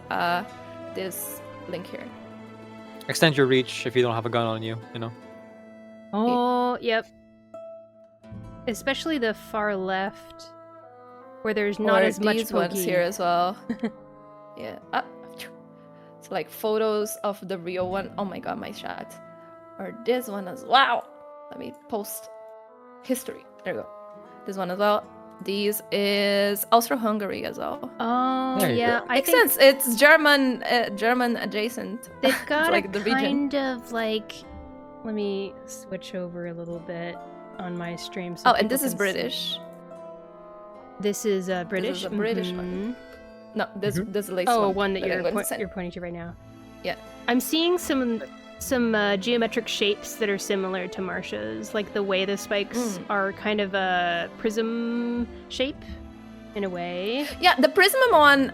The problem with the one that she has right now is that it is different from like the original one, the one that like when she was an NPC. That one was a bit more realistic. This one is a bit more, like pretty up. Like they try to make the design a little bit more complex, but like the original one is just wood and and metal. Yeah, just wood and metal. There's not like metal thing for the blood force. For the ouch. Yeah, the detailing, the golden detailing that she has like as a player, there was not that one before. I wonder if she actually made her mace herself then, like after she left the order. She seemed to fight with a different weapon when she was a knight, like an actual sword and everything. True. No. She has the mace as well when she. Okay. Oh, that scene with Sentinel. Yeah, she always used the mace. Okay. She always just bludgeoned people to death. That's why she refused, I guess, to keep going. I guess Marsha is a tank after all. That makes sense. She is. Yes. Dan says on the YouTube side, gotta hiss like a cat to speak German. Yeah, we saw that one. That was. And then nothing personal, bonk. Now let me heal you. Yeah. It's interesting how Marsha's weapon has a very distinct handle to it. That's something that we don't see on the trench maces we were looking at. Yeah, on her original one, she also doesn't have that. She doesn't have a handle on the original one. This grippo. She has, but like it is not stylized like that. It is pure metal, like her original one. And now they added like those golden detailing and the handle, like that is like a proper handle. If you're gonna be smashing people's brains in, you gotta look stylish, I guess. Yeah. I guess. I mean, it's a knight thing, in it. Yeah. She's not a soldier. She's a knight. That is like a level above. Hey, I mean, if anyone needs to be armed, I'm okay with medics being armed. I'll say that much. Right? Medics Let's not deserve to be forget armed. on the beginning of the story that the guys were like, let's commit war crimes because war crimes are not a thing yet. Let's kill the nurse. And they try to jump her. And then she bits And it's not both like of people them. stopped committing war crimes against nurses, sadly, depressingly. Sorry to bring that up, but yeah. Yeah. So The medics gotta do. Oh, words. I had a thought and I immediately lost it. Oh, I hate when that happens. Oh, look. Yep. Just disappear. Dan says technically in the Arcanist unit of her army. Yeah. Hmm. The Arcanists were used as like trump cards in the war, apparently. Yes, I really like that like Marsha was like Sentinel is the Arcanist unit on her, and then Marsha is like the anti-Arcanist unit. So like she was made to F Sentinel up, but then Pretty much. Sentinel manages to win, and then she flees. If you ever actually do get like PvP, which I don't think we ever will because it's too hard to code probably. Yeah. I would love to see people fight with Sentinel and Marsha. Oh yeah, I it will would be say- like a must. If we were to do Sentinel Marsha PvP, is okay. I imagine it would, instead of being a live PvP, it would be something where you have a team saved, and then people can like look up your team and try to fight you or something. But it Like would the be kind of arena tricky. type thing. Yeah. Yeah, it'd be very difficult to like code and keep track of all the records probably, so it's not really worth it. Plus, oh yeah, that's what I was thinking of. There's a really interesting like character design in Reverse 999, and it's very intentional. Like the outfits they wear, the accessories they have. Recently, I've been watching a lot of like this YouTuber's named Kinky Mations, who's been doing like character analysis, design, like character design analyses that are really interesting. Yeah, but there's been like a lot of like YouTubers who've been analyzing Reverse 99's like character designs and how it like ties into the historical and cultural references that they have. Yes, there's many. I still need to read like there is someone who made 3 Tumblr posts, ginormous, about Marsha's outfit, about the symbols, and about like her uniform and all of that, and I have been putting it off for so long. I need to get to it. And speaking of getting to it, let us get back into the story here. Can I do one quick random thing? Oh yeah, sure. What's up? Yeah. This is not related to this stream at all. I want to shout out someone who's not even in the stream, if that's okay. Oh yeah, I just did just now. So So go a for it. regular of my channel, Queen Katie Vat, is getting back to streaming, and she just announced on Discord that she's gonna have her very first test stream tomorrow. Basically, I would say 23 hours from right now. So, let's see. I'm trying to think of East Standard Time or whatever that is. Anyway, go check out Queen Katie Vat. She is actually the first time I've ever run into someone who is a deaf Twitch streamer, and she streams stuff like Reverse 1999 is how I found her, and tomorrow she's going to be streaming art, and she does all of her own art and her own assets, and it's really cute stuff. She's a big fan of bats, so if you have bat emotes, bring those. But yeah, just want to give her a quick little shout out because I've been looking forward to this comeback for so long. Yay, it's happening. Yeah.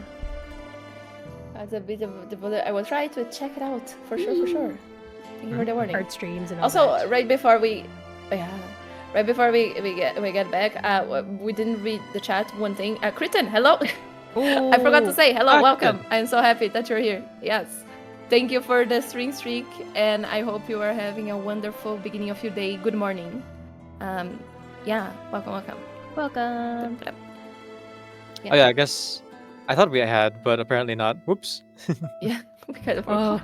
After I looked at the Jurgil's chat and I saw Thomas' name, I was like, okay, that's it. I think that's pretty much everything that everyone said. But no, there was Kritten right there. Whoops. Oh yeah. Sorry, Kritten. Okay, I think that's all. I think that's it. Oh, and Dan on YouTube says how Robuska's belt buckle suggests Ima was proposing to her for marriage. So funny. What? Oh yeah, I saw that. I didn't see it. I saw that. I didn't confirm like to see if it's true, but I saw someone say like that it was a cultural thing. But I need to check. It's a thing that you give to like people that you want to propose. All right, here we go. All right, I'm ready. Yeah. Time for us to eat some emotions. Yeah, I go. Part 6. Analgesic method. Hallway, Combat Hospital. Although Manus Vindicta has been driven off, the battle has only worsened the hospital's condition. Its corridors, already crowded, have received a new influx of wounded. Coughs and low groans echo out even past the doors. What knights and soldiers can stand help move the wounded through the hallway into the makeshift triage. Into the makeshift triage. We have to go! We are going to die!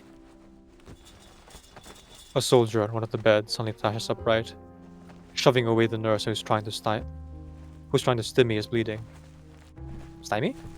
Not sure which one it is. I have no idea either.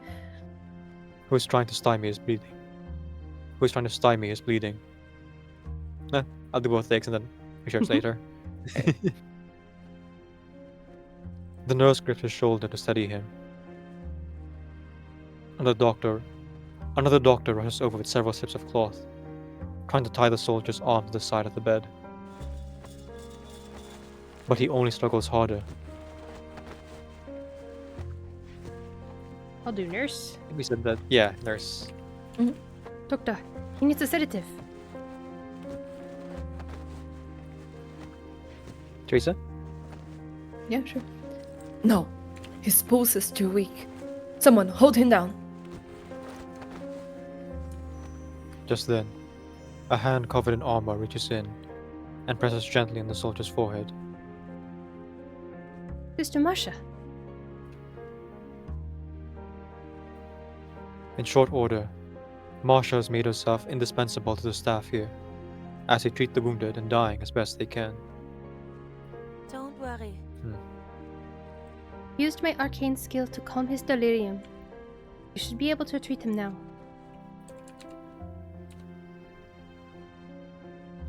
She moves between wards, her pale face running damp with sweat. Sister, you have arrived just in time. On the bed, the soldier's murmuring softens, and his movement slow. The doctor quickly binds his limbs and begins stitching the wound.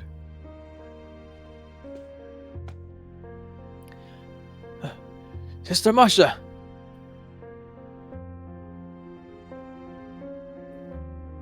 Marsha turns to see Mikhail at the doorway, accompanied by a woman in a nun's uniform. Marsha checks the soldier for a moment more. When the doctor gives her a nod, she steps toward the door. Alright, here we go. Oh, okay. I was ready. Oh, Irene, you have a portrait. What? Oh. If you be so kind, Theresa. Yeah, sure. I and Mother Superior Irene. And you must be the woman from the Foundation. She takes hold of Marsha's hands in a firm but gentle grasp. God bless you for everything you have done here. I've done very little, Reverend Mother. The Knights of the Hochland Order arrived before we did. But more support from the Foundation is underway. They should arrive before nightfall. Any help they can provide is already a miracle. There are still so many wounded here. These young men need all the help we can give them. She looks around the hospital, her expression heavy with grief. We had hoped that there would be that there would finally be an end to this bloodshed after the armistice. But it seems the war continues, just wearing a different face.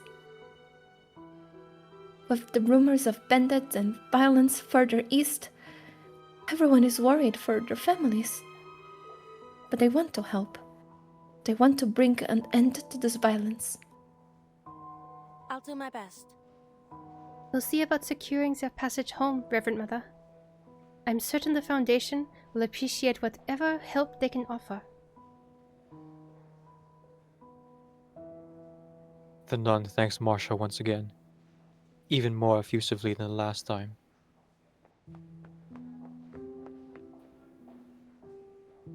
I'll do Nurse 2 too, why not? Yeah. Sure. Collecting the nurses. Mother Irene?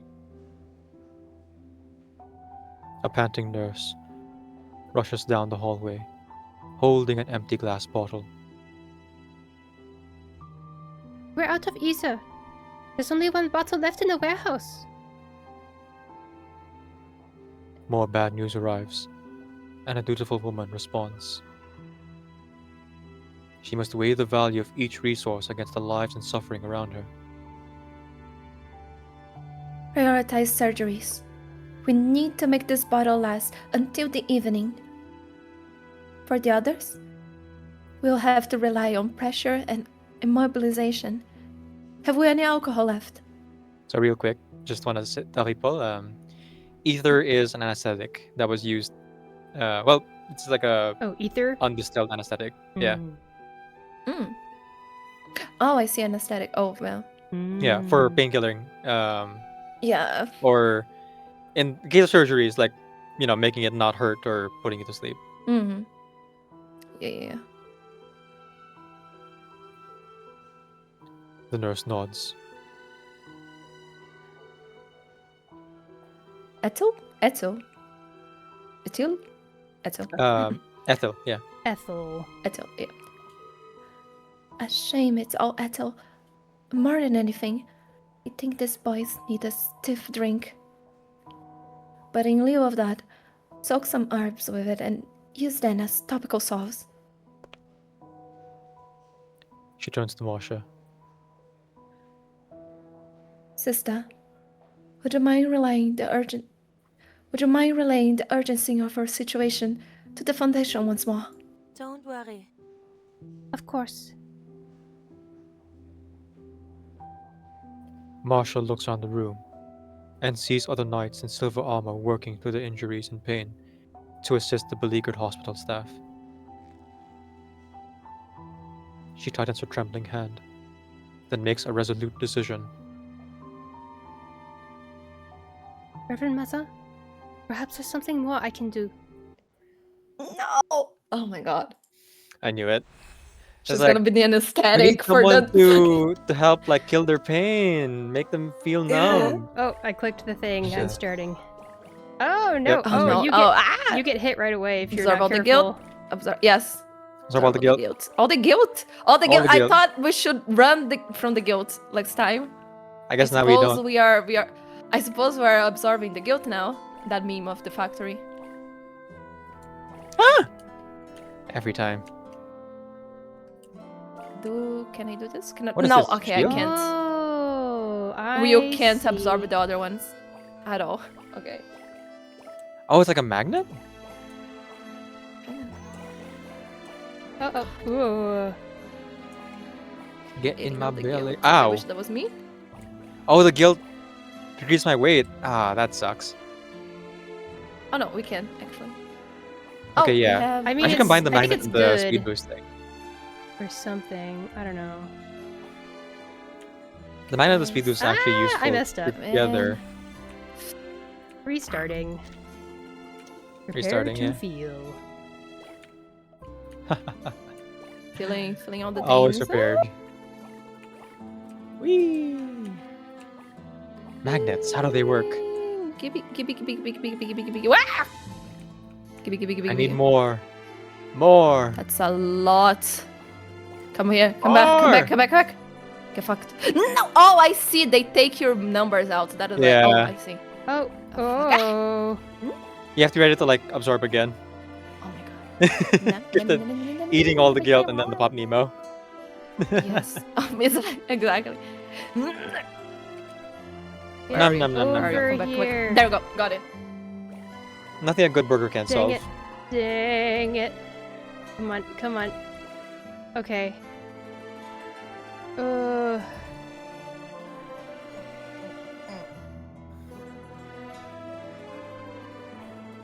Oh boy. Decaf 1. Teresa and I are still going, I think? Oh no, I did it. You did it? I'm still going. I'm watching Okay. I believe Cheer you. me on. Shiny. We can do it. You are We got Marsha. this. Internalize the Marsha that you were playing. Oh, what is Can't that? say it's tie and fry. skill Oh, like Stein. do? Be careful that you lost the things. I died like a few times because of that. A because I Pac-Man didn't pay garment for attention. Marsha as she eats all the guilt and the anxiety. Yeah. Oh my god. Sorry, avoids anxiety and eats all the guilt. Okay. Ooh. Okay. Take your time. 3 out of 4. Yeah, Alright, you get have to time. This 100. one takes a way longer, so it's fine. have I 20 used seconds the left. magnet and the dash to get. Oh, it's too late. Reset. Wait, I reset? I need to reset? You only have 3 seconds left. 10 seconds left, yeah.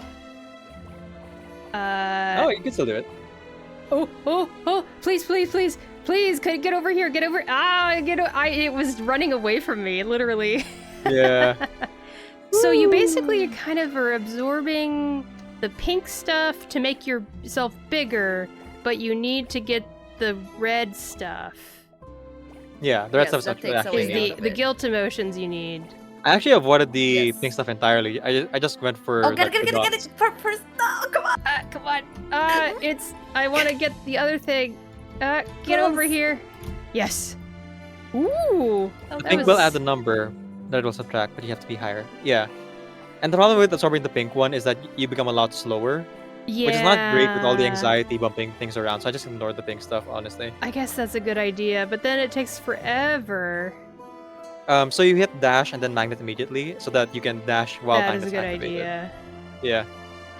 It's super helpful. Get over Dash first, then magnet. here. Yeah.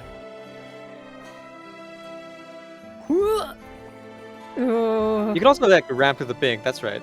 That's also an option. You're small again, don't run into more red ones. I'm small again? I'm the same size Yeah, I've because been. well, it every time you eat the red one, it decreases your weight. So you have to like have a higher number than it. Let me get the guilt. The stupid pink things are in the way of me getting. Frickin' nay. Don't let the guilt eat you up inside. Get back here. I would get more weight, honestly, just waiting we for go. it to like separate from the rest of them. Oh, so I've been doing one at a time.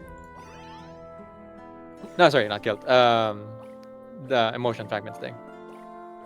Whatever it's called. Look out! 20 seconds. You got this. How you do got I this. How do I get to 100? Just keep using the dash and the Oh. magnet together. Oh, please get over I mean, at this here. point, you Please could eat get the over pig here. now. Yes. Oh, okay, there you go. And also, I realized I'm not sharing my screen, so you're watching the yeah, delayed stream. stream. Just I did stream delay. I got the gist of what you were saying. Yay! We It's did like tech it, support, everybody. you know? Can you describe to me what you're looking at? And then can you have you tried turning it on and off again? Have you tried? There you go. I've worked Experience. many call center jobs throughout my lifetime. Tech support was one of the silliest. For sure. Yeah. Dan in YouTube says, now I'm imagining a Pac-Man garment for Marsha. So true. All right. I mean, I mean, Pac-Man and Marsha both wear gloves. Oh my god, that's true. Oh my god. Oh no, now I can actually see for real. This is horrible. She'd fit right in with Pathodia's like 8-bit outfit. Alright, let's all continue. Okay. Yeah. Thank you for the strategy, Emmy. Yes, thanks.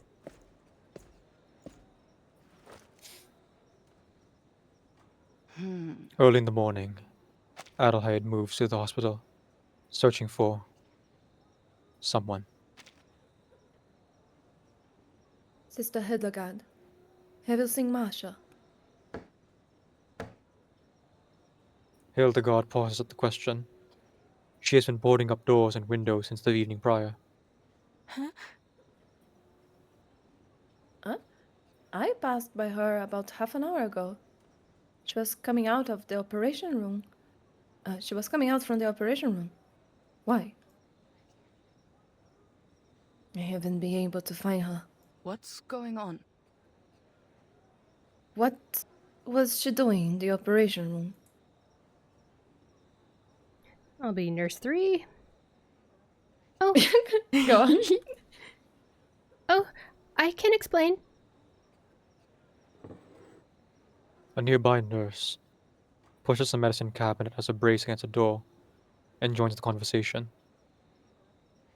After we ran out of anesthetic last night, Sister Marsha offered to use her arcane skill to help the men through their surgeries. Last I saw her, she was headed to the storage room. Adelheid exchanges a knowing look with Hildegard, her eyebrows knit tightly. Do you have any ice, nurse? We need a bucketful or more. Nothing we can spare here, no. But some of the soldiers found an ice room in the cellar of an old building nearby. Quite large. I think perhaps it was for a restaurant. We've been sending parties to collect ice from it from time to time, but there should still be plenty left. But what do you need the ice for?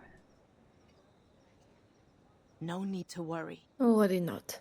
We'll take care of it. Hildegard, fetch the ice and bring it to the storage room. Now. That foolhardy girl.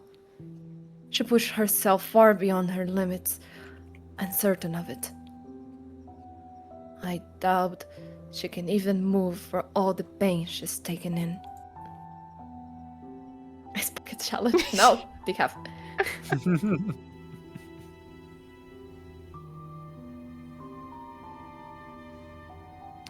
As Adelheid enters the storage room, her suspicions are immediately confirmed by the slow, ragged breaths that heave out from the corner.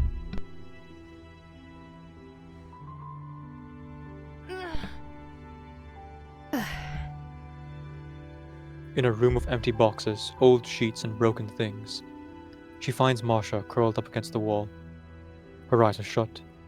Tears and sweat form a confluence of rivers as they pour down her cheeks and neck. Marsha! Adelheid hurries to her side and eases her gently to the floor. At just a touch, she can feel the burning heat radiating from her body. Adelheid. Leave it to me. Don't speak. Slow your breathing. There's nothing for it now. You must simply endure. Hildegard is bringing some ice water. We'll cool you down, just like we used to back home. Do you remember that? I know you have always feared the cold. You have every reason, but you won't survive this heat. Marsha gives a small nod, forcing a faint, apologetic smile. I understand. You just won't be content until you die a martyr, will you? Why would you do something so reckless? Every time you take in someone else's pain, you put your own life at risk. I know. But a few. Marsha gasps the word out between heaves, her voice weak. Adelheid is struck in waves.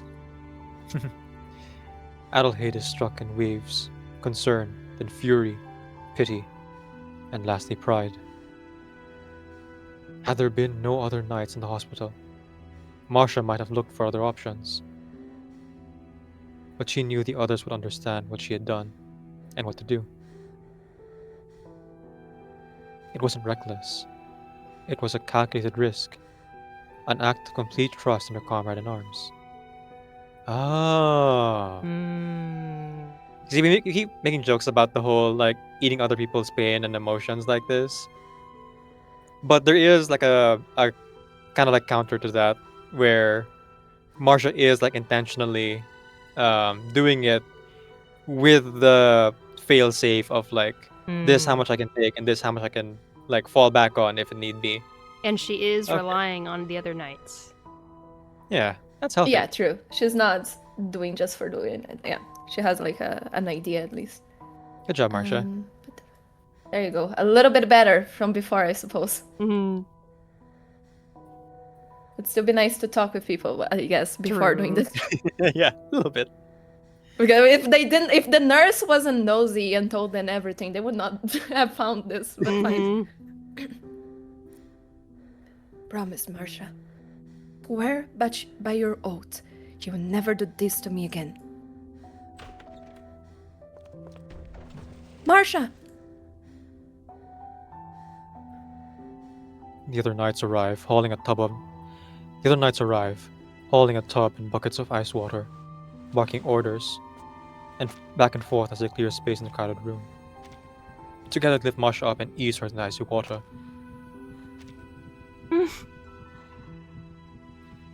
Burning heat hits icy cold. The clash is severe, sharp, painful, sending her into convulsing shivers as she sinks into the tub. Words fail to breach through her now chattering teeth.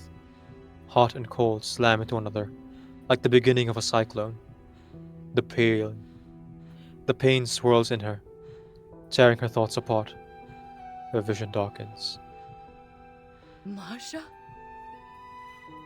She falls back into the abyss.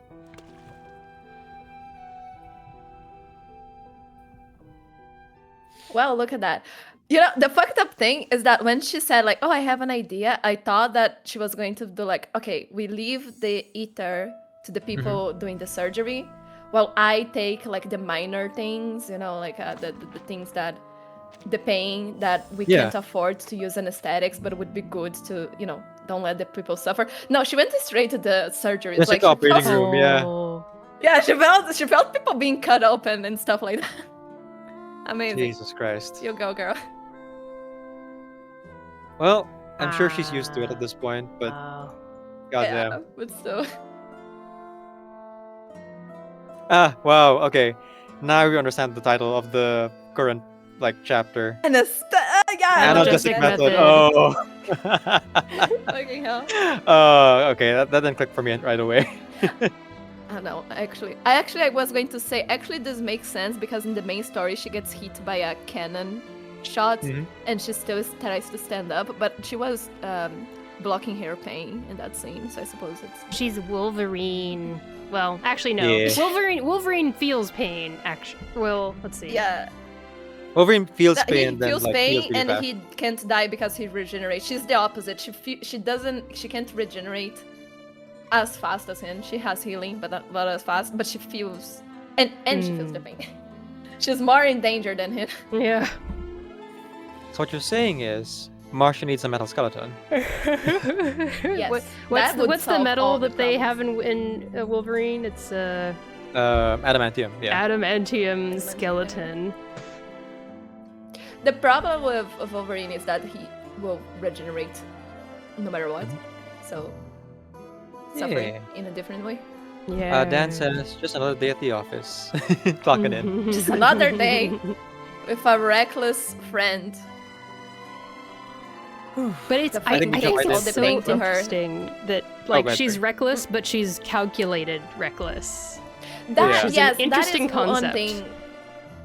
That is one thing that I really like about her, because it really drives me crazy. Characters who are like, I want to help others, and they then just put themselves into danger. Right. Because like that, they don't want to actually help others. They just want to feel special. Because if they really wanted to help others, they would try to utilize all the resources in the best way. So it's like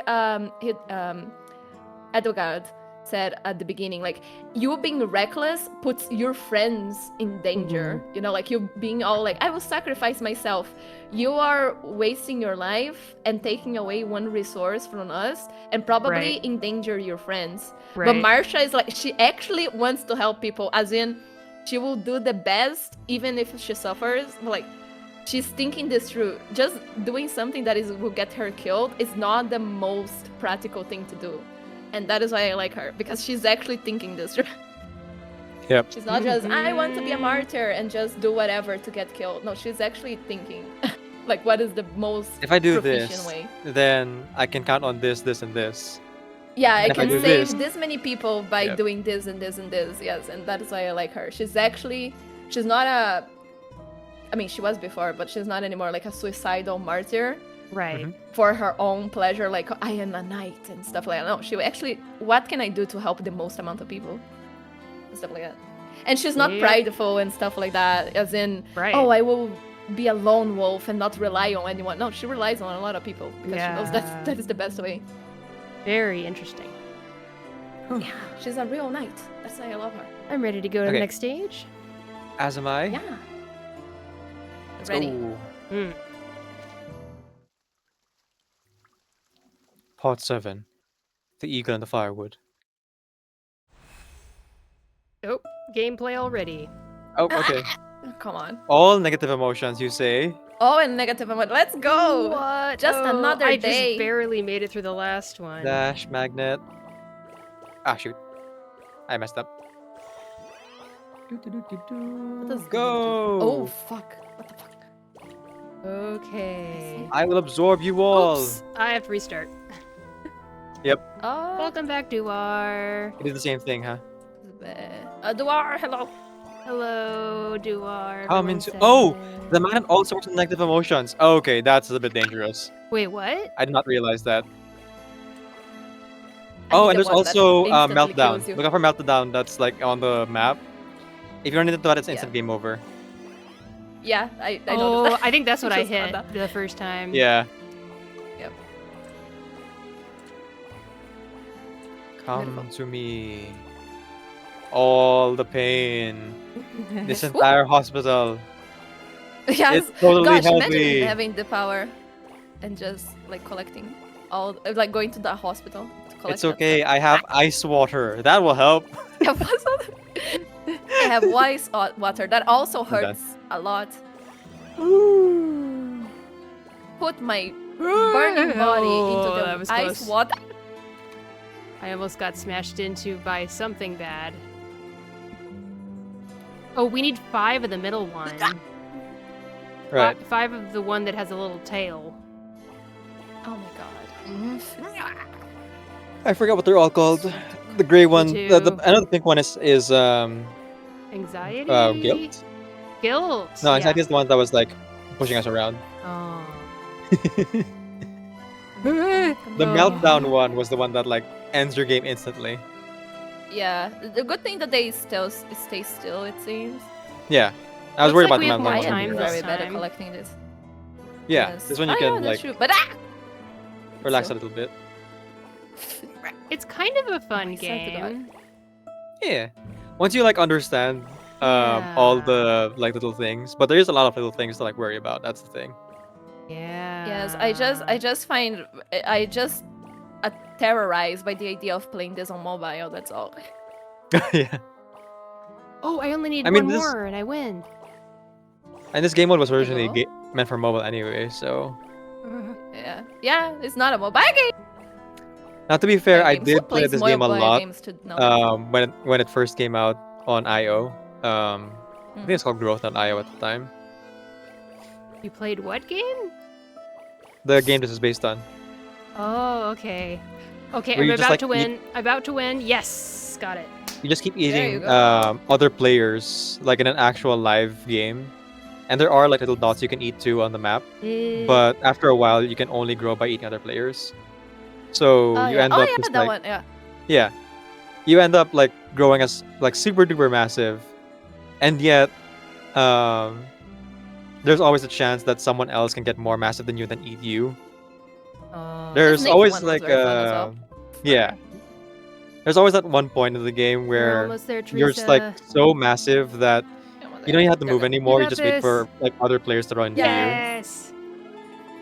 I love this little web game. But I'm listening to And you Decaf. become an eldritch creature, just like Yeah. so huge to comprehend that nothing knows to like dodge. So you just like move a little bit and you Eldritch like being. eat half the map. Oh my gosh. Well done, everyone. The Eldritch experience. Yeah, I'm Yep. done as well. Yay, let's go. All right.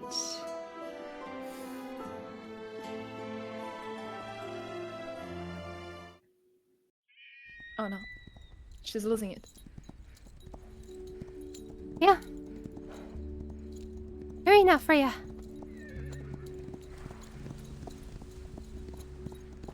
The Saxon lifts its hooves and charges into fierce alpine wind. Above them an eagle flies, its broad and powerful wings cutting through the sky like a golden arrow. Look above us.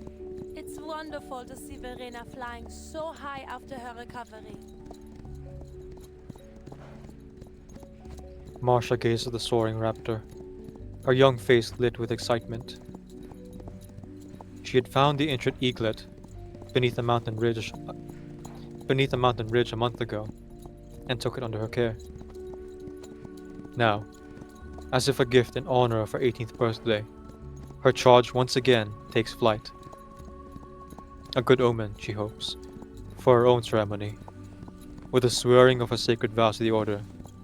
On this day, in her finest robes, she will become a true knight. Today, Freya, I became a Knight of the Order, sworn to fight in its honor. I submitted an application too. If the Grand Master accepts, I'll be trained as a pilot. Oh.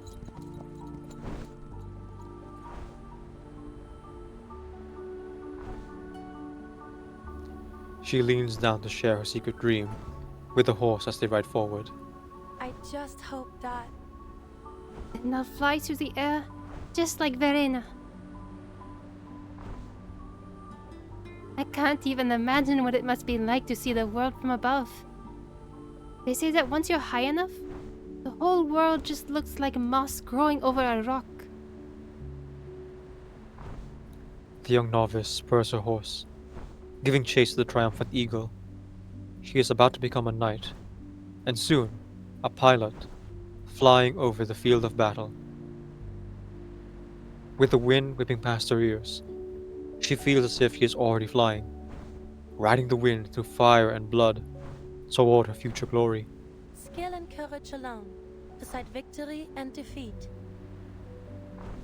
Up there in the sky, skill and courage alone decide victory and defeat, just like jousting knights in the old days. Up there, she can bring victory and honor to her order and her nation. She loses herself in the vision. In her mind, she imagines herself as her eagle, looking down at the world. She swoops in between the clouds. The boundary between earth and sky dissolves. Her dream feels close enough to touch. Faster, Freya! We have to keep up. The horse answers with a loud neigh. It sounds like an agreement. She races wherever the knight's heart leads them. Swift as a flash. No field is too vast for them. Glory, bravery, loyalty.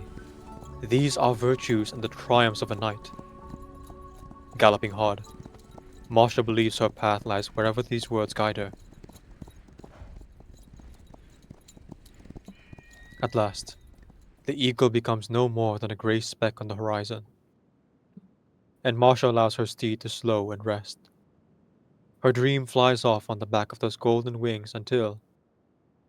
Marsha. There you are, Marsha.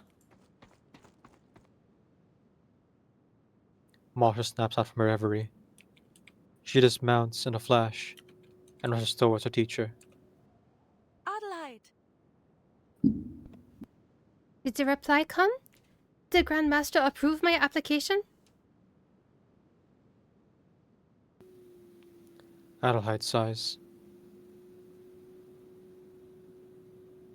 I'm sorry, Marsha. But you have been assigned to the 15th Infantry Regiment.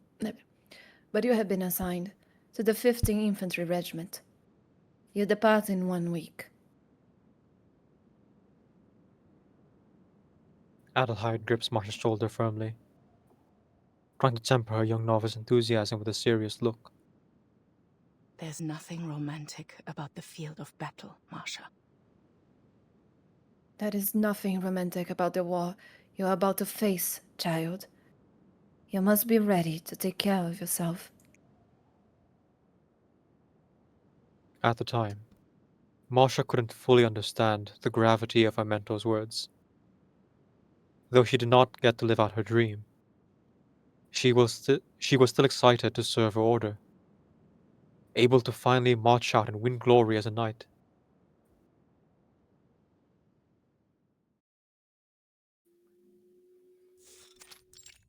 Combat Hospital, Dorovka. Marsha wakes up with a deep ache in her bones. Her heartbeat drums in her ears. The ice water has done its job, easing the worst of her pain. She lies on a makeshift bed of sheets, her clothes already dry. I need to thank Adelheid properly.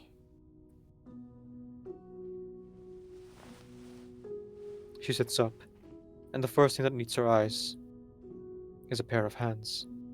The nails are uneven, thick calluses over the joints, the dry skin is cracked, and bronze stains linger around the fingertips.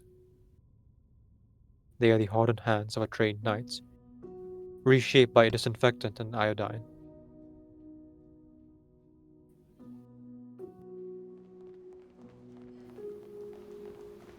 Ugh.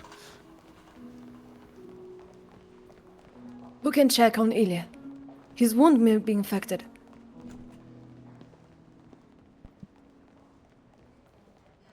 Marsha steps out of the storage room. I have Dawkins' solution here.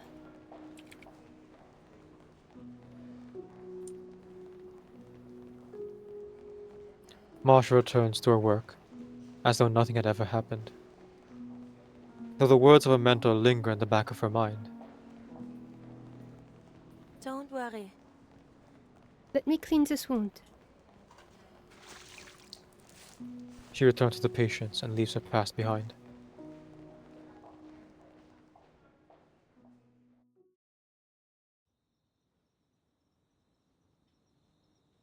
The stars and the moon hang in the sky once more, but there's still no sign of reinforcements or relief, as Marsha calls to make a report.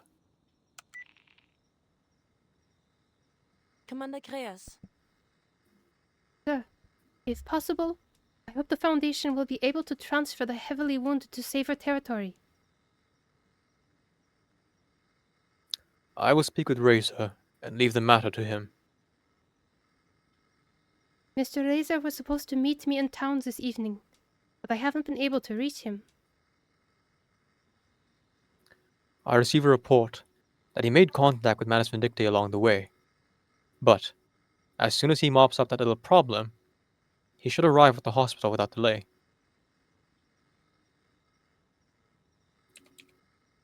Marsha allows herself to relax. Tense, aching muscles finally slack. The change would be imperceptible to most. Good. Then I will await his arrival. But... There are some soldiers here from out east, the Don region. They've heard about the fighting there and wanted to help. Could transportation be arranged? Also, I've submitted a request to remain here and assist the hospital staff until the evacuation is complete. Approved and arranged. Though, I expect you to accompany them on their journey back. The Timekeepers team will be headed that way as well. Your next mission is to support our Xeno allies in their fight, and to rendezvous with the Timekeepers team to assist them in whatever they need. Understood, sir. Hold on, soldier. Mind if I ask about your friends from the Order? They'll be staying behind here as well for the time being. We're working together to get the wounded treated and evacuated safely. Right. Here's hoping this will mark a change in our rocky relationship. Here's hoping this will mark a change in our rocky relationship. Keep me updated. Yes, sir.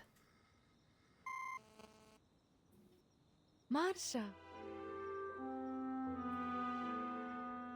Marsha hears someone calling her name. Not far away, several knights sit together in a loose circle, soft laughter drifting from the group. Hildegard waves at her.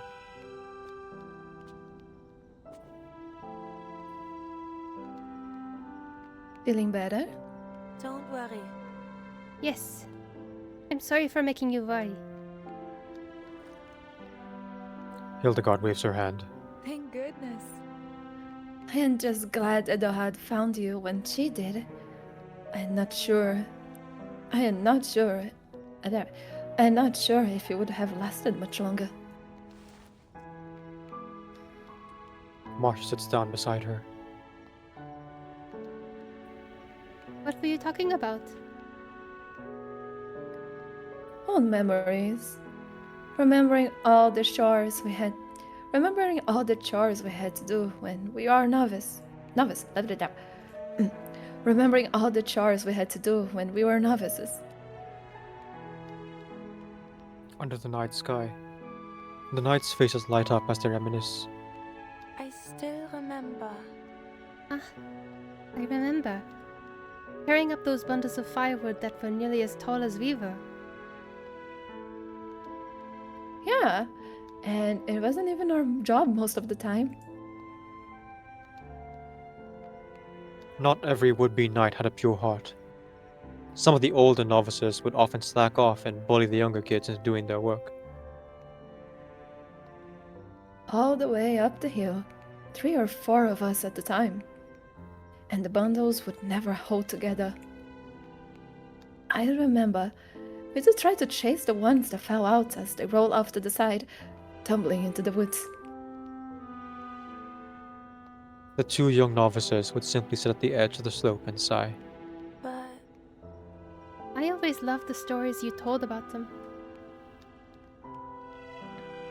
Those falling pieces were actually adventurous wood sprites we had freed from their roots, and now they were traveling to distant lands. They would talk to the wind, do battle with legions of insects and beasts, float along rivers, and eventually rest on the shore, waiting for a new journey to begin. What can I say? I've always enjoyed a knightly adventure. They laugh together like old friends, like sisters. Under the hospital eaves, the branches in the courtyard act as silent witnesses, holding on to the memories. A breeze passes through, and those memories drift away bit by bit into the night. I miss those days so much, Marsha. When even the most trivial of things carried an unquestioned meaning. Everything was in perfect order. Things felt as they were in perfect order. Every bundle of wood had its purpose, even if it was only meant to warm a study room. It should be as simple as that. Knights that set out to fight for justice in one of the land, returning laden with treasures and glory. This was the story they wanted for themselves. Back then, they couldn't, or wouldn't imagine, any other end. Have you spoken to the Grand Master? I have. We are all concerned with what we... I have. We were all concerned with what we would... Oh my goodness. We were all concerned with what we should do next. Okay. We were all concerned with what we should do next. Marsha, you found your own path, haven't you?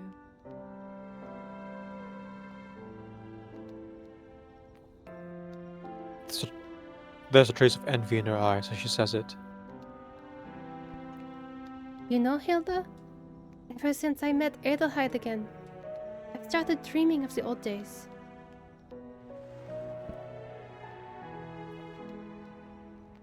Marsha opens her hand, as if turning the pages of the book. Dreams that have led me to relive my past, the good and the bad. One thing is certain. Though I traveled far, I never strayed from the right path. Things here? I think that's true of the Knights of Hochland as well.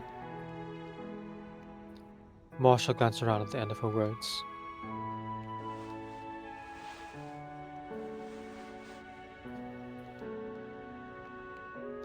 Hilda, where is Adelheid?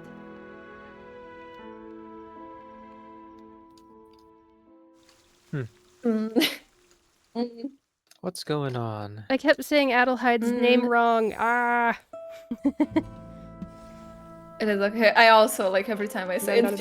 I keep on thinking Edelweiss.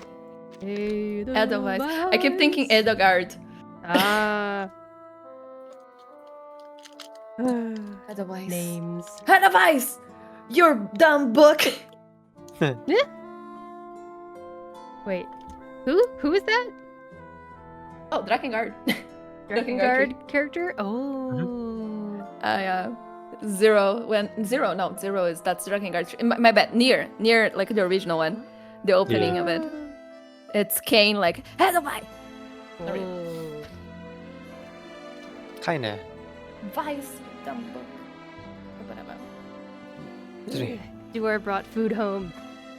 Yeah, I heard a Duer in the background. I'm hoping Hi, Duer. I'm gonna set up food as we get set up for the last chapter, and then I'll be able to sneak bites in between things. I also need where's our to bite, Shiny? Go to bed immediately after this. I start to feel tired. Yep. The exhaustion. Woo. Yeah, I was streaming for about 11 hours, but I started my stream late. So Decaf? I didn't take a nap in the middle like usual because I was like, I already started my stream extremely late. I might as well just like stay up the whole time. Get rest. So after the stream ends, I'm not even gonna bother uploading videos today. I'll just like I'll leave it for tomorrow instead. It's fine. Yep. It is future Decaf's problem. Yeah. And speaking of which, tomorrow's stream, folks, for me will be productivity. So I'm gonna be doing 12 hours of productivity. I just wanna, well, 1, edit videos, and 2, catch up to my thumbnails and end cards because I let it go unedited for too long. So I've actually gone back and fixed about 600 of my videos. I only have about 130 or 20 to like double check and go through and create new thumbnails for those that didn't have before, and properly link the end cards to the new videos in their series, as you do. Polishing. Yeah. And then if I have time, between editing the podcast and my videos, working more on the catalog. I know I should like reach out to the artists to like encourage them to let me know if they want their art added in or not. But also, I want to make sure I have like the time to actually follow through, so that they know that I'm not just like asking them for the sake of asking them. I do actually plan to add all their fan art to the catalog as well. Which, by the way, if anyone wants to see or use any reverse 1999 fan art, oh, I keep forgetting I didn't actually make command yet. Goodness gracious. The thing.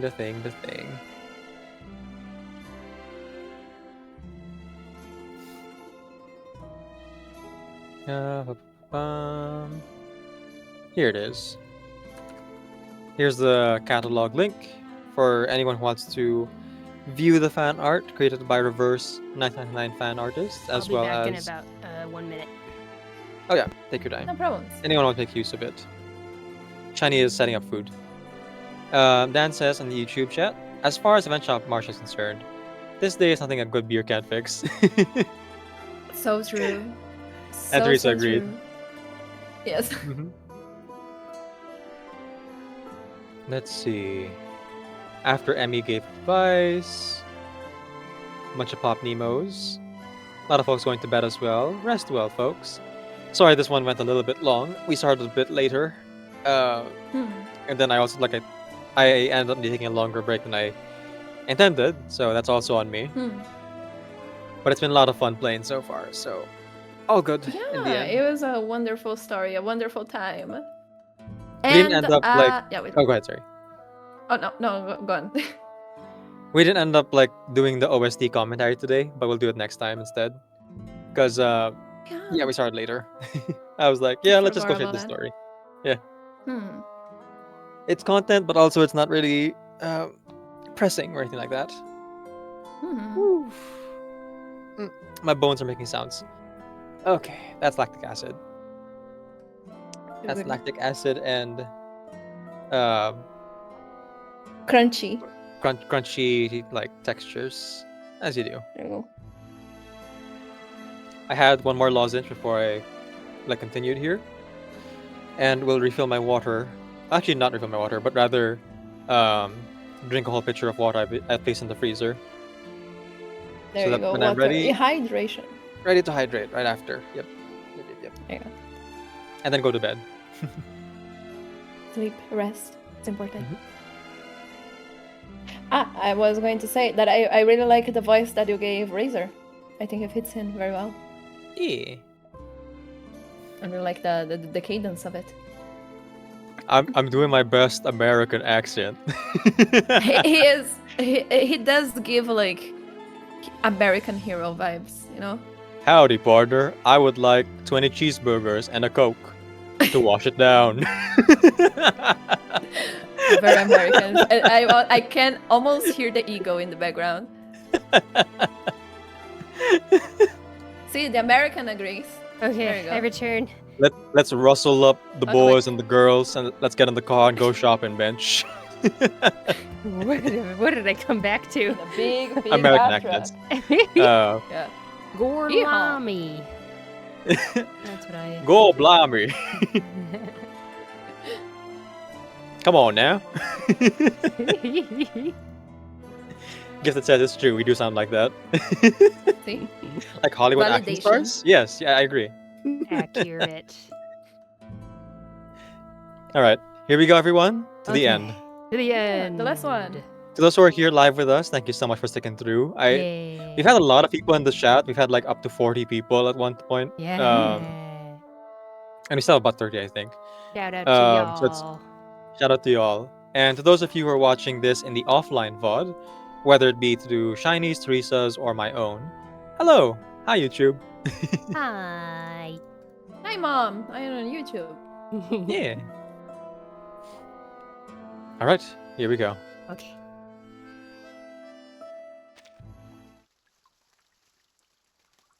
Part 8. The Bird and the Flory. Outside Combat Hospital. Marsha finds the knight a short walk from the hospital, sitting in quiet contemplation at the edge of a field. She sits down near her without intruding. The knight sits among the bending tall grass like an old stone, as if she had always been there.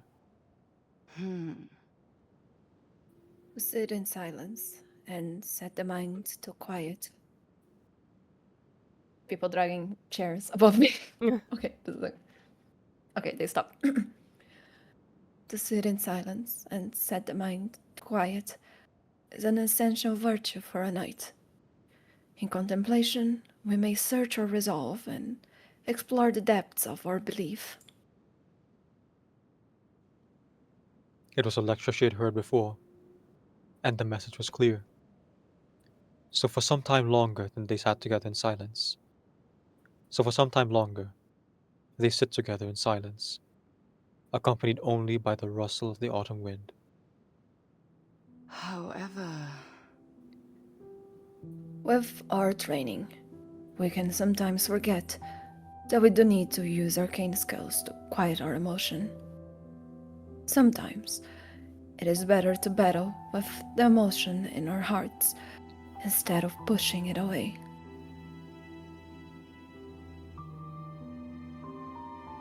What is it that you're fighting, Alfred? Regret.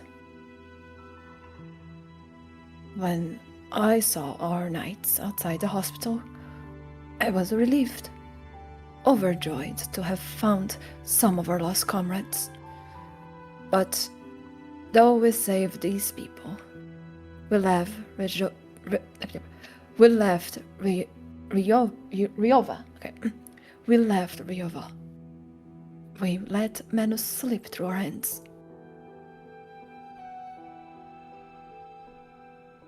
I can hardly believe it. I cannot find a center belief. I can't find a center between my joy and my despair. Now the path ahead for our order seems more unclear than ever before. You made the right decision based on what we knew. I did. And I am greatly heartened to have found Hildegard and the others. That itself is a blessing. However... But they did not come here for me. I didn't know they were here. I didn't even know they were alive. Our order has no home and no direction. It has only magnified my disgrace.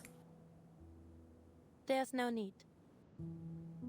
I know the burdens of command weigh heavy on you, sister. But you must not be so harsh on yourself. You were given responsibility for an organization that was already falling to ruin. The troubles are not your making. There is a little solace in that. But, though I might not have created these troubles, I have been a steward over them and stubbornly refused to fix them. And I think I found the reason. I am in search of an answer, not just for the order, but for my own sake. Who is responsible for the order's downfall?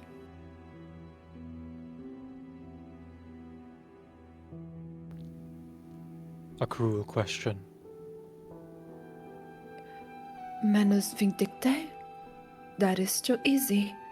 To blame an enemy for our downfall. To blame an enemy for our downfall is a hollow excuse. Shall I blame the Kaiser? The military? The state? How long have we served the rulers of this land and never once doubted their authority? But I fear the truth is all too simple. The order has grown outdated. The age of chivalry is long over. We have always been a mere remnant.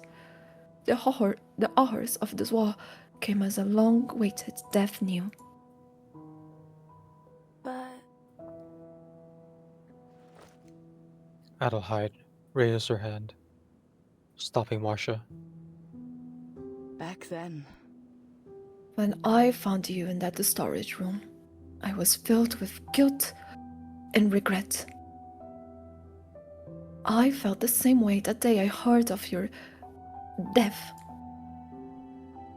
I had regretted it. I will never regret saving you from that snow, child. But perhaps I was wrong to bring you to the water. You could have lived some happy life with a normal family.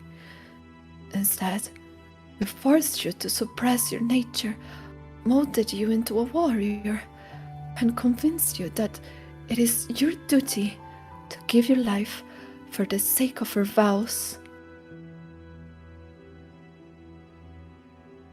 A silent grief strikes Marsha's heart. Adelheid has carried her death all this time.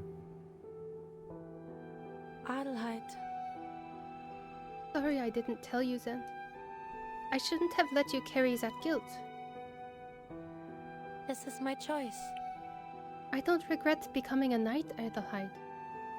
My days with the Order have given me the most precious gift. Is the character you, Adelheid, and the Order gave to me, kept me from despair in the face of horror. It is my vows that keep me on my path when the way is narrow and the road uneasy.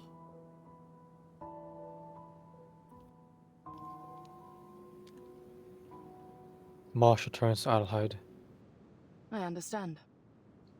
closing in toward her, meeting her face. Adelheid replies with a defeated sigh. I can see your resolve. Once we brought your temperature down, I left to help the others. However, I feel as though I looked away only a moment before you were right back up, tending to the wounded as if you had forgotten you had nearly died. You may only have the pauldrons on now. You may only have the pauldrons now, but you were as true a knight as any of us. A worthy sister of the Hockland Order. Adelheid returns briefly to her contemplation, picturing the knights working tirelessly to the hospital, and Marsha stands among them.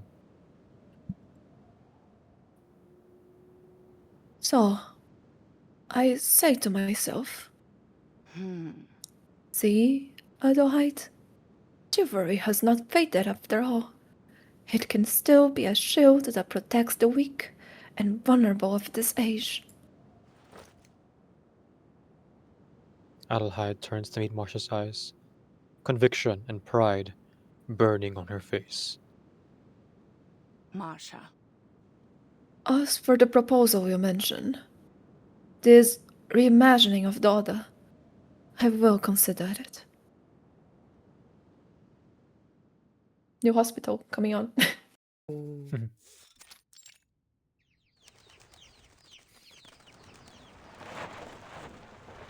In the soft golden light of dawn, a transport convoy bearing the Foundation's logo arrives outside the hospital. Marsha finishes up her rotation to the ward, but on hearing the noise, she finds an unboarded window and leans out to get a view. Mr. Razor, good to see you finally arrived.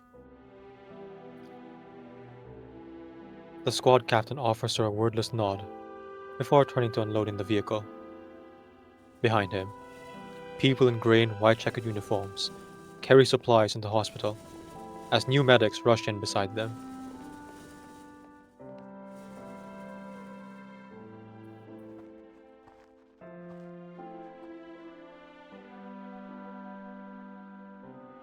Reverend Mother, this is Mistress Razor from the Foundation.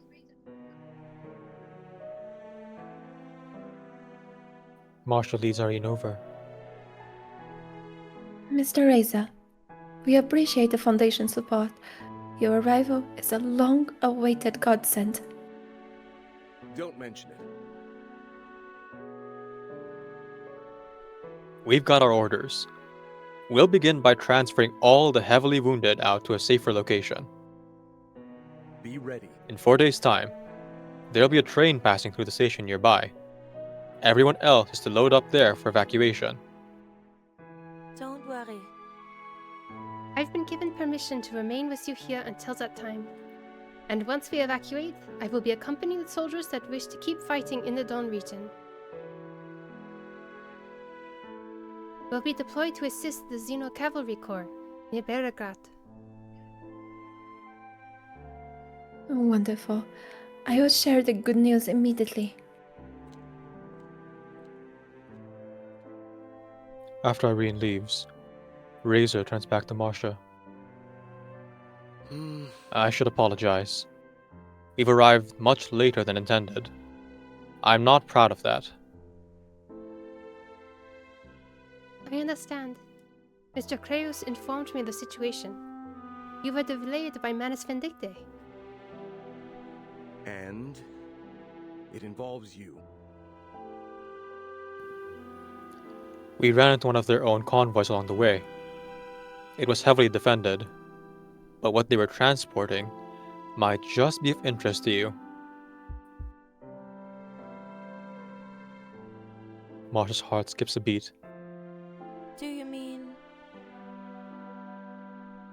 Follow me, please. You should gather the night. Excuse me. That heartbeat threw me off a little bit. I thought it was my own heartbeat. Hype. I was like, oh, shoot, was that me? Oh my god, my heart. You should gather the knights first. Well, isn't the... Oh, what? Oh, good. What's up? Oh, I was going to say, isn't this convenient? So Who would have thought? convenient. Yeah. Right? There's been some, idealized things in the Versus story for sure. But it is a story, so I give it a bit more of a pass. Yeah, no, it's fun. It's fun. Sometimes things do work out. It's not all tragedy, guys. It's not all bad.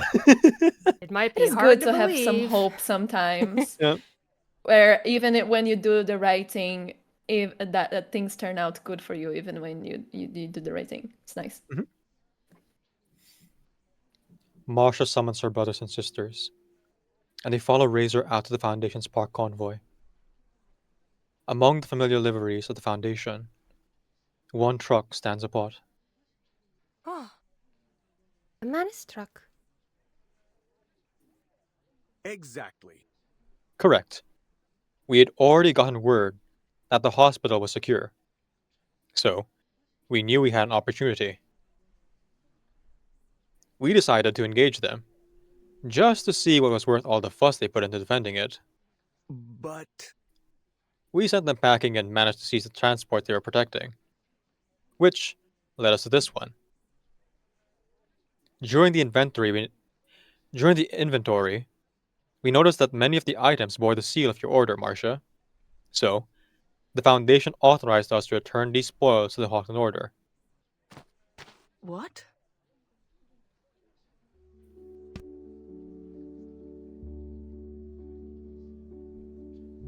Adelheid steps forward in disbelief as Razor opens the door of the truck. Inside the dim interior lie dozens of covered paintings. Stacks upon stacks of yellowed books and tomes, silverware, and a shattered, dust-covered sword. I can hardly believe it. That the ledger of the Hawkland Order, candlesticks from the meeting hall, and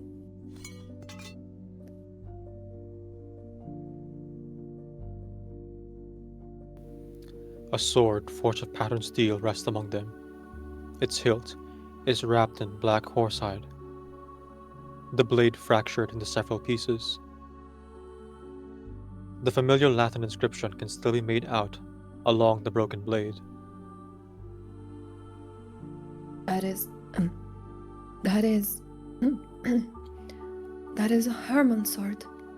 The one that vanished after his death. Adelheid gathers the broken blade into her arms. Her finger runs along the edge lightly, and a thin line of blood wells up. A dim, dark blue shimmer ripples across the sword. I actually was gonna say, like, that's a good way to get yourself cut, and yeah, it happened. Louis. Herman's arcane skill, bound to the blade and awakened by blood, reveals the truth. Herman's used the sword to fight with Manus Vindicte, leaving traces of their incantations on it. They must have taken it to hide any evidence of their involvement. A long-rumored secret, finally, lays itself bare. Dang. It was Manus Vindicte. What a surprise! It was Manus Vindicte. I mean, we knew it was, but the fact that now they have proof. Yeah, they have proof. Right. Yeah, true. Oh, the narration moved just now? Whoa, the narration Yeah, went it forward. did. Okay, give me a One moment. behind. Yeah, there it is. She's not crazy. She knew it was Manus Vindicte. She has proof now.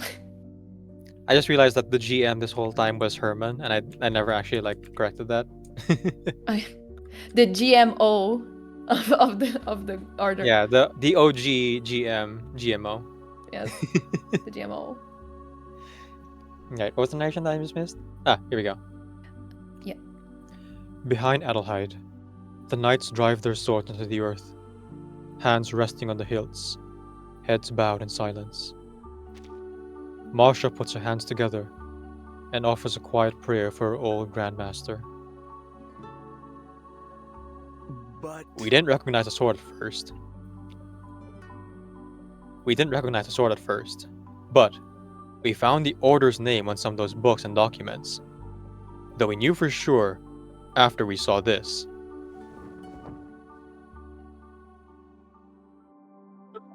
Razor pulls away the velvet cloth covering the paintings. After the dust settles, the solemn and sacred past appears on display in front of them. There we go. Screenshot time. Excuse me? Screenshot, yeah. Yeah. There you go. So nice. That is Marsha's dubbing ceremony. Dubbing. Oh, this is. That is Marsha's dubbing ceremony. I remember we had a painter staying with us at the castle. He painted the ceremony to repay us for our hospitality. That was the day Marsha took her vows as a knight. To have such a moment memorialized in a painting is a rare honor. Yet by coincidence, Marsha's knighting was preserved forever. A moment that belonged not just to her, but to all the knights of her order. Every knight once stood in that same place during the dubbing ceremony.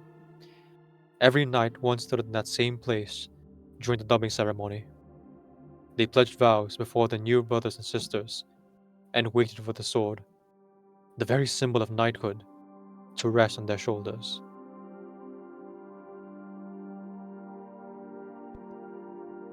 I vow to hold the Hockland Order in reverence, to defend it faithfully. I vow to keep this oath without deceit, to heed the statutes of virtue, and to honor the counsel of my brethren. Bis zum Tage meines Todes. Until the day of my death. Marsha murmurs her oaths beneath her breath, flooded by memory. All the training I've done was in service of that day. The day I became a knight.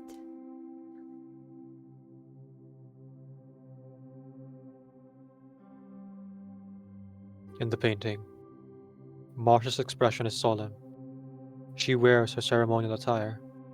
Her folded hands tell of her expectation for the glory to come. Countless faces of knights, living and fallen, seem as though they could perfectly overlap with the girl's face.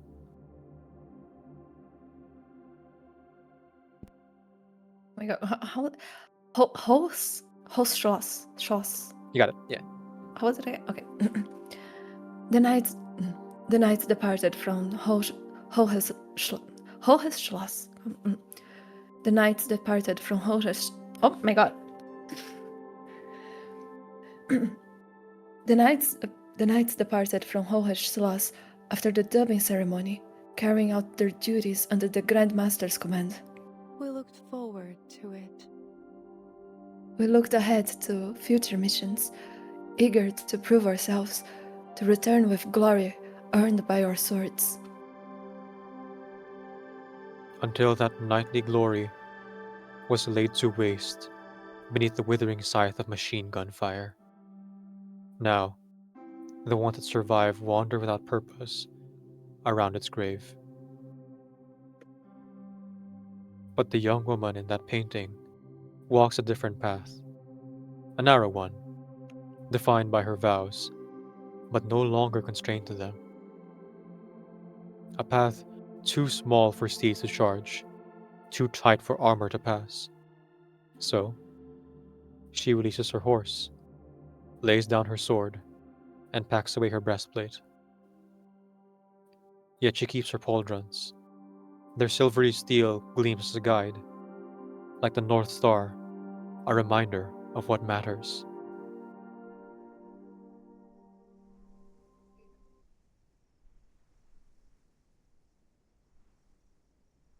The Order. The Knights of Hotland must begin anew. As the painting is uncovered, the distance between past and present clears away the dust of history. It opens a bloody wound, long left untended, a rift that has kept them divided and weak. Adelheid removes her cloak and gently covers the broken sword. I can hardly believe it. I never would have dared to dream this. I would never have dared to dream this sword could be recovered. Stranger still for it to have been found and returned by an organization she had long distrusted. Though the sword is far from our order's most precious relic, it is possible all of the items of true value are gone forever. But it doesn't matter. The painting before them once proudly adorned their home stone corridor. The candlesticks once burned the meeting hall, witnessing the knights' worship and prayer. Apart from the sword, the rest of the items are humble things from the castle. Yet though they may be of little worth, they are rich in memories. Not all of them glorious, but small, tangible, and real. However... Even so, I feel our treasure has been restored. Just like the shield Stas gave to Adelheid, the one she carries at her waist. What defines a knight? Adelheid asked herself. To uphold our values and never bow to evil. To honor our brethren alive and dead through our words and our deeds. It's more of a burden than an honor. You told me that after the dubbing ceremony. Marsha walks up to her mentor and comrade in arms. Yes. A knight's path is not one of extravagance or luxury. We learn to endure hardship and live simply, to keep our minds fixed on justice. Adelheid looks deep into Marsha's eyes. The future knighthood in her vision stands right beside her. The answer is within reach. Adelheid turns and faces the others.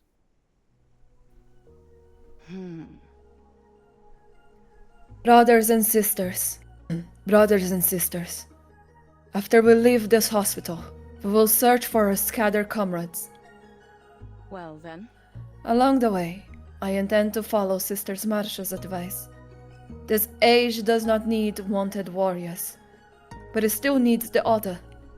We will find a new purpose to help the vulnerable, to heal the sick, and to care for the wounded as we once did in the days of old. The knights will distance themselves from the wicked games of war. We shall return to where we first began.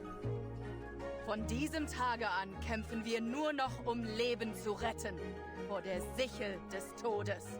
From this day on, we fight only to save lives from the sickle of death. Our efforts will no longer be confined by nationality or creed. A murmur ripples through the knights, yet not a single voice rises in opposition. Marsha listens quietly, surprised. We will follow you wherever you lead, Adelheid. We will follow you wherever you lead, Adelheid. But this is a significant change. Well then. That may be so. But I am the acting Grandmaster. Though... that may be so. I am but the acting Grandmaster. Though it is my vision. I will convene a meeting of the Order so that we might decide on our path together. Adelheid looks at Razor. What if... If the Order chooses this path, there may come a day when we'll seek to collaborate with the Foundation. Provided the Foundation remains what it is today. The squad leader bows his head in respectful agreement. May the peace be with us. Sister Marsha. Marsha, you will serve as the bridge between the Order and the Foundation. Sister Marsha, should that day come, I hope that you will be, as you have been, a bridge between our organizations. I'll do my best. I will, Grandmaster. The simple words are said as a solemn oath. A breeze sweeps across the plains, carrying the crisp scent of late autumn frost. As it passes between them, it seems to strip away the dust that has gathered on their order. The morning light shines on them, a promise of a new day, a new beginning. Marsha raises her hand before her eyes. The brilliant dawn spills in through her fingertips.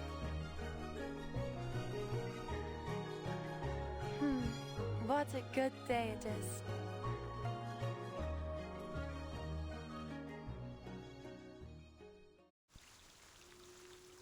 Yeah, let's go! What a good day indeed. That was a good one. What a good story, what a good day. That was peak, I agree with Gifted. Fantastic. What a wonderful... They gave us a happy story during this war.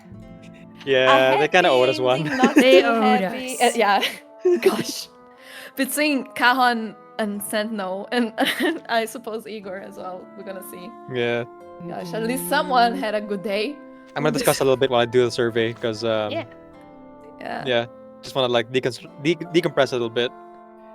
Gosh, that was a wonderful beginning, middle, and end. Like it was solid on the themes and everything. That was nice.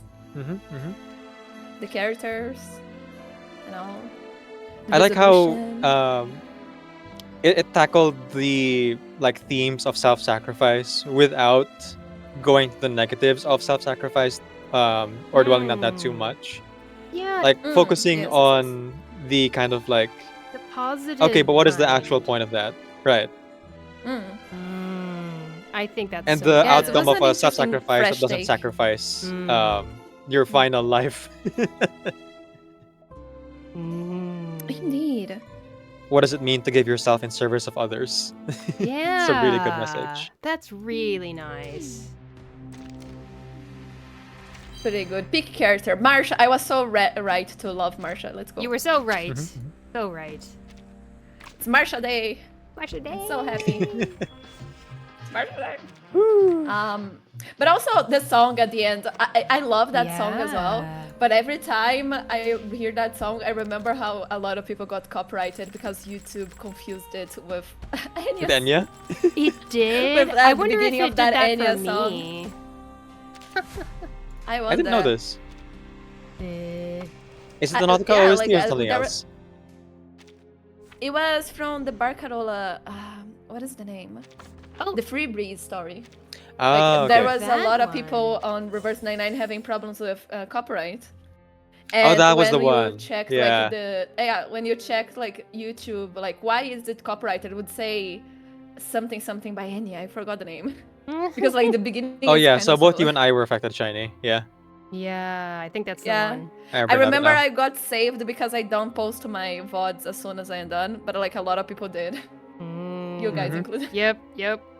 We were punished Reverse for did fix it being at some point. punctual. Yes. If you go, I got saved by being lazy. If you go to the war room for your rewards after finishing this, I got Key of Thought. I guess we would get different rewards depending on how much stuff we've done, right? Yeah. Okay. Well, there is a reward of Key of Thought 6 in the war room right now, let's just go. so you guys Ooh, know. nice. Somewhere on the track for you. At 90. You'll be Yeah, taking at a 90 out of 100 you'll get it. Key for your thoughts? Oh yeah, I haven't done Names Bulletin yet, so I'm not there yet. I see. What's the Key of Thoughts for? Euphoria? Yep, that's the thing that I'm It always unlocks a low full on. Euphoria or something. You need 12 of them to do Euphoria, yeah. Oh wait, no, you're talking about the material. I thought it was a instant Euphoria to max out. No, I think it's the cocoon. It's the same material that everyone needs. Yeah. I have so many of those. I don't. I'm planning to do what do you call this? 1,000 meter Reverie depths next week. Ooh. Which reminds me, I should double check. I've actually collected my Reverie depths materials this week. I always forget. Oh boy. I never actually hit beyond 8. The daily thing, but it wouldn't hurt to check. The daily what?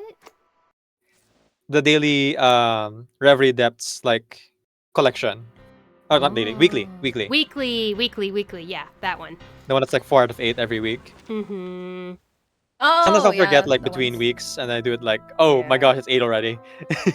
grab it. Well, I'm gonna have to wrap up things here pretty soon, Yeah, so I sure. can chat with Duwar, and I did feed the rats already, so that's done. But I also want to eat the food before it gets cold. The rat food? Valid. Yes. My food. Although Right. it can become rat food if I decide to be generous. Look at that. But this was fun. Thank you everyone for joining us for the story. Thank you, Shiny and Theresa as well. Always happy to do this with you guys. Yes. Same. I'm so happy that we did this. I was so sad that maybe I wouldn't be able to participate. I'm so happy I managed to. It was a lot of fun. It worked out. Thanks for hanging out, Dan, on the YouTube side. Yeah, thank you, Dan. Thank you, YouTube. Depending on Shelly and Kisa L and Shocklin, I was thinking that maybe we should change schedules for some of the future patch versions. Sure. If there's things that are more convenient for them. Maybe a weekday instead of a weekend. Yeah. But it would Give it a depend shot. on my own work schedule as well. Yep. So I'll see if they're open to it. We'll do the usual But- poll where we all give our input. Yeah. Give the input and things like that. Yeah. And then alternatively, I could stick to this schedule for the current ones, and then maybe just schedule out the past Anacone side stories which have not yet been voice acted. Okay, just finish the survey. Before we all go, just to give credits here as I'm closing out my game as well. Sure. Are you reading anyone specific? I have would an area ask the target? same question. Teresa, are you finishing stream or are you still going? Oh no, I will be. I will watch Mika! Marsha's trailer. Big Cat's here! Oh, Big Cat! Big Cat! Big Cat's Big Cat! screaming. Alright, let's read Big Cat after this. Let's Not to be read confused Big with Cat, yes. Queen Katie Bat. Who I confuse the two all the time. Yep, different cat. Oh my god. Different. What's been happening? Oh, Nuclearius, welcome to the end of the stream. Welcome. We're Yes, finished. we're we finished finished. it. Yep. We're done. Then take I this will off this just hat be now. watching Marsha's trailer, and then we'll be reading Big Cat. All my hair falling down on my face. Right. Thank you to everyone for being here. Hope you enjoyed our performance of Marsha's side story. Look forward to us performing Igor's side story as well very soon. Yay! And a bit of credits here. So we found out that there were slightly more characters than just the 4 that Wise mentioned. But all in all, it was like a very short list of people here. So Shiny played the titular character of Marsha, Marguerite, and the various nurses. Theresa played Adelheid. Sorry, no, I said it wrong. Theresa said Adelheid. Wayman. What? Woman. Women. Wayman from Everything Everywhere All at Once. Yeah. Hildegard, the doctor, and Irene, the Reverend. I played Razor, Kraos, Herman, the Guildmaster, the Messenger, Stas, and then later the narrator as well.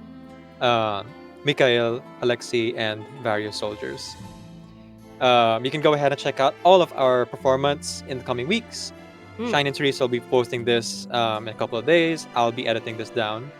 I have to focus on the anecdote first, which requires that I put up the the background, the sprites, the minor animations, typesetting, things like that first. So might be a hot minute for me to upload my own copy of this one. But feel free to join us offline for anyone who won't be able to make it. Oh, yours will be up pretty soon. That's good.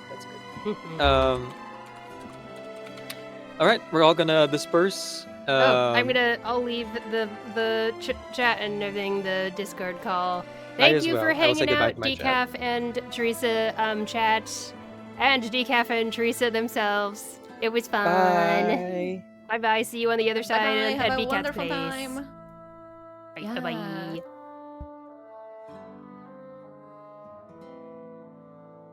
Okay, there we go. Thank you so much, everyone. I'm gonna end the shared lab stream. Here we go. And now, and I'm definitely going to snooze that ad. No need for that. We're gonna be wrapping things up. That was a lot of fun. That was a nice story. I wasn't sure what kind of story we were gonna get. I'm always a little bit afraid whenever a story is focused on people whose job is to beat people up. You know? She's got that really gnarly looking mace. You know, weapons make me sad, even though I play games that involve people using weapons. She's representative of knights who were people in real history who beat people up as a job. And that's unfortunate. But this story focused on how, like, hey, maybe we could turn our efforts to healing people and helping people in need. And I think that's really nice. I loved the Marsha character exploration we had, just like Decaf and Theresa were talking about. Second all of that, basically. Great stuff. Lots of fun.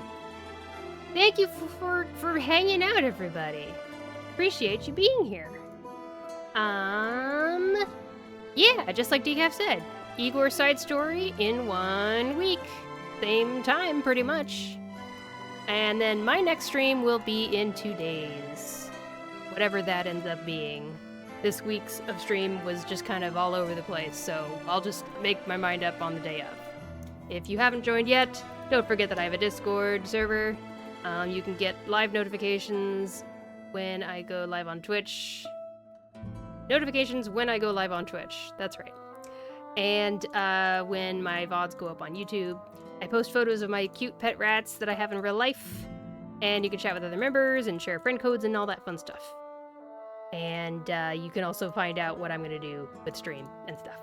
So yeah, let's get ready to raid. Pre-roll's going to turn on in a minute, so let's get going on this. Thank you for watching if you're watching the VOD in the future. Ending the recording right now. Bye-bye, recording.